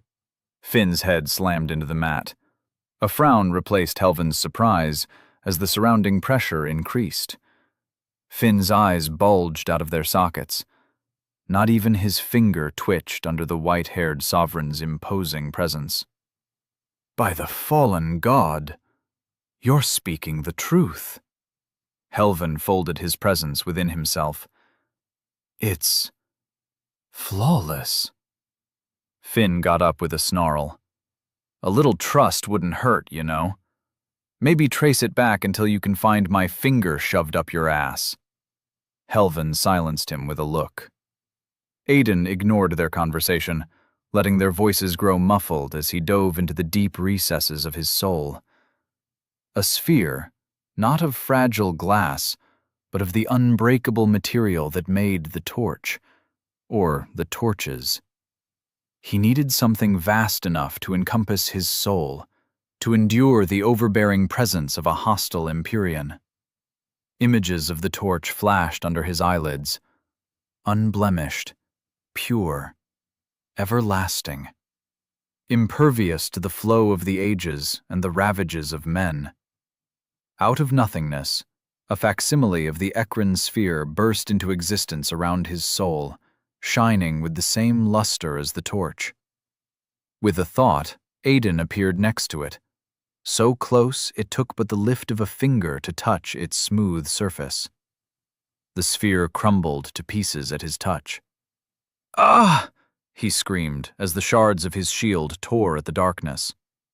"Cast the image away, Aiden!"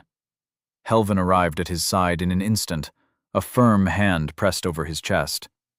"Will it to nothingness. Quick, boy, don't let it damage your soul more than it already has." "Disappear!" Aiden shouted within his soul, and the shards of glass vanished. Not Ekron, glass. That's what I imagined.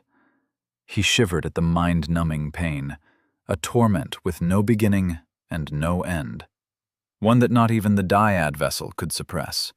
"Damn it!" Aiden sagged against Helvan's hand. "It's harder than I thought." "Your conscious mind doesn't agree with your unconscious idea of vulnerability," Helvan sighed, returning to his sitting position. "Self-inflicted soul wounds heal, so there shouldn't be any lasting effects on you. Just don't let them accumulate."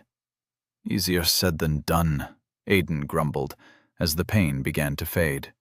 "That is often the truth, but I hoped a young mind would be more malleable." Helvan winced a smile. "You all right, man?" Finn nudged him with an elbow, his excitement gone. "I don't know. Maybe." Aiden looked at him up and down. "I guess you weren't lying about being a genius." The short-haired man chuckled. "Rest for a while, Aiden. Practice the first step with caution. In the meantime, Finn, are you ready for what comes next?" Helvan turned his attention away from Aiden. "Haven't you heard, old man?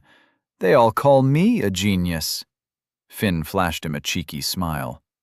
The Sovereign ignored the remark. "Will the shield to absorb the color from the darkness. Let it be something that even the strongest rays of light are unable to pierce. If you succeed, the inside of your shield will become pristine white." Finn closed his eyes momentarily, bursting them open in less than a second. His white teeth shone proudly through his grin. "What's next?" Helvan looked devoid of words. "Well, you can go practice with Myra, I suppose." Aiden shut away the distractions, the noise, watching as his torn soul struggled to mend itself. There were cuts in the darkness, wounds with a deeper shade of black than the living ink. "The technique is known as the unbreakable veil," Helvan spoke. "At least, it should be unbreakable, but it all depends on the limit of one's visualization. Some people have a harder time reining in their imagination. But remember this, Aiden. Inside your soul, you are the ruler." Helvan produced a piece of transparent material, sending it flying at Aiden with a flick of his hand. "Break that." The limits of his body were no longer a mystery to Aiden. He could break steel with his bare hands and crack stone with a half-hearted punch. A piece of glass should have provided him with no challenge, yet as he mustered all his power to break it, the piece remained immutable. "Ekron." Aiden gave up on the fruitless attempt. "Precisely," Helvan nodded with a smile. "Priceless, yet useless, for only the most powerful transmuters can ever hope to shape it. The methods of its creation are a mystery. You can keep it. It might help you with visualizing your goal." It was a priceless remnant, but Aiden did not refuse the offer. Pride would get him nowhere. It did not build a shield around his soul, and neither did it possess the power to save his family. If accepting a gift from a sovereign helped him achieve his goal, Aiden would take it. I will return tomorrow. Some guests wait for me. The white-haired elder stood up with little effort. Make your shield in the image of the shard of Ekron that lies in your hand. Cast aside the incredulity that has shackled your will. Tomorrow, Helvin smiled. Withstand my presence without letting your shield break, and I will give you some answers about that providence of yours. Sounds like a deal. Aiden isolated himself from all distractions, diving deep into the dark recesses of his soul, and honed his will to visualize a sphere of protection around it. Not glass, but a material that not even the power of a sovereign body could break. Ekron. The shield formed around him, brought into existence by sheer force of will. Aiden appeared in front of it, and without hesitation, punched it. It shattered under his strength, a failure that produced nothing but pain. The fragments disappeared before causing much damage to his soul. But Aiden did not flinch. He moved through the hurt, with it, and willed another shield to form. Even if it broke 1,000 times, all he needed to do was rebuild it stronger each time. No matter how many attempts it took, no matter the pain. Chapter 15. He Who Ventured Beyond. Helvan glanced at the painting in his office, the same one Aiden had so boldly stared at, a depiction of warriors in battle. Runes mingled with imagery in seamless artistry, making it impossible for undiscerning eyes to spot them. But their effects struck nonetheless. The headache and dizziness forced him to look away moments later. The elderly sovereign had long since come to terms with losing his ability to see the runes, but witnessing someone else flaunt what he had lost brought a sour taste to Helvan's mouth. The boy might think he hid his talent well, but Helvan had known of his gift the second he inspected that shoddy notebook filled with drawings of runes. Sighted, the last fragment of eternity. Helvan prayed to the fallen god, sending his wishes into the unliving void, knowing no one would hear them. Let it be enough. Implanting the heart of a hemomorph into a human was thought to be impossible. The documentation of similar experiments supported that claim. After all, no human could win against one of them in a battle of wills. But Aiden was different. The shackles of fate on the Haven were weakening as the cycle of reincarnation spun once more. It was the last chance, the final stand against a foe who knew no defeat. A chance to lead the Haven onto a better path. Helvan only wished he had the strength to see it through, to guide the young. But he was broken beyond repair. The Maker had made sure of it. Duty was all that remained in the empty hole inside his spirit. The door to his office opened, casting away the recurrent doubt haunting his every idle moment, and Myra ushered forward 2 little men. Minors. The tallest of them, an adult if the wrinkles on his frown were any indication, spoke in a trembling tone that reeked of fear. "Lord," he stammered. Helvan searched his mind for the memory of sympathy, for how to emulate it in his tone before he spoke. "Have a seat." The fear in their faces announced his failure. Without wasting time, Helvan called upon his providence, timeless void, and summoned a binding oath out of thin air. The miners gasped, their eyes wide with terror. "Forgive me, but this is for the greater good of the Haven." Helvan cemented his resolve, casting away the doubt and shadow of reluctance. "What is it that you wish?" he asked, even though he knew the answer. "Revenge, Lord," said the youngest of the 2. The hesitation on his face vanished. The trembling in his lips steadied as fire filled his eyes. "A life, then," Helvan sighed.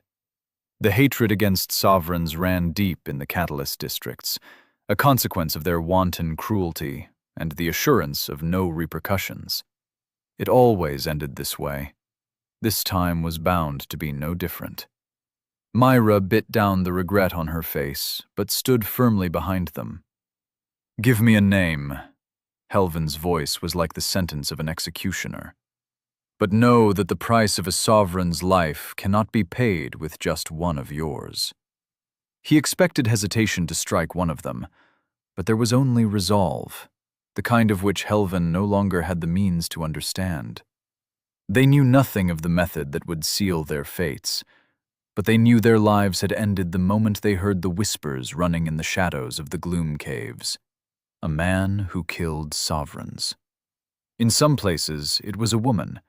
It all depended on each district's circumstances. Yet the fact remained. Someone was willing to right the wrongs no one else could, and their payment was blood. Helvin had not started those rumors, but he reaped their rewards with pleasure. "We are ready, Lord.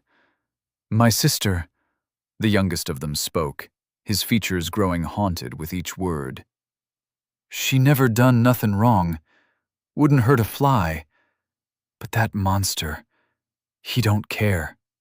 She was the only thing that made life worth living in that shithole." The eldest gripped the chair, but the limits of his flesh did not leave a scratch on it. "If we have to die to send that bastard to the abyss, that's a bargain. Least I get to see my wife and daughter on the other side." Very well. Helvin let his will inscribe the words on the oath. The name of the man you want killed? "Overseer Alterus," the miners snarled. "I, Helvin Carimonder, vow to kill Overseer Alterus. In return," he raised an eyebrow at them, "Ed Brightlight and Cain Brightlight, my lord," the father spoke.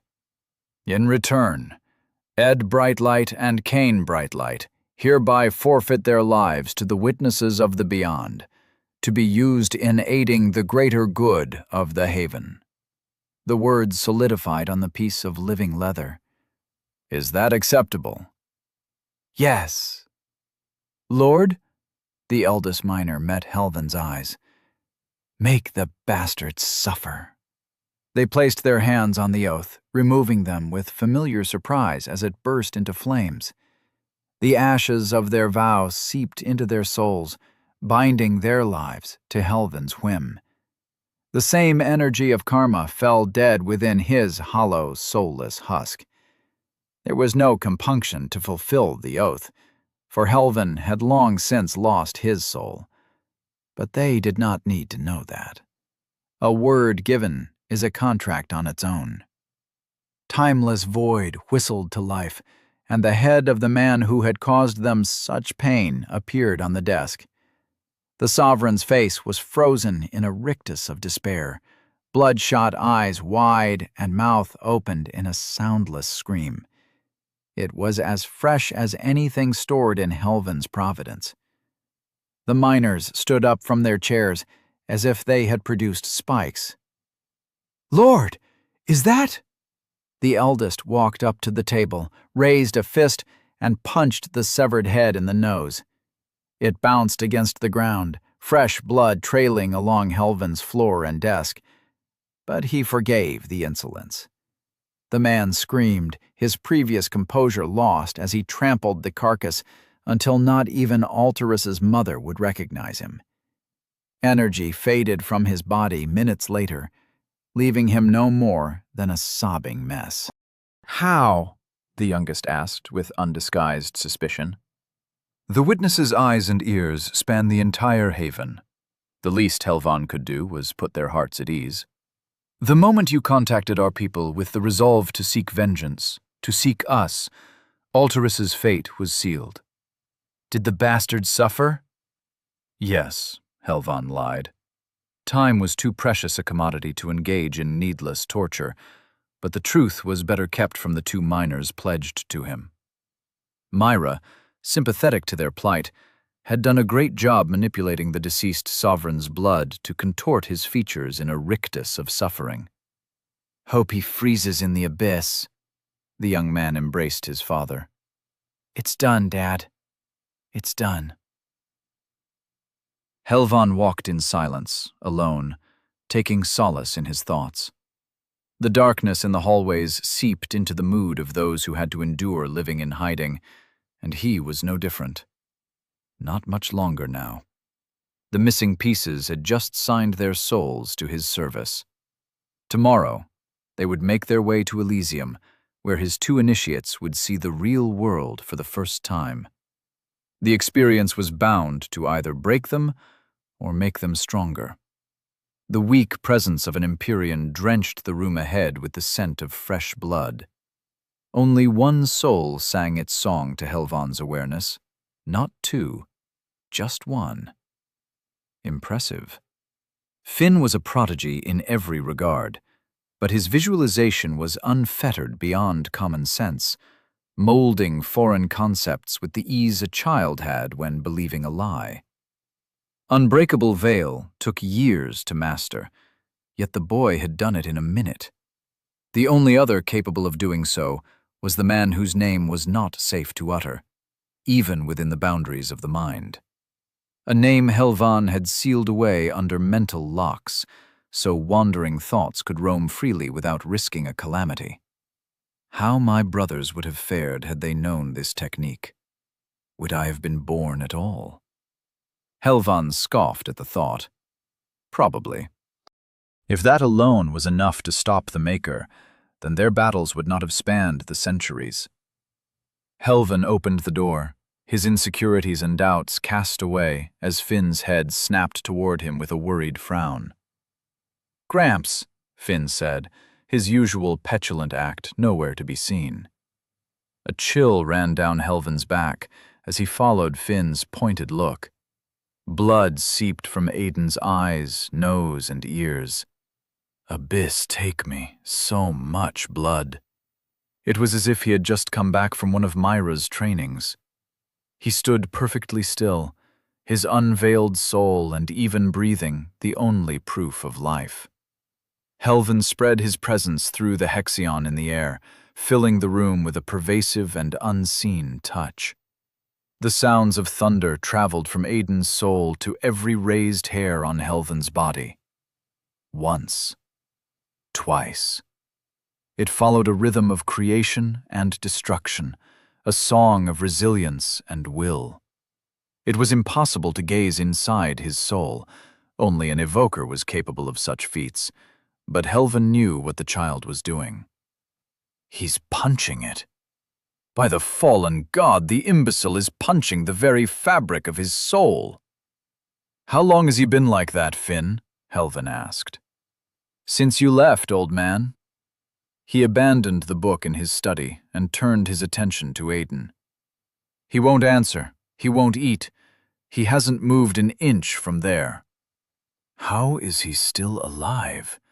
1 day of pummeling holes in his soul? Helvan increased the pressure of his presence like a ferocious ethereal wind, unleashing the entire authority of his astra in the room. Finn took a step back, his face paling, but quickly adjusted his breathing and stood straight, his shield held, unbreakable as it was supposed to be. Aiden flinched, his shield screeched and cracked under the force of Helvan's presence, but it held, for a single second. For 1 instant, Aiden withstood the strength of an Archon, suppressed as Helvan was, but that did not take away from the feat. When Aiden opened his eyes, Helvan remembered what fear felt like. Chapter 16. The Price of Power. Aiden met failure with emotionless composure.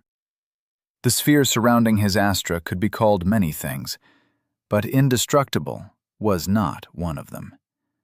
Another punch sent cracks worming their way through the entire structure until it crumbled to pieces. The fragments of yet another failed attempt, gone in an instant. Another one. He willed a new shield of Ekron to form around his soul, and the crystalline luster of the material graced his sore eyes once more. One punch cracked it like a broken mirror. Another reduced it to pieces. The cycle continued for hours. The pain became mind-numbing, distracting. It pulled at him, whispering sweet, wordless lies in his ears. As time passed, Aiden understood its meaning. "Let it go," it begged him. "You've done enough," it lied. No. He would stop when his fist broke against the sphere. Not a moment sooner. 3 punches until the shield broke. 4, 5, 6. Progress. Aiden doubted he could keep the frustration at bay if he did not see the fruits of his hard work. How can Finn do this in a second? In one damned try? Unbreakable? The thing that guarded his soul might win a contest of durability against rotten wood. What a joke. The tears in his soul howled a furious tune, like a wound exposed to frigid wind. Aiden willed the shield to form once more, but a pulsing throb shot through him, making his mind falter under the pain. Focus returned as the torture faded, and he floated next to his Astra, the small red ball of flame that illuminated a world of darkness.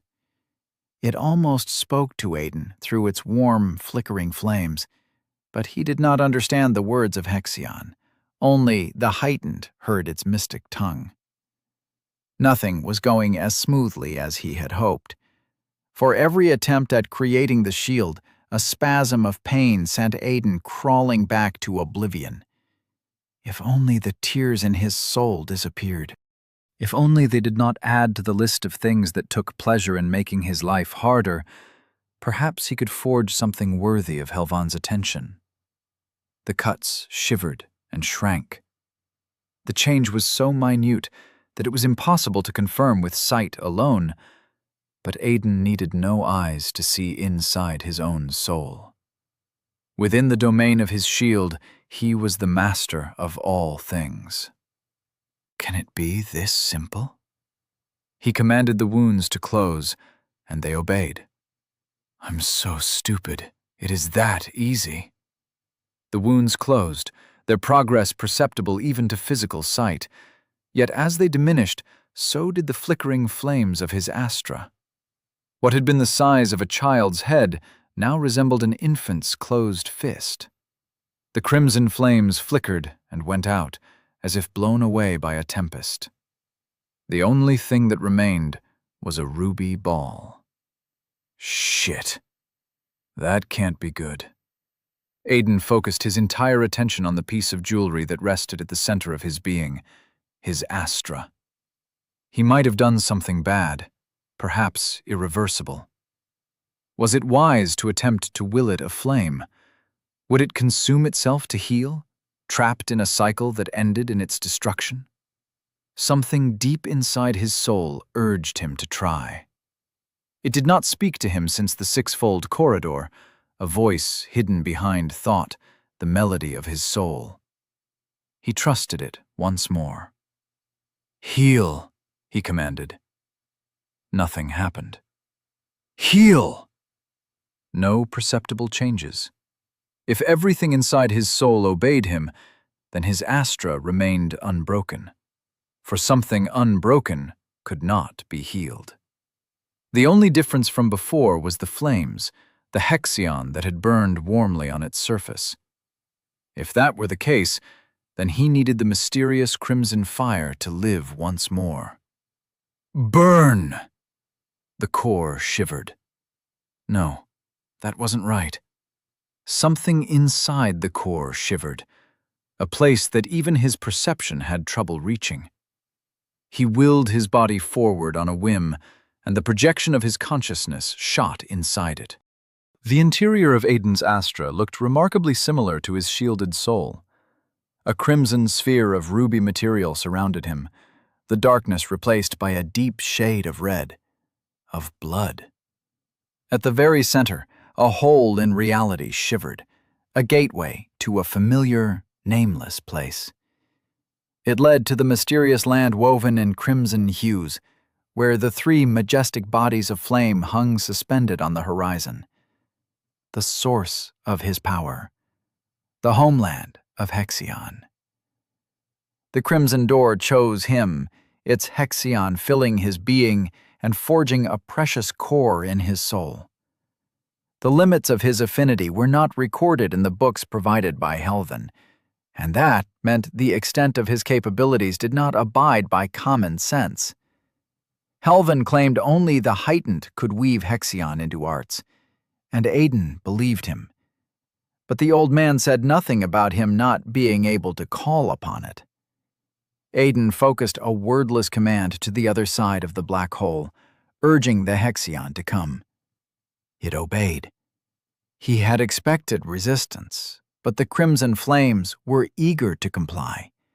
They yearned to fill the hollow husk that was his Astra, limited only by the black gateway that connected him to freedom. With relief, he projected his consciousness outside. The Astra burned like a dead ember, but the little flames continued to grow as more Hexion flooded from the mysterious land beyond the rift. The progress was slow, but if he took enough care, it would be enough to heal his soul from the damage of a failed shield. Back to work. Another shield surrounded his soul, and Aiden got back to punching. Aiden dismissed the crumbling shield with a flicker of his will, opening his eyes to face Helvin as he sensed the Sovereign's foreign presence crashing down on him. Damned old man. He had been so close to improving the technique just a little more, but it all went to pieces as Helvin's pressure weighed on his soul. "We head to Elysium tomorrow," Helvin said, making his way back to the door, his message delivered. "Wait! You promised me some answers." Aiden stood up, his joints grinding painfully from the uncomfortable position. "I believe I said that I would consider it, but it all depended on your progress." Helvin regarded Aiden with a raised eyebrow. "Shield yourself. It is time for your assessment." Aiden grasped the shard of Ekron in a white-knuckled grip and scrunched his eyebrows together to form the image within his soul, a visualization of a concept he still thought impossible. That was the problem. Deep down, he believed nothing was unbreakable. Imaginary chains, that's all it is. If only he knew how to break them. Finn did not have those, so why should he? It was so simple. Just will it to be indestructible, and his soul would obey. That, however, was as far as the theory reached. If his mind refused to follow, then his soul had no reason to comply. Mustering all the pain of hours of incessant repetition, Aiden willed a shield around his soul. Unbreakable, like the torch. Can't break it with a punch. Can't break it. Helvin's presence bombarded him like the weight of an insurmountable boulder crashing on top of his head. The transparent boundary whined, cracks spreading throughout its spherical creation, little pieces falling and willed to oblivion in an instant. Aiden mustered his will to strengthen the shield, to reinforce it against the assault, but he might as well have not bothered. The fissures grew wider, the broken fragments stabbing at his soul, until it gave in and crumbled to nothingness. Cold stone greeted his knees as all the strength in his body fled with the last shreds of his will. 2 seconds. What a joke. Aiden did not raise his head to look Helvin in the eye, for he knew the man did not need to follow up on his promise. His progress was non-existent. "Finn, leave us." Helvin's voice brooked no disagreement. Finn knew when not to provoke someone in a sour mood. Aiden would give him that much. He left without a word, almost fleeing from the room.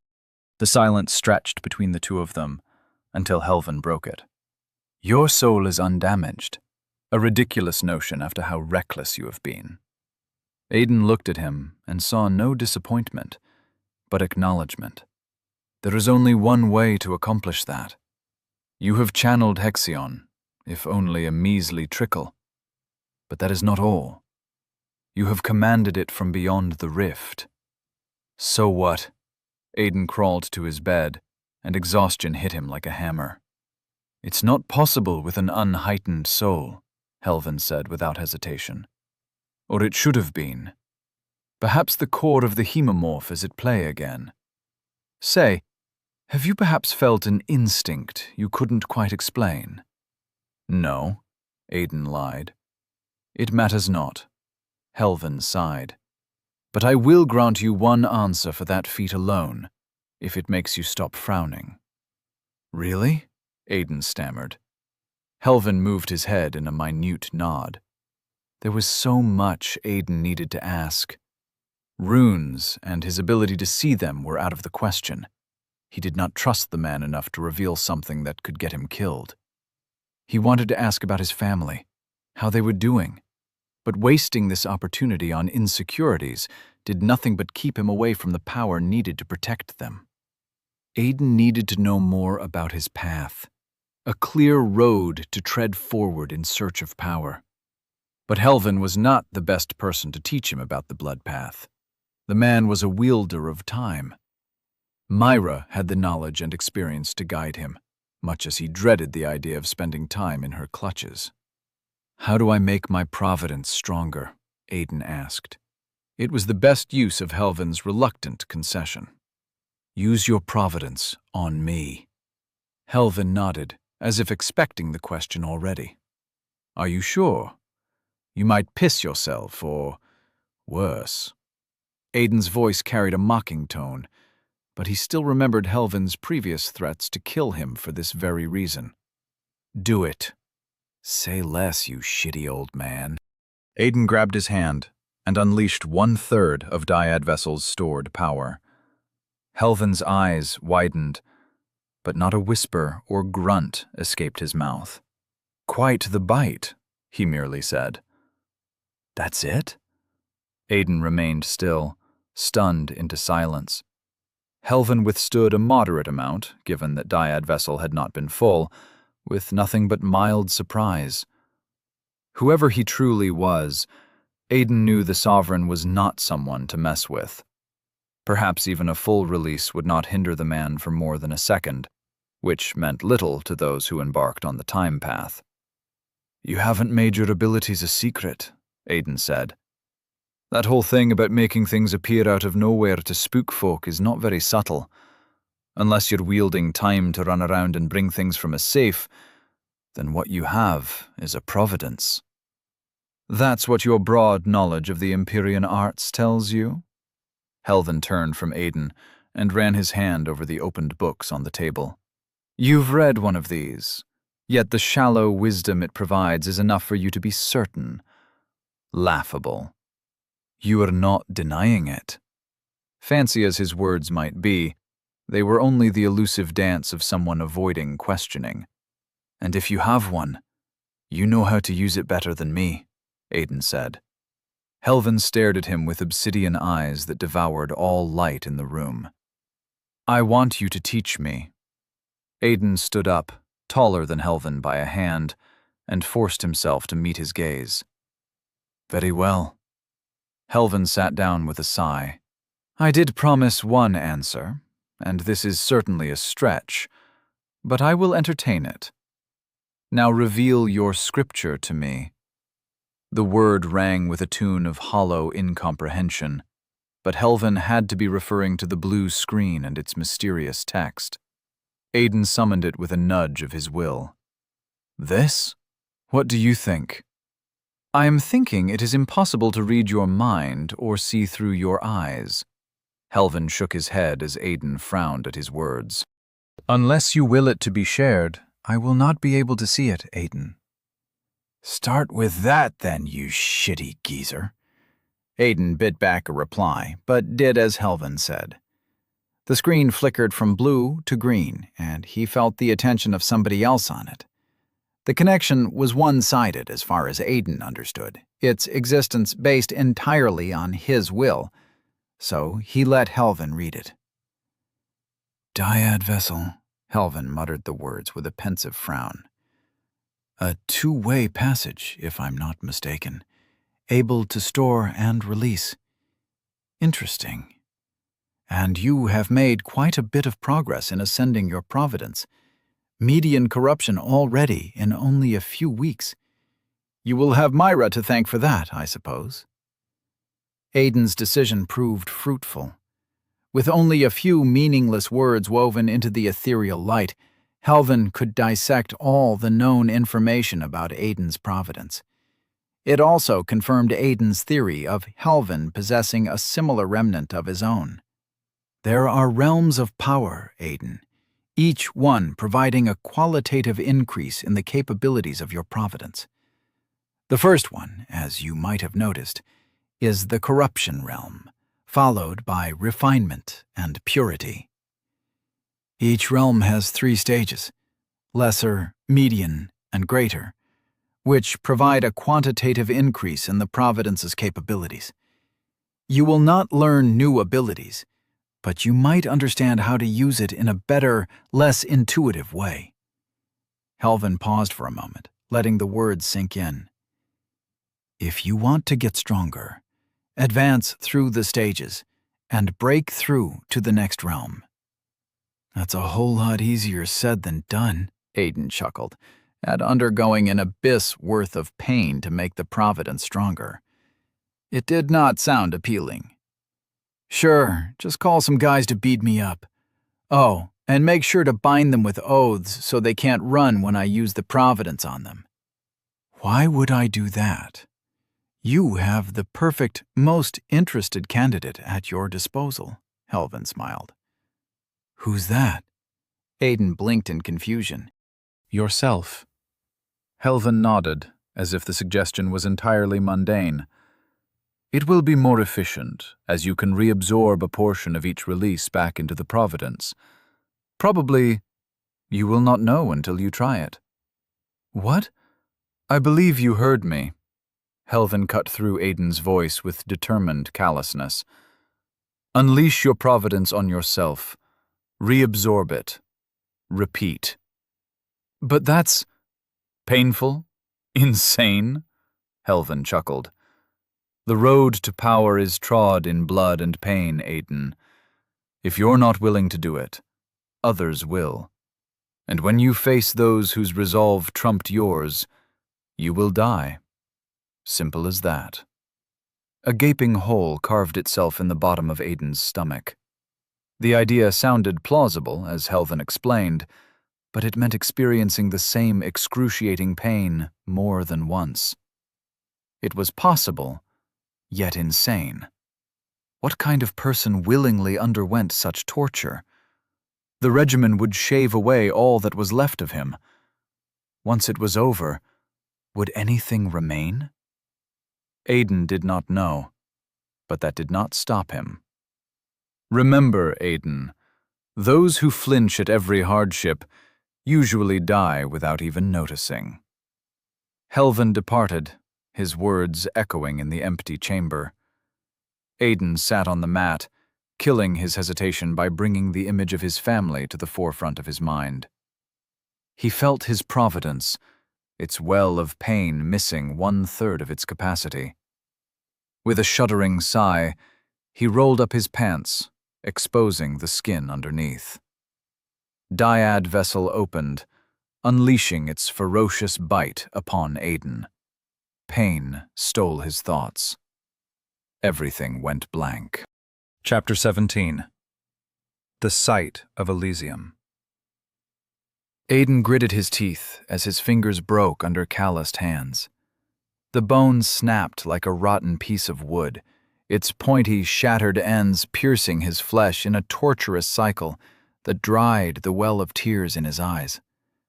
The providence whispered its tune of flesh-piercing stabs as another partial release racked his body in a dozen different spots. But its song was not real. No one else heard it but him. There was no proof of its existence after the short-lived throbs that stole the wind from his lungs. No sign of wound. He opened his eyes with a gasp and looked at his fingers for the third time. Unbroken. Normal as far as the eye could see, but the mind was harder to convince. The trickle of pain flowed back to Dyad Vessel, half of the pain returning to the Providence, half lost forever in the nightmares Aiden was sure to have. No matter how much he tried, it was impossible to release less than 1/3 of the Providence's reserves. 3 uses. In a proper fight, even one could mean the difference between life and death, but that was only true when facing a single opponent. The tune of Dyad Vessel filled his mind as he willed it to action again. But instead of the phantom pain that made his eyes water and muscles cramp, there was nothing. The imaginary space it occupied in his mind felt hollow. The Providence's reserves drained to what was less than 1/3 of its full capacity. A limit. An end to the pain. Thank the Maker. Led waited, his eyelids closed, but before sleep claimed him, he summoned the scripture one last time. Its cold blue light shone peacefully, but the information it displayed remained unchanged. The power that lay at the end of the road of progress never seemed so distant before. The next morning flew by in a rush. Myra, who remained unnaturally aloof despite Aiden's and Finn's attempts at conversation, summoned the two, Aiden and Finn. That was for the best, Aiden decided. Better to suffer her silence than entertain one of her recent training sessions, torture thinly disguised as education. This is how we make beggars look like sovereigns. She drew a silver scissor. To Aiden's surprise, the red-haired sovereign commanded the scissors with a level of expertise unbefitting her powerful hands. After half an hour, Aiden's hair was combed back with a lustrous gel that both held it in place and gave it a peculiar, minty aroma. A pristine white suit hung tight on his skin, but it did not hinder movement. The fabric stretched effortlessly with each flexing muscle, a creation that had to be related to magic. Finn strode in front of him, dressed similarly, groomed to perfection, with a confident smile on his face. "Looking good, my lord." "You're not bad yourself, my lord." Aiden bowed with a smile. The title still brought some uncomfortable memories, but he brushed them aside. This was one more step to getting his family back. Nothing more. Helvin strode into the room, 2 strangers following close behind. Miners? What in the cold abyss are they doing in a place like this? Aiden scoffed at his thoughts. These were his people. His appearance of a changed body did not change that, but without realizing, he started thinking of himself as a sovereign. I'm still a miner, no matter how I look. One was well into his 30s, while the other one looked just a few years older than Aiden. Both resembled no one Aiden had ever met. They might have been no longer in Catalyst District 99. Perhaps he would never see it again. Since everyone is gathered here, let me reiterate one thing. Helvin looked at each one of them, likely assuring himself he had their attention. Once outside, no one talks unless Myra or I say so. Not a word, not a whisper. Understood? A round of silent nods greeted him in return. Aiden, forfeit your name now, for you will be known as Draven Orisanth henceforth. He looked away from Aiden before he could voice his protest. Draven.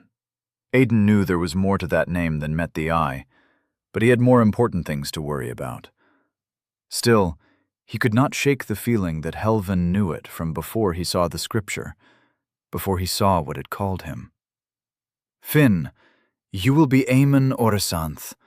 We will discuss more about your background after reaching Elysium, but before that, just keep your mouth shut.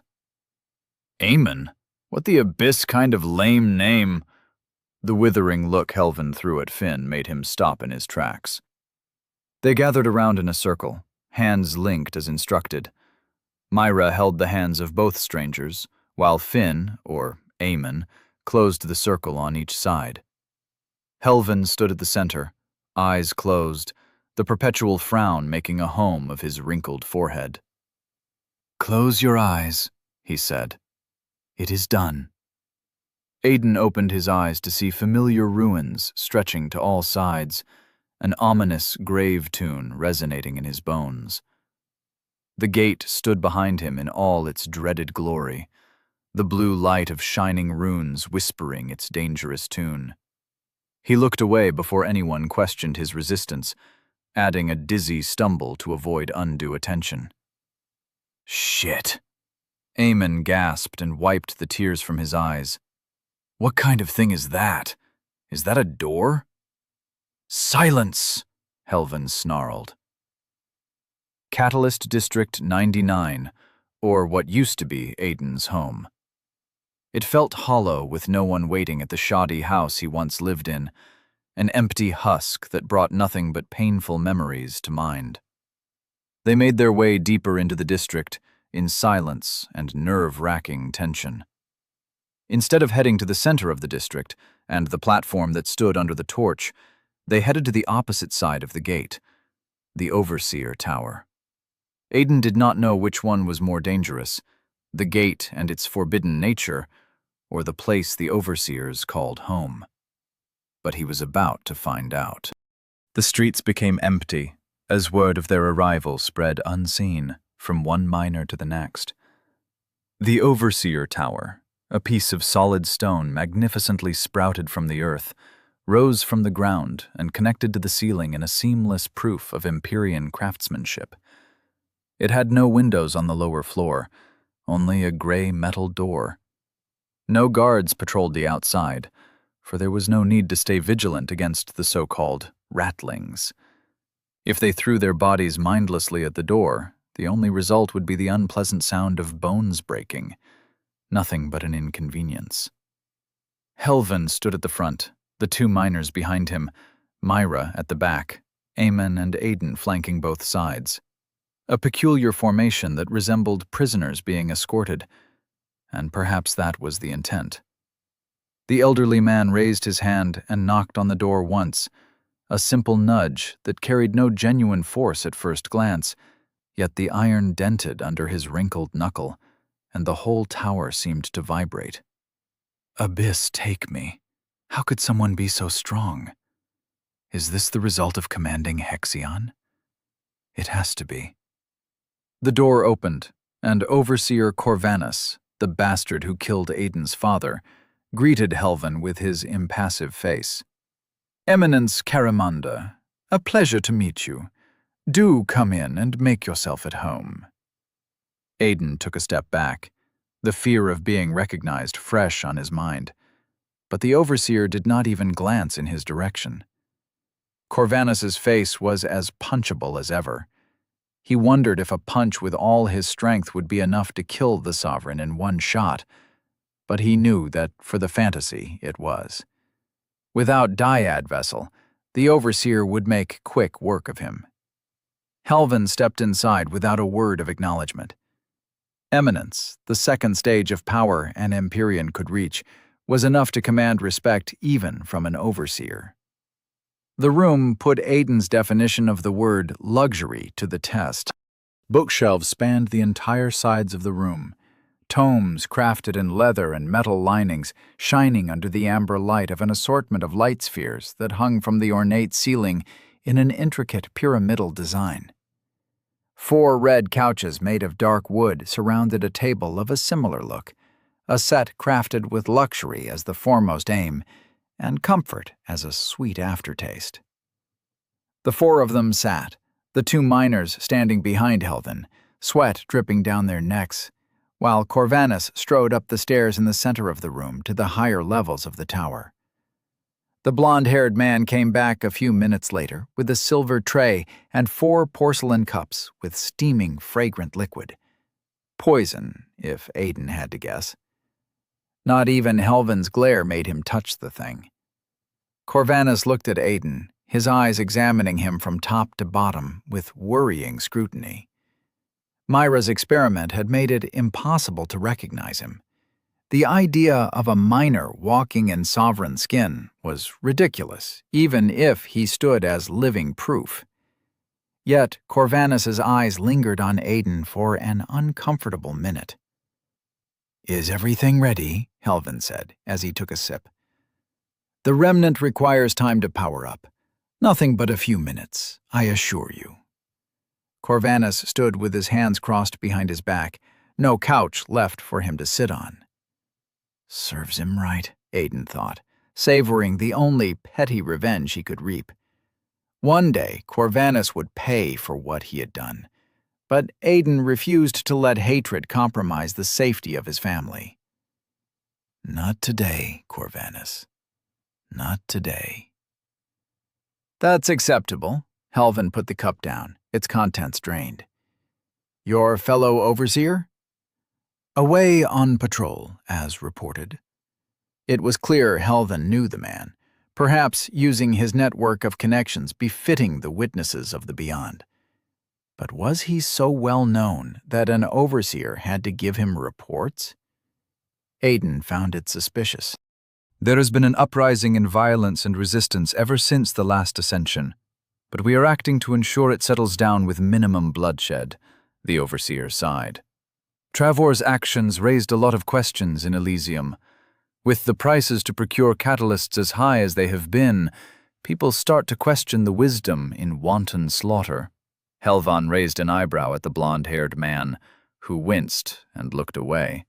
Corvanus nodded before saying, "The man is competent beyond measure, but his bloodlust tends to get the better of him." A single knock shook the tower again. Rather than the force of the blow being enough to make it tremble, it felt as if the building thrummed by itself like a living thing. The door opened before anyone could say a word, and Overseer Travor entered the room with an exhilarating grin. "You found the ratling, Corvanus." Travor strode inside with energetic steps, but surprise took hold of his face as he saw their gathering. "Am I missing something?" "The ratling? No." Corvanus shook his head and motioned to Helvan. "This is Eminence Caramonder. You will do well to show him some respect." "Of course. It is a pleasure to meet a master of the art such as yourself," Travor said with a bow, before turning to Corvanus. "What do you mean? Whatever was blocking my tray stopped just a few hours ago. I would not have noticed if I did not channel Hexion into it every day." He unbuttoned his white uniform, retrieving a necklace that ended with a glass vial filled with blood. Helvan sighed, picked up Aiden's untouched cup, and took a sip. Myra's face soured as if she took personal offense at the man's presence. "Pardon me, Eminence. This is a matter I must attend to." Corvanus touched Travor's shoulder and tried to escort the man away, but the Sovereign did not budge. "He's close, Corvanus. That damned ratling. He will regret the day he fled my blade." Travor's eyes glowed with red light. Myra extended an alarmed hand to Aiden, who frowned in confusion before passing Finn's untouched cup to her. She snarled and sat back with an angry scowl. "Madwoman, they know I'm close and you want tea? Knock yourself out then." "He is here," Travor shouted, surprise and confusion overcoming the urgency on his features. The vial shone like a red light sphere. Something tugged at Aiden's heart, and the bottom of his stomach fell from the couch as he understood the implications of Travor's actions. The trace led to him. Myra did not want tea. She had tried to hide his presence from the trace. Travor ignored Corvanus's protests and walked up to Helvan. "Eminence, please step aside, for a wretched criminal has infiltrated your crop." He looked at the two miners behind Helvan, and slowly a look of confusion settled on his face. "I do not recognize them." He grasped his pendant, and it shone brighter. With a stuttering motion, he turned his face to Aiden. "It's pointing to you?" Corvanus's face darkened, and he moved closer, his steps the echoes of impending doom. "That can't be possible. You're a sovereign." He paled further, and blood seeped from his wrist until it formed a saber.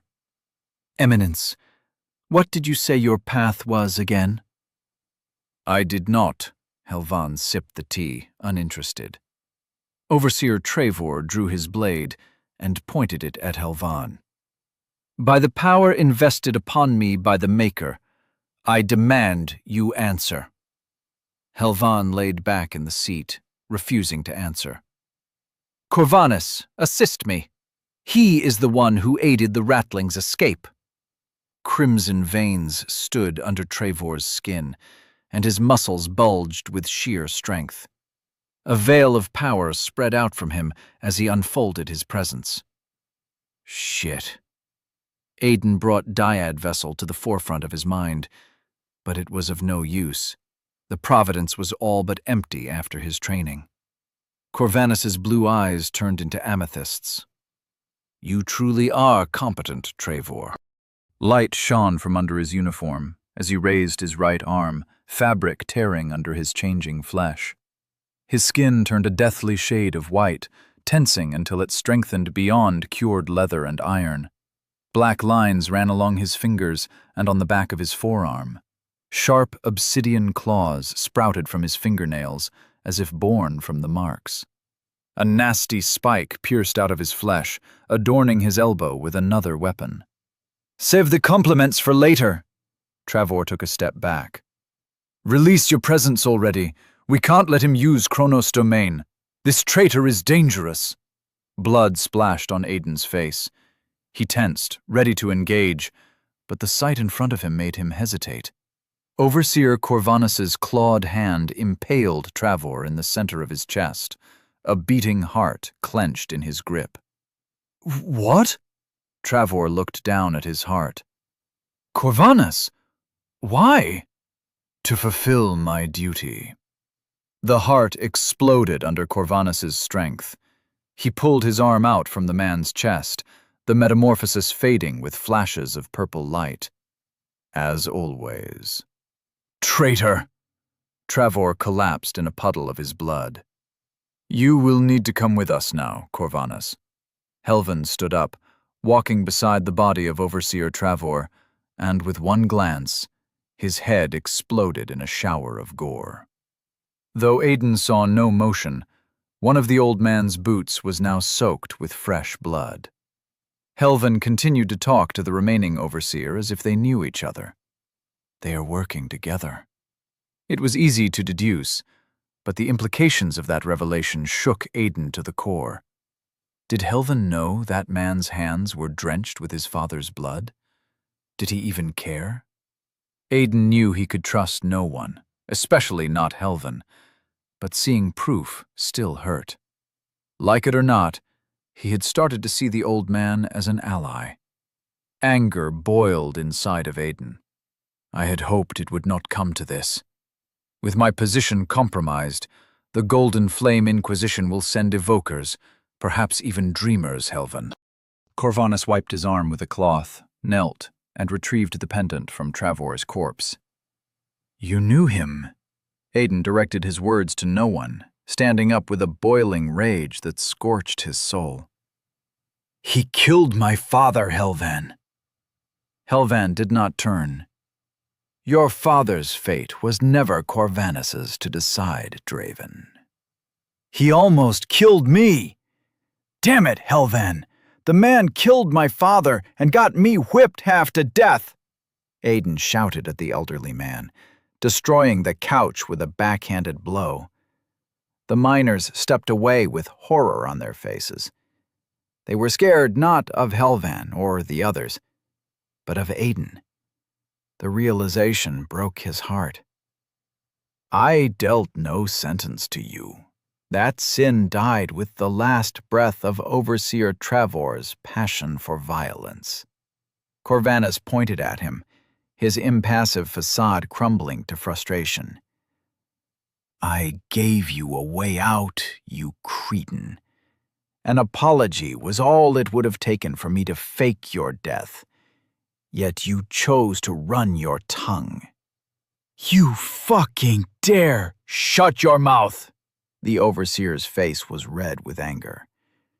Your impudence cost the lives of good people. Melissa and Tom. They were innocent, rendered to nothing but corpses because of your childish outburst. Or did you forget that? A blank void overcame Aiden's mind.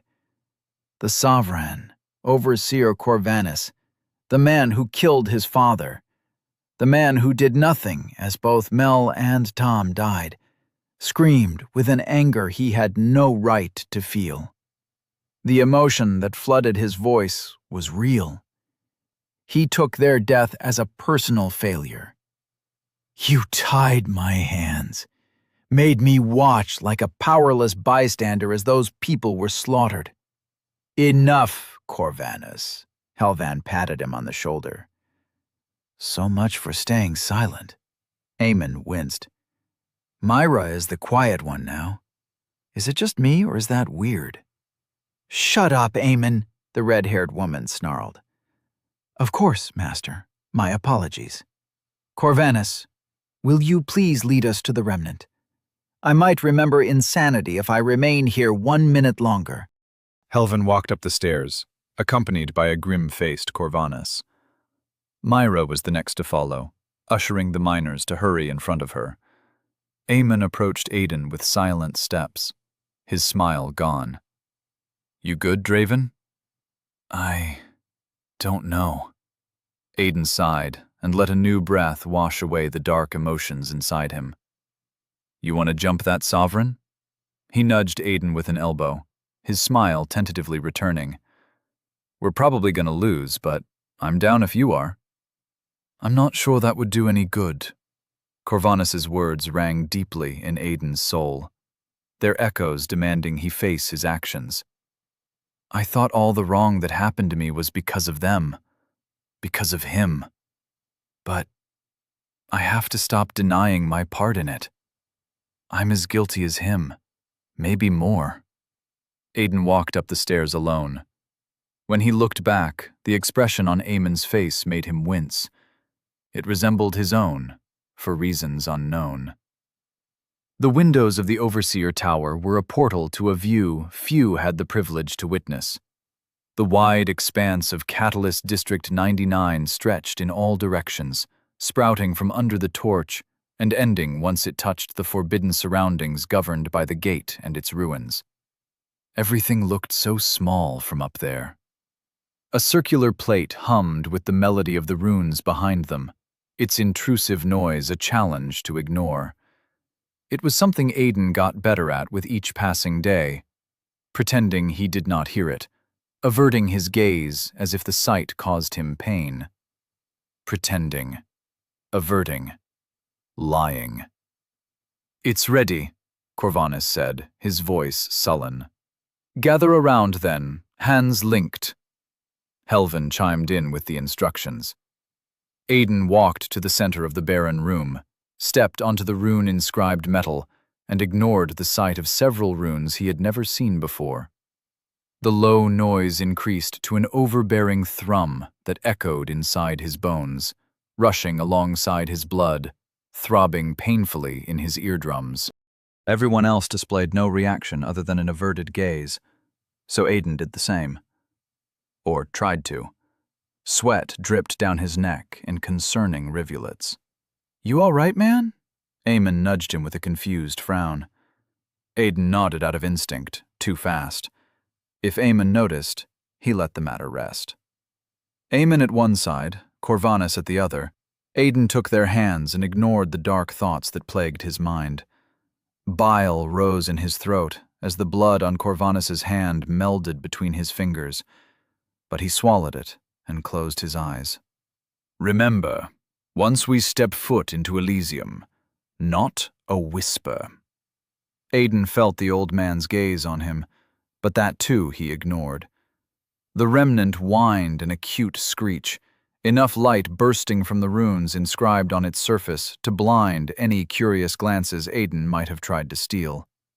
It vibrated slowly at first, but its intensity picked up with each passing second until it shook the foundations of his soul. The thrum grew to a crescendo, then went still. Aiden opened his eyes with tentative curiosity and wariness, but the sight that lay outside the windows stole the wind out of his lungs. A long row of towers stretched to one side, each similar to the one he set his feet in, their numbers spanning farther than his sight could reach. 99, he knew with no need to count, all connecting to places similar to the cave he grew up in. But that was not what drew his attention. Beyond the row of towers, beyond the hint of the wall that gave origin to them, lay an endless expanse of green.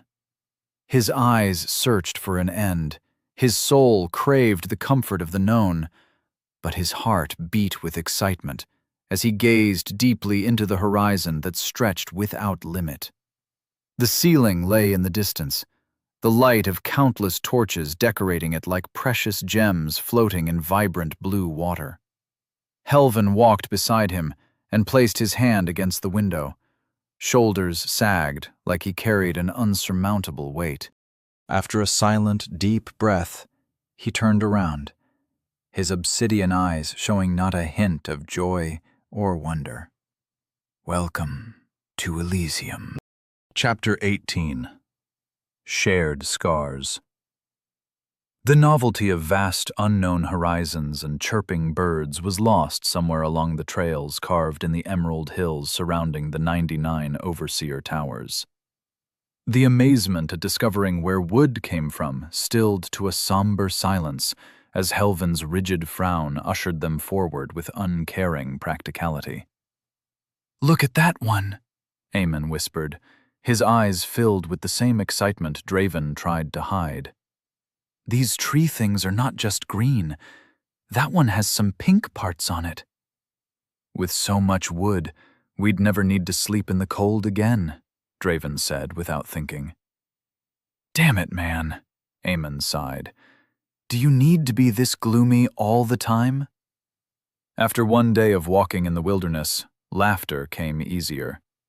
Corvanus's words might have faded to echoes in Draven's memory, but the dull throb of their stab was still present, the accusation in his eyes even more so. The fresh air in his lungs, the melody of flying birds and flitting little animals drowned his assuaged thoughts. Though he refused to forget them, dwelling on his mistakes would only prevent him from overcoming them. "How's the unbreakable veil going?" Eamon stared at the green surroundings. "And you ask why I am gloomy?" A sigh escaped Draven's lips.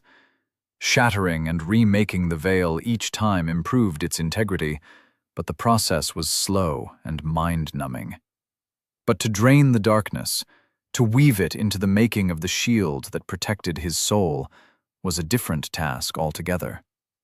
The inky black refused to heed his commands, as if it possessed a will of its own. Perhaps it did. Draven's inner voice was not something that originated entirely from himself, after all. Helvin insisted he could not visualize, but the issue ran deeper than that. The thought was far-fetched, a little insane when he ran his mind over it, but it resonated with the silent voice of his soul. He was incomplete, broken. Something was missing. A portion of himself he never knew he lacked, but its absence was undeniably there. Bringing the matter to the white-haired sovereign was out of the question, so Draven resorted to reading the many books that weighed like feathers in his leather backpack. "How did you do it so fast?" Draven's attention wandered to Eamon, who walked beside him, his white uniform now stained with brown dirt near the boots. "You did it in seconds." "Huh?" "The veil," Draven said. "Who knows?" Eamon shrugged carelessly, ignoring Draven's frustration. "I might remember if you tell me how you manage that gloom touch of yours." Myra and Helvin walked in the front, their silent glances from side to side carving a worrying hole in Draven's stomach.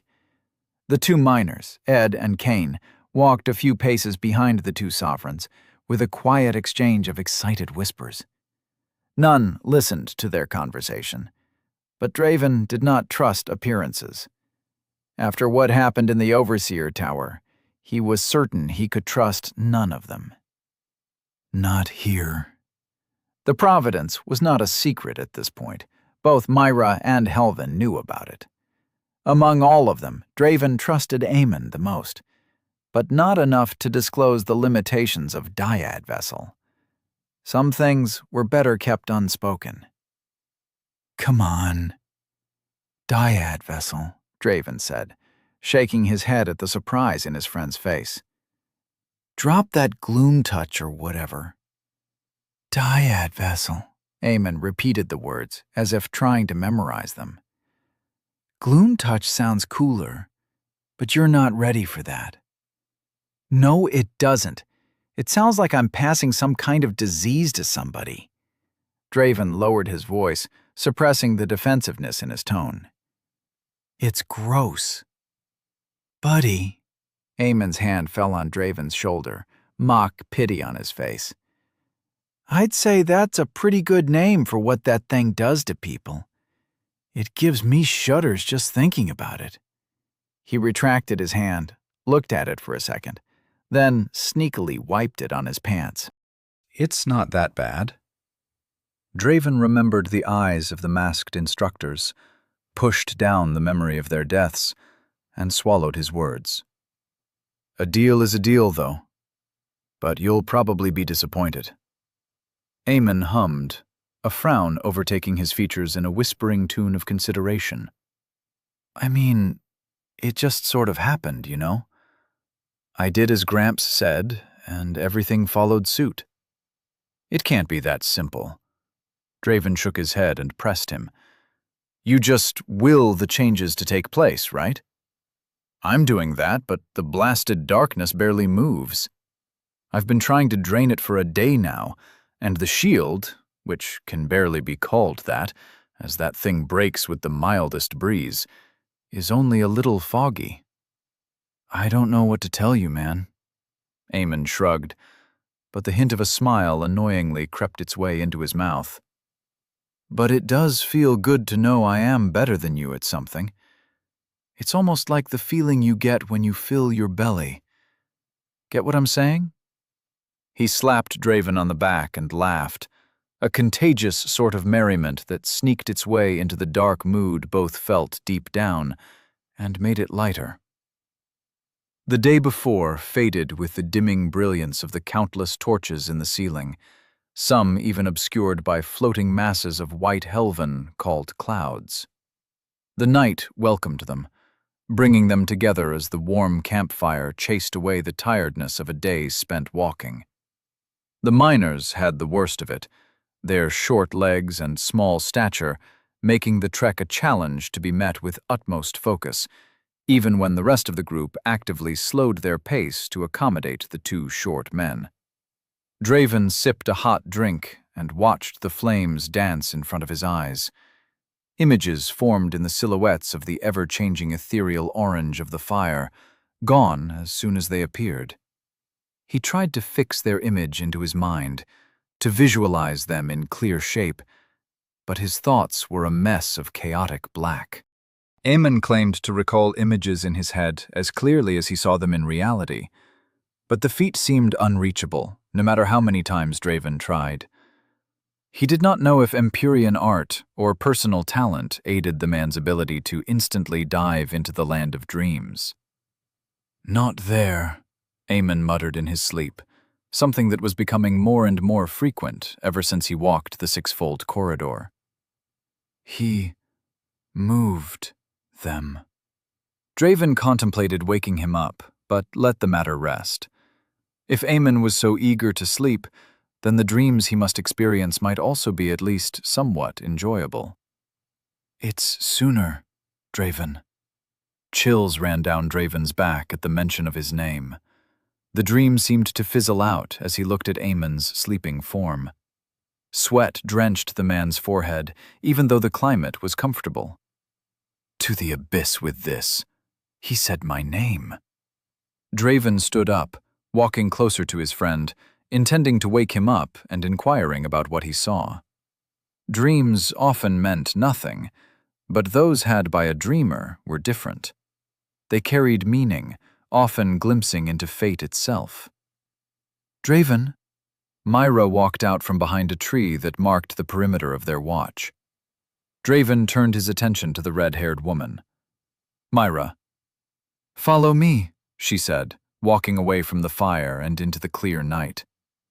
The canopy of trees made way as if to pay respect to the peaceful air above, opening in a circle of fluttering leaves that did not hinder the sight of the distant clouds. Have a seat. Her words were curt and devoid of her usual cheer.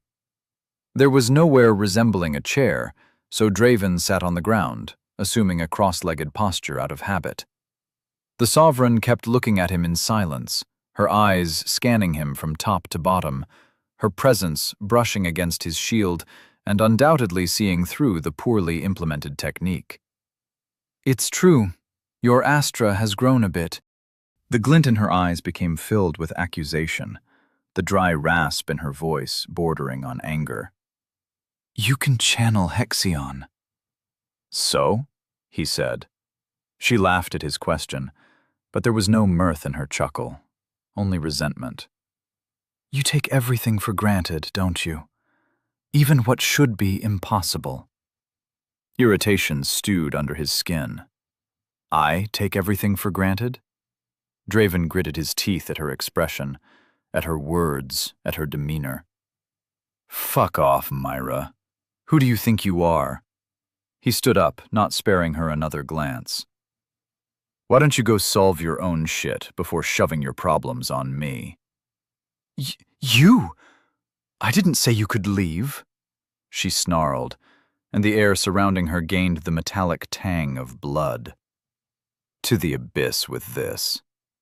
Draven did not turn back or deign her with a reply. Run away, Draven. Her voice trembled with anger.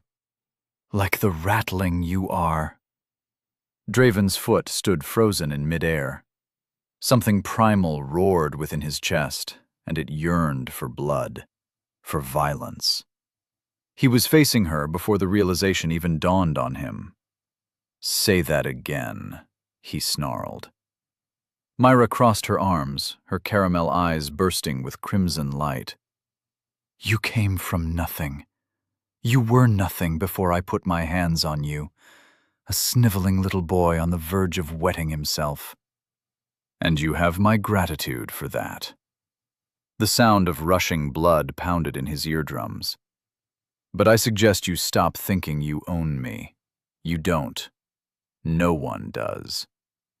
Her hands fell to her sides. Your very existence mocks all the hard work I've done. How dare a ratling? Draven leaped at her before she finished her sentence, throwing a right hook to her temple, wide, telegraphed, a feint. She raised her forearm to block it, the familiar mad smile that had been absent for so long returning to her face. He ducked low, his leg arching for a low kick to take her balance. She raised one leg, dodged the kick, and punched him in the face. He rolled away, blood flowing from a busted nose, heat spreading in his face. All that talent, and this is all you got? She scoffed, her hands falling behind her back. Helvin is mad if he thinks a ratling could ever rival a sovereign. For all the disguises you wear, you can never hide who you truly are. Truth be told, you will never amount to anything more than a minor. Draven stood up, anger beating inside his chest in a violent tune. A few deep breaths, and it cooled down to a smoldering rage. Dyad Vessel drank the pain from her blow, but it was not enough to unleash it even once, not after the training he had done the previous day. Surrounded by powerful people like Helvin and Myra, he never thought he would need the Providence so soon. Now the oversight was reaping its toll. I won't make the same mistake again. If it was empty, he just needed to fill it.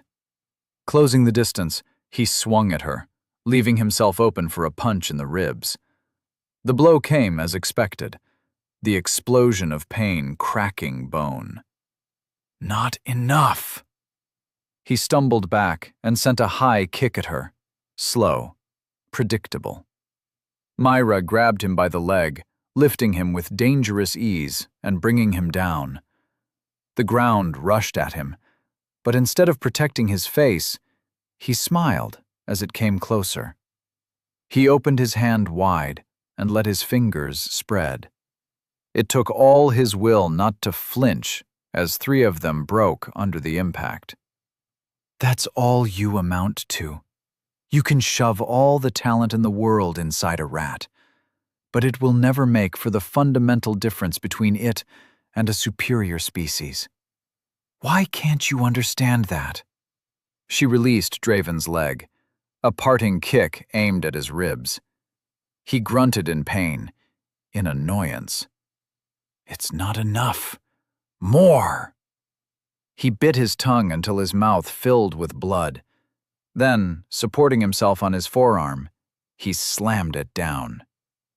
The bone broke with a resounding crack and a muffled chuckle.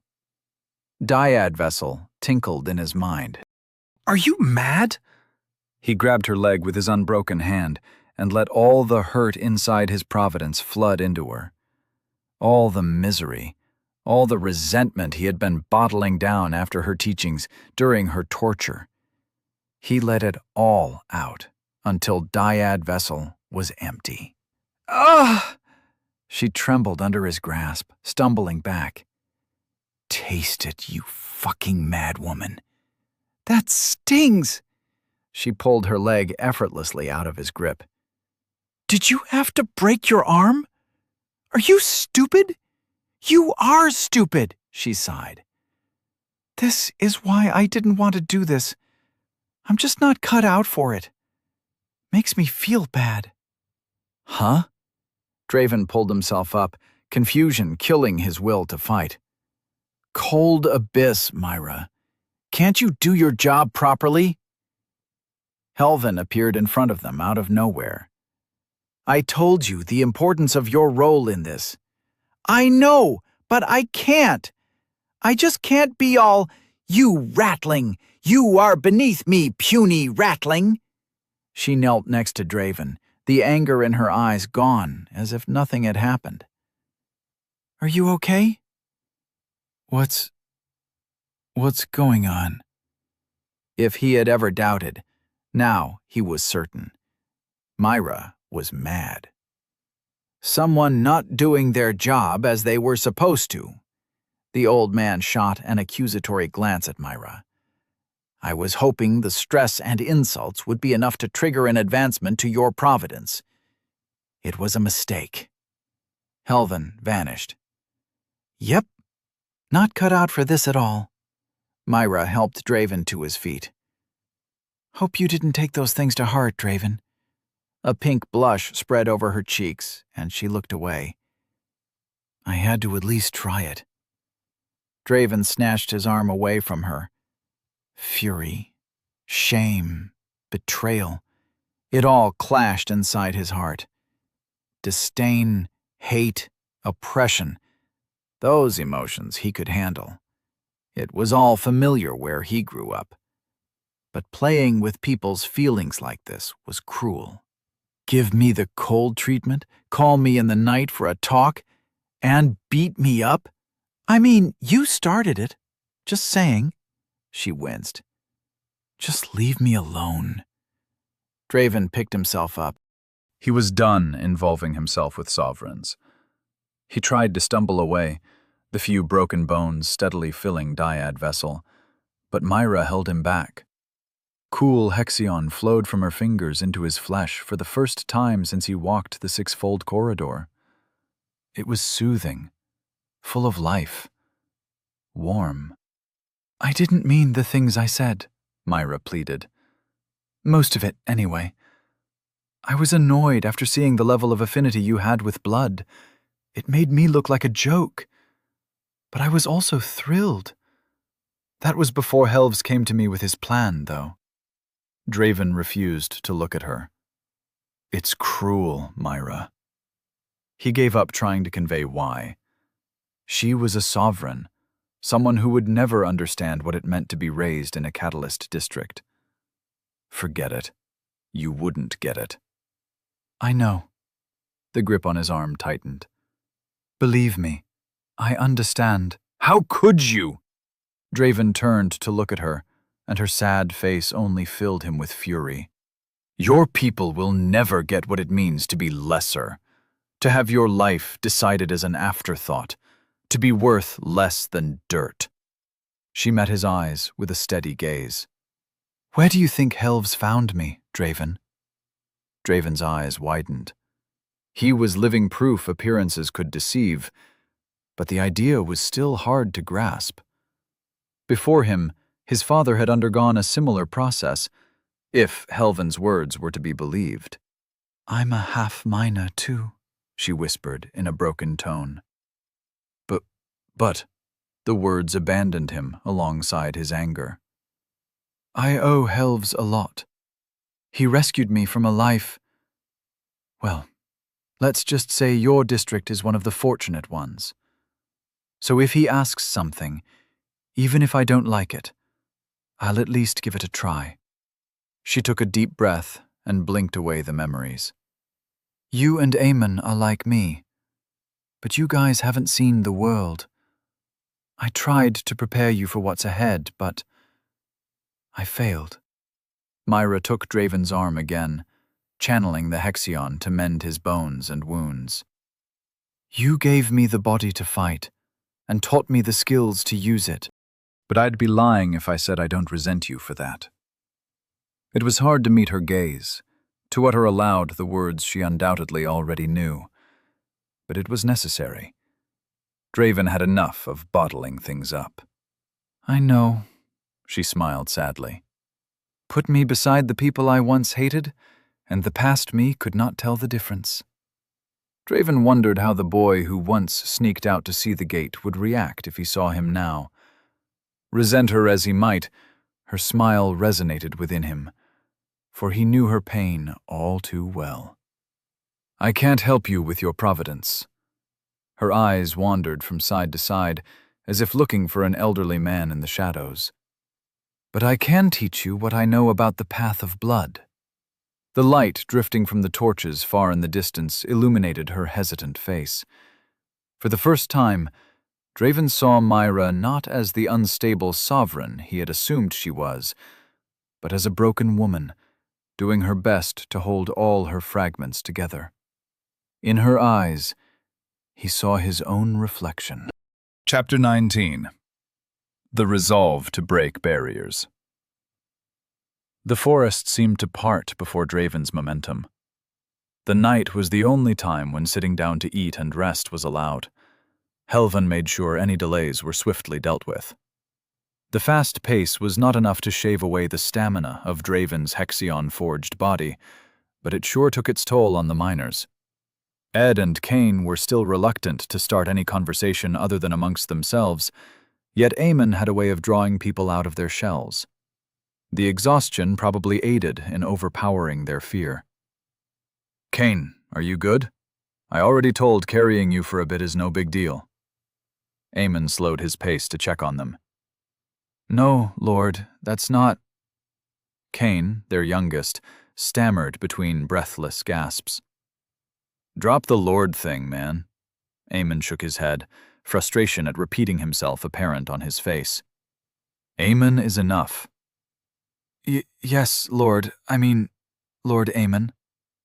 The youngster shook his head again. I meant Eamon. Eamon frowned, whispering complaints about his name to himself, but kept on walking. Cain and Ed looked at his back, and even a fool could see the wariness in their features. How rare it must have been for a sovereign to treat them like people. How outlandish for one of them to offer help. If Draven were in their shoes, he would have seen the action as nothing other than a trap. The same thought must have been crossing their minds. Red hair floated in the wind on Myra's wake, free and vivid as living fire. She strode forward, her steps ready, devoid of hesitation, and filled with a grace only those who mastered the art of combat could achieve. She turned her head, as if sensing Draven's gaze, and smiled.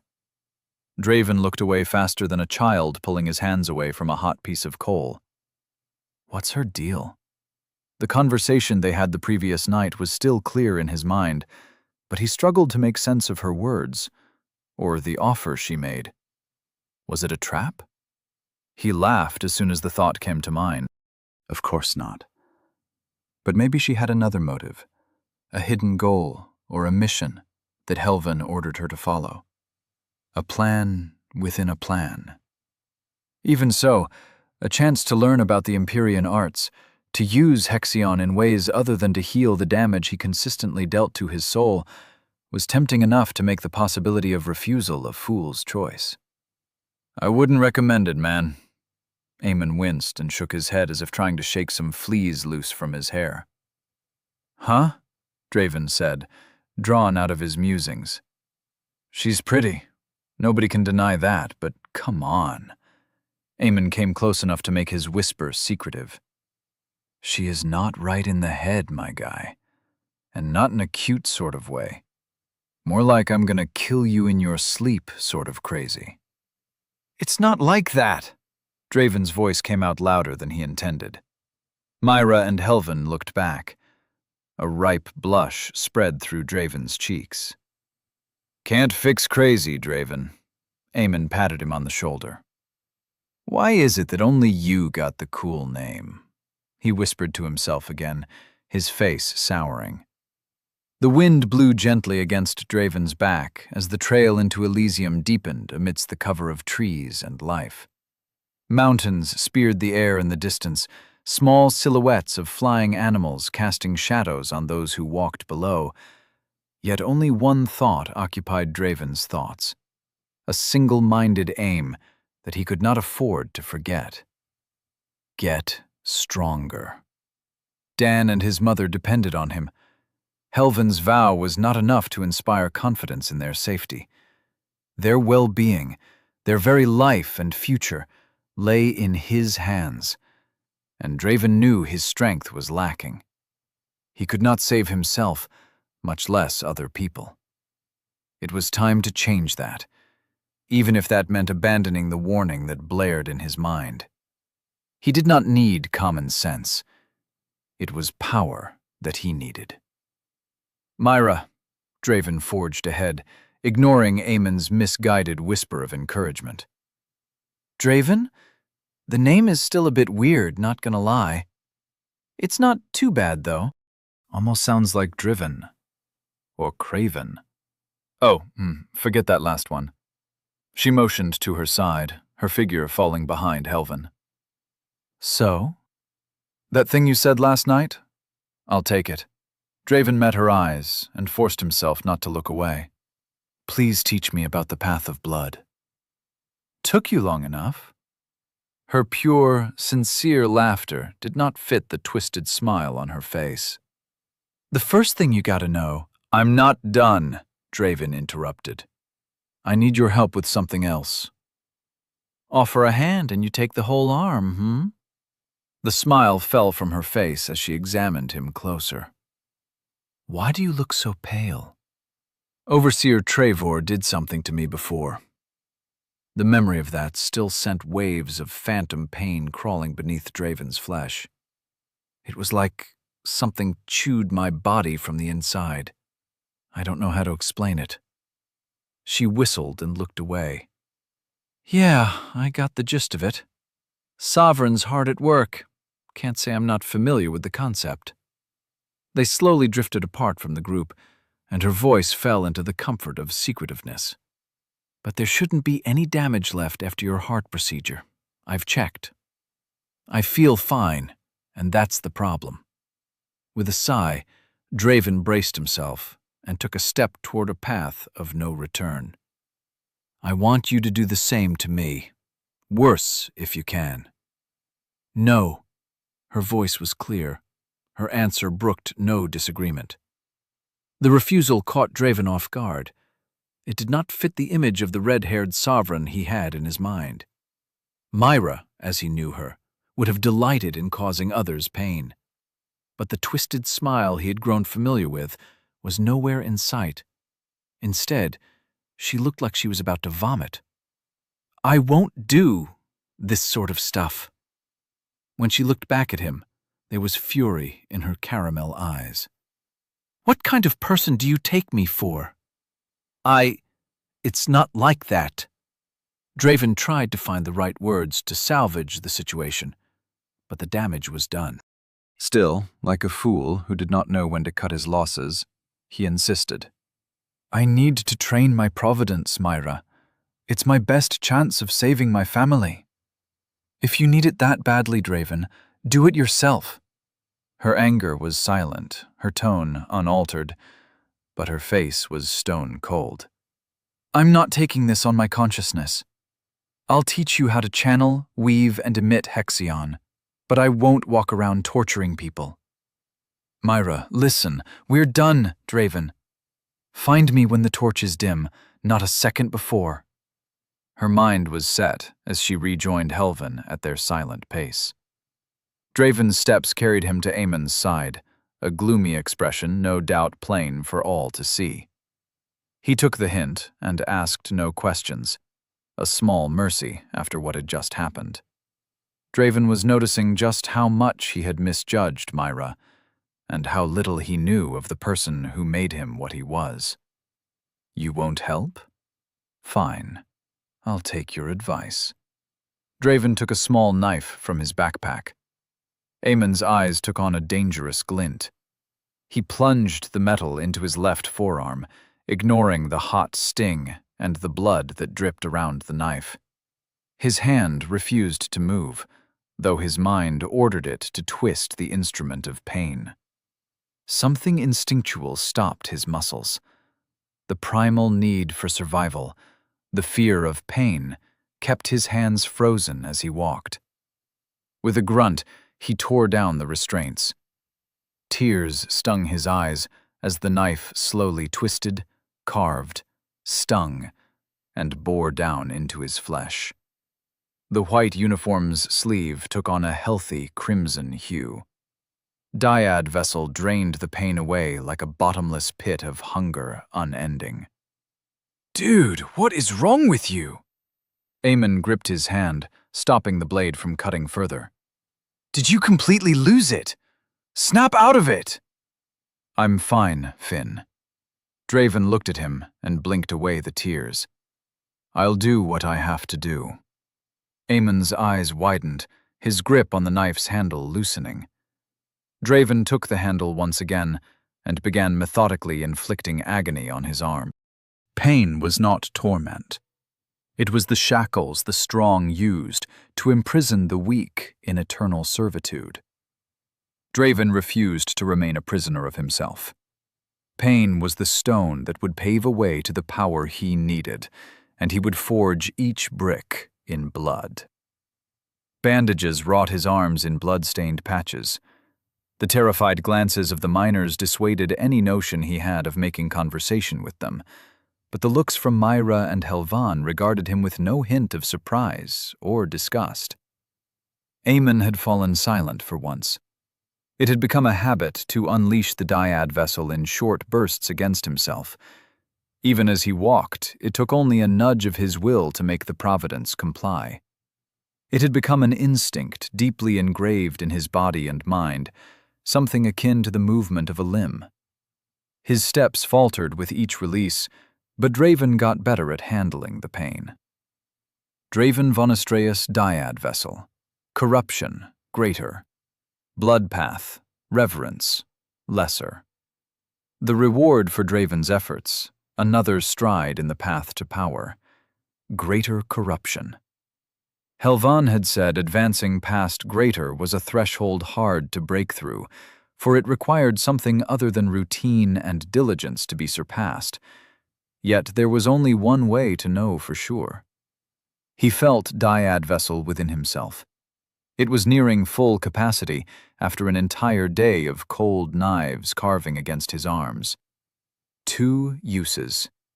So long as he had one of them ready in case of an emergency, he could continue to cultivate the providence without fear. Pain coursed through his body, the sensation of steel cutting flesh, burning bright lines of torment in both his arms. He clenched his hands and steadied his step to prevent a stumble, and not even a grunt escaped through his teeth. Draven inspected the Providence with his mind. It was like feeling something with eyes closed. Ethereal hands traced the outlines of his power and observed any noticeable changes.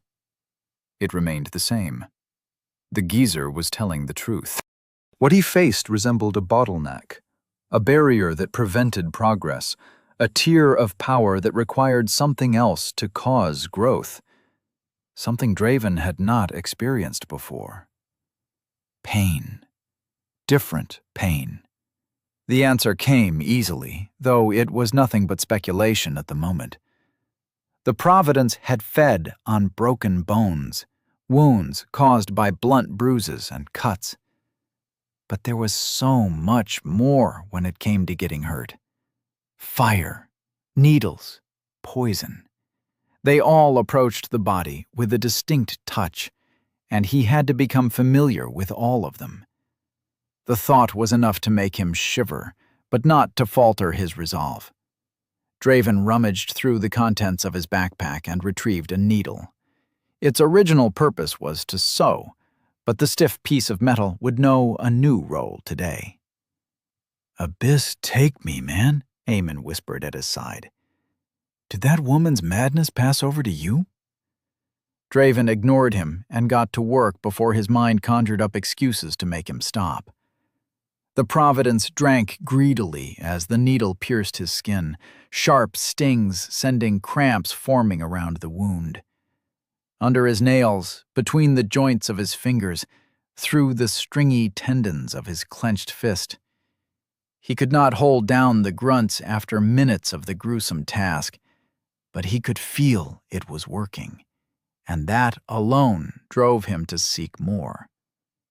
When he unleashed Dyad Vessel once more, something within him buckled. It did not break, not yet. He was close.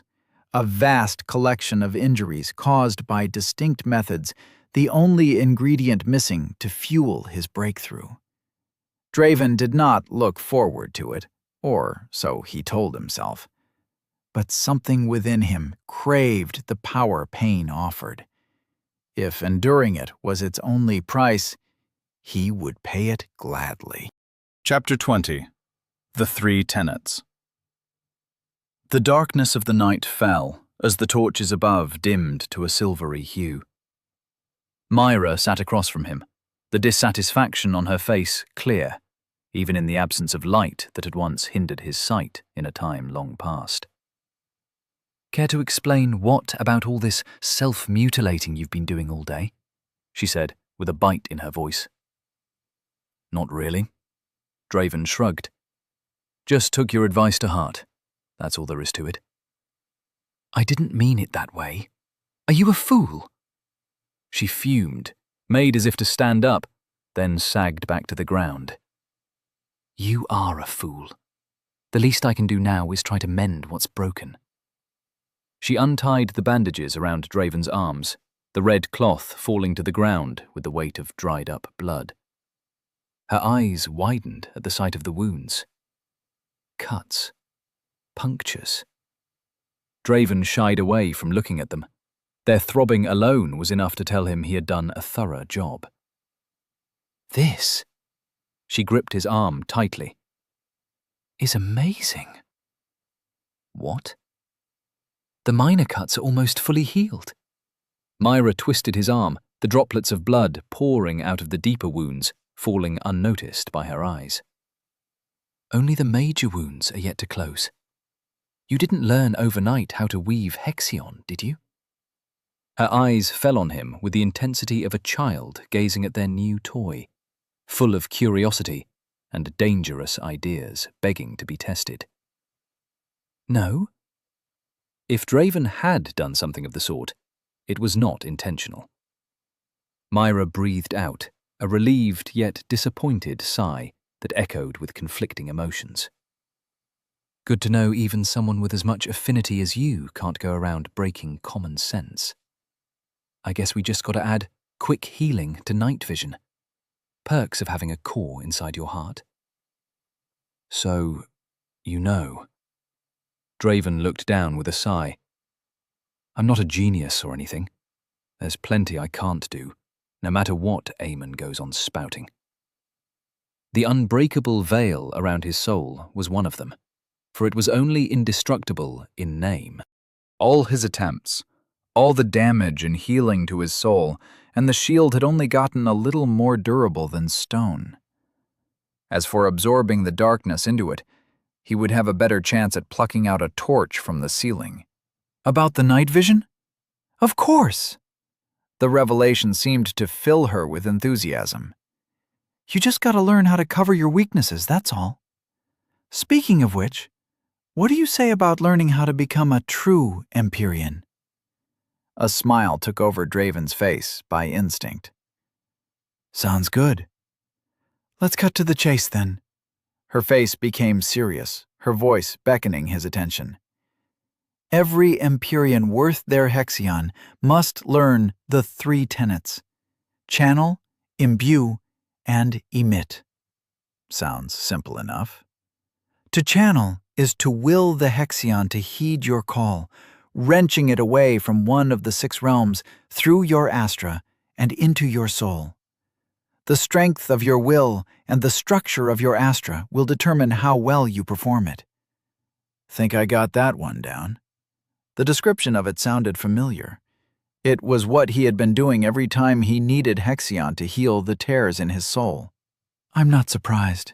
She shook her head with a smile. Your will is strong. You even shook off my hold once, given that I had been distracted and drained, truth be told. It's quite something, though. The more hardship one lives through, the stronger their will becomes. Hard to beat a miner when it comes to living a rough life, she whispered. The 2nd tenet, imbue, is as straightforward as its name. Spread your will over the Hexion, slowly claiming it as your own. She paused with a frown, the tip of her finger tapping against her lips in search of better words. Like a drop of blood staining water, your will must meld with the Hexion and create something new, something that belongs to you. And what is yours will obey you alone. Inside his soul, Draven was the indisputable ruler. Imagination became reality at the mere manifestation of his will. In truth, however, some commands did not go unchallenged. The shield, for once, was not made of unbreakable ecran, and the darkness that stained his soul moved according to his will at the speed of thick ink that was about to become solid. "Say, Myra," he interrupted her. Master, she interrupted him in return. "You're the student, and I am the master. I've always wanted a wide-eyed little pupil calling me like that. Do it." Sometimes Draven wondered what was wrong with her. Master, I have a question. Of course, little Draven.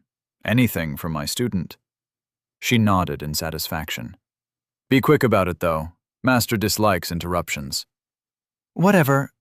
Draven coughed to mask the slip of the tongue as he saw the frown on her face. All right. You said that what is mine will obey my will, right? She nodded. Then that only applies within my soul? What if I'm trying to command something outside of it? She glanced at him, her eyes scrutinizing him from head to toe. Is this about your troubles with Unbreakable Veil? Read like an open book. Yeah, Draven sighed. Don't take Eamon's progress as the norm. That little freak is a natural when it comes to visualization. He's a dreamer for a reason, you know. She threw her gaze up at the silver dots that almost seemed to dance amidst the night. It took me a whole 3 months to master it, and I'm no slouch. 3 months? Why didn't the old man tell me this? That lightened his mood a little.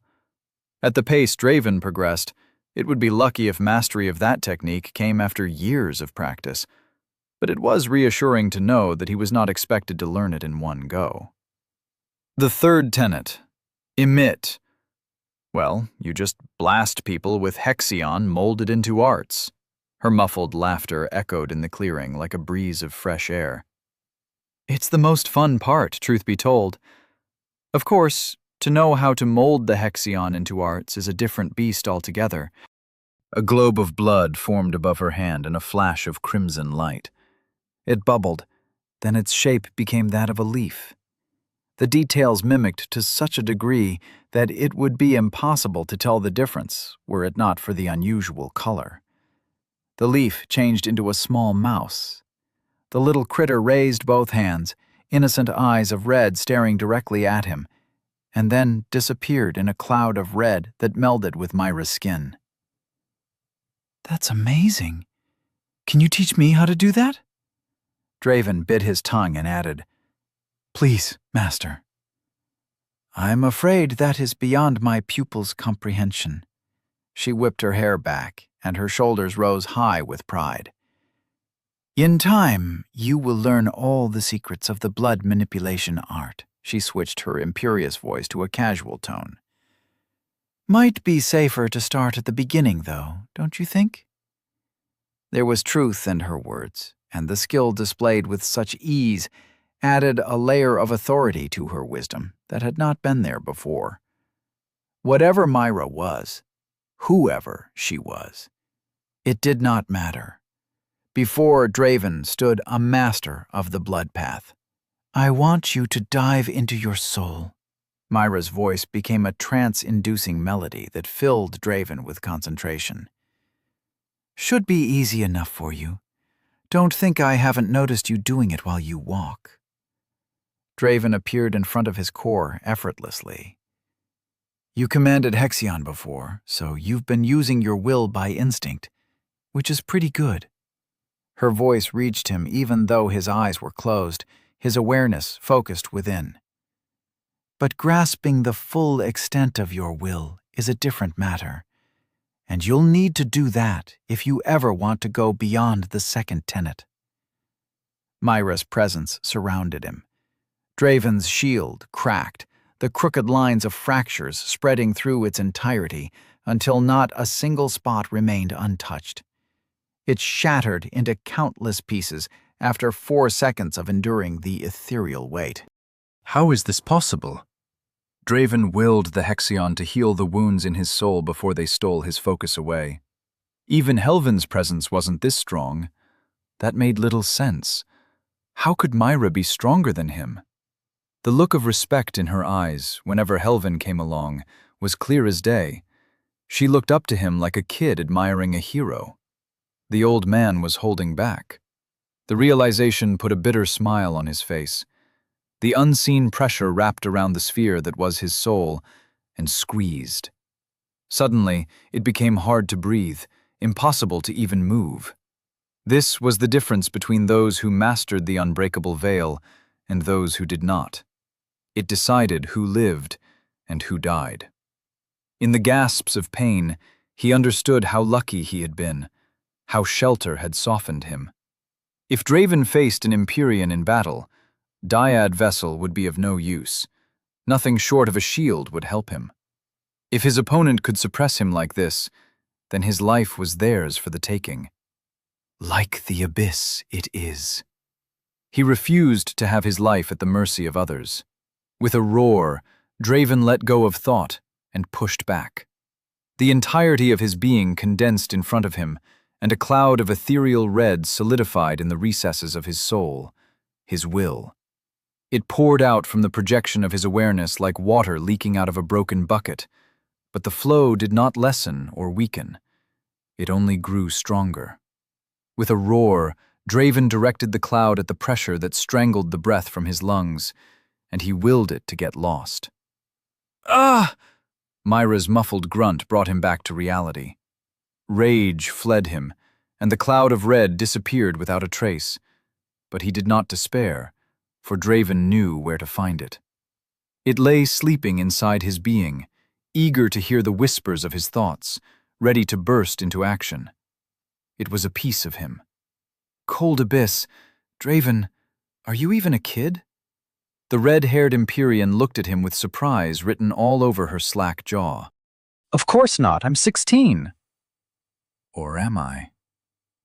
The days flew by without a sign, so the date of his birth remained lost inside those winding tunnels. Probably. That's not what I meant, stupid! She slapped the ground and stood up. If her muttering did not raise the hairs on the back of his neck, her pacing in circles certainly did. You can only train will to a certain extent. You know, stuff like hardships and meditation is only going to take you so far. Draven most certainly did not know, but he was not about to say it. Interrupting Myra was dangerous when she muttered to herself. Only incessant training over the years can increase the amount of will you're born with. But nobody can be born with the amount you just showed. It's just not wrong. She winced as their eyes met. Her nervous pacing stopped, but her gaze remained just as troubled, if not more. Sorry, but we're wrapping it up for today. What do you mean? It's barely been 5 minutes. Draven stood up and walked after her. What kind of lesson is this? I haven't learned anything. Aiden. She whispered his name in a way that allowed no overhearing. Before I speak to Helves, I can't teach you anything else. It might sound trivial to you, and I can't expect you to understand how big of a deal this is. Then fucking tell me, he roared. Myra's eyes flared red, the unnatural hue only those who trod the blood path could muster. Draven did not look away or ask for forgiveness for his outburst. He was not in the wrong. Not this time. People kept walking away without explaining things. Every time something out of the ordinary happened, their first reaction was to vanish without a trace or explanation. He was sick of it. If you won't tell me, how am I going to understand it? Draven let his tone fall closer to politeness, but the rage still seethed underneath those words. Has that ever crossed your mind? Silence spread in the empty clearing, as the icy wind of a silvery night carried the frustration in his voice like a visible fog. It could be seen on his face. It could be felt in the air itself. You got a point. Myra looked almost embarrassed, the color in her cheeks matching her fiery hair. All right. To put it simply, every person is born with a similar amount of will. Some have more than others from the get-go, but it's so negligible that it's pretty much common knowledge to just say everyone starts from the same point. When you channel Hexion, when you practice any of the 3 tenets, that reservoir of will gets larger, with time. She chuckled at her own words. I'm really downplaying this, you know. To notice any difference usually takes months. So you can imagine how long it takes to actually grow it in a meaningful way. So what? She raised a finger and silenced him. You wanted to hear it? Shut up then. Some of the most powerful Empyreans can triple the amount of their will, but it usually takes them their entire life to do so. I'm talking about hundreds of years here. Empyreans can live that long? It seemed unfair when a minor would be lucky to reach their 40s. The gloom made sure of that. And then there is you. Not even a strand of hair on your chin, but you already have more than, what? She asked herself. 3 Empyreans combined? What am I supposed to make of it, Draven? You're either as old as Helven, or there is something else going on. Why does this even matter? Draven scoffed. Surely that could not be true. Her knowledge had to have limits. Oh, it matters a lot. The disbelief on her face gave way to genuine laughter. Will is the sole threshold that limits the amount of Hexion one can emit at once. A battle between Empyreans is a battle between will. Whoever has more can suppress the other. What do you suppose would happen if someone had enough to match 3 Empyreans? The miners that stand out the most are the ones that don't last long. His mother's voice echoed inside his head. For months now, he was no longer just a miner. He was something else. Not a sovereign, not a miner, a forbidden mixture that justified cleansing. They would be strong, Draven said. Feared. Strong enough to draw out the dangerous sort of attention we don't want? Myra nodded, her face making clear of the gravity of the situation. I don't know what to make of it, and that's why I got to go ask the old man about it. He probably knew this already. So annoying. She walked away into the night. He never tells me anything. Draven did not fancy sitting in the open all by himself, especially not with Corvanus prowling around with his sullen face frozen in an eternal frown. On his way back to camp, he pondered her words, and no matter how much Draven told himself to be careful, a part of him only saw the revelation for the opportunity it presented. 3 times the amount of will other Empyreans have. No matter how dangerous it sounded, he would be a fool not to make use of it. When he lay down, sleep was the last thing on his mind. Draven could not afford to waste a second. His core lay in front of him, a miniature red sun in appearance, its red flames burning warmly to the touch. He summoned the cloud of will with a flicker of thought, manifesting it around his projection. Hexion lacked meaning if its only use was to heal one's soul. It was nothing but a fancy sort of sovereign air. But the second tenet offered a way to change that. Draven would be a fool not to take it. Chapter 21. The Ark. In Near Citadel. A red sun burned before Draven, its dwindling flames never stretching far from the crystalline shell that fueled it. No matter how much Hexion he beckoned from the rift, it all faded away as the fire grew stronger, larger, daring enough to venture beyond the safe reaches of his Astra. The space inside it was beyond sight, all but a step away from his consciousness. Draven could enter it as he pleased. But there was no need, for the Hexion was bound to answer his beckoning, regardless of where his projected image stood. So he called it. The Hexion answered in a stream of blood that burst into red flames the moment it exited the sphere.